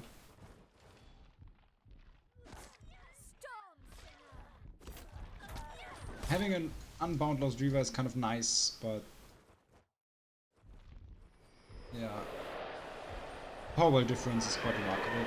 So this freeze, yeah, sure, it protects the Reaver, it kills the Nightcrawler, but that is not enough. That is not enough. Of course, it's kind of hard to find the proper traits right now because of the power well difference. It is insanely hard to come back from such a position. So that's kind of why all eyes have to be on Dragon Logic right now. And see if he is going to be able to do something.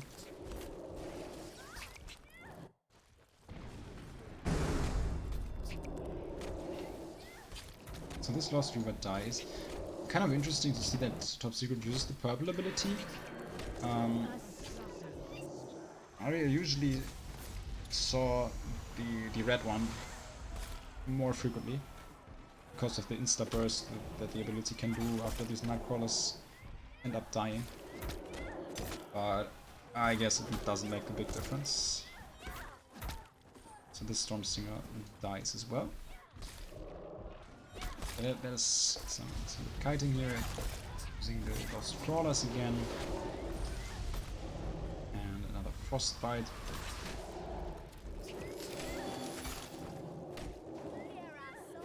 Yeah, that one dies. So now this poison starts ticking. It's 30 damage all the time. So how long does this last? Okay, it's like 10 seconds or something? And then 30 per second. So 300 damage or what?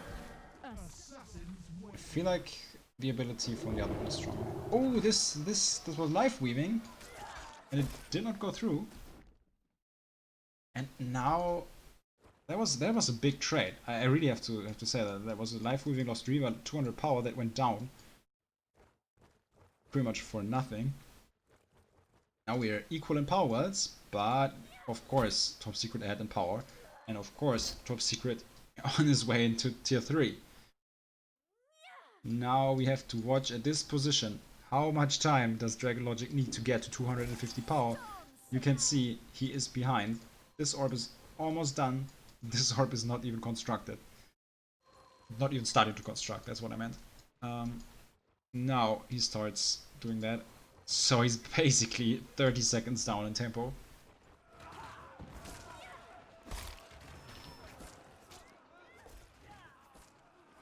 And there's the lost Gregory. Cold snap. So it's double frost though. On both sides, right? So it's timeless one on both sides. Lost Gregory, probably with buffs. Silver with Lancers. Maybe Tremor, who knows? Yeah, that's the first freeze, life weaving against that. Oh, this one is bugging out a little bit. And the ability started hitting onto this monument. Timeless one, freeze coming in. And as a surprise, killing everything! Whoa! And yeah, I think with that big nasty, that tournament might end. Top Secret getting welds down left and right, and Dragon Logic taps out. That's it, that's it. 3-1 Top Secret, taking the tournament after dropping down to the loser bracket, going out 1-3. Yeah, where's Hero? Exactly. This tournament actually ended up with a Grigori Nasty. That confirms it. He's actually Hero. Well, that means Top Secret has to be Hero, you know, not Dragon Logic. But yeah, beautiful finish of this tournament. So that was our last game for today. Thank you everyone for watching. Congratulations to Top Secret for this well-deserved tournament victory. He played very well throughout the tournament, and yeah, Dragon Logic, our runner-up, did really well throughout the series. Radical, when can I get my booster pack? I will start dishing out the prizes after the tournament. Don't worry about that. Awards will come in a little bit delayed because I have to watch all the replays that are coming in. Yeah, I had a lot of fun. That was really great hosting and streaming this tournament. I hope you enjoyed all the matches. It's been like 8 hours since I started this stream. Wow, pretty damn long. But well, we had 39 participants. That is such a huge number, especially for, you know, the Battleforge community, because it's kind of small. Yeah, well, thanks.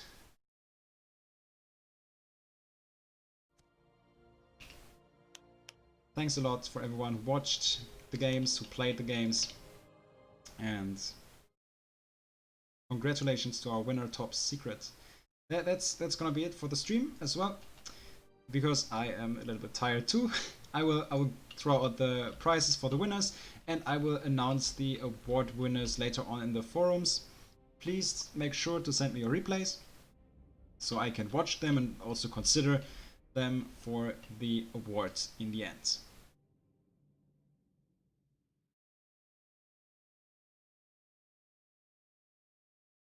Alright.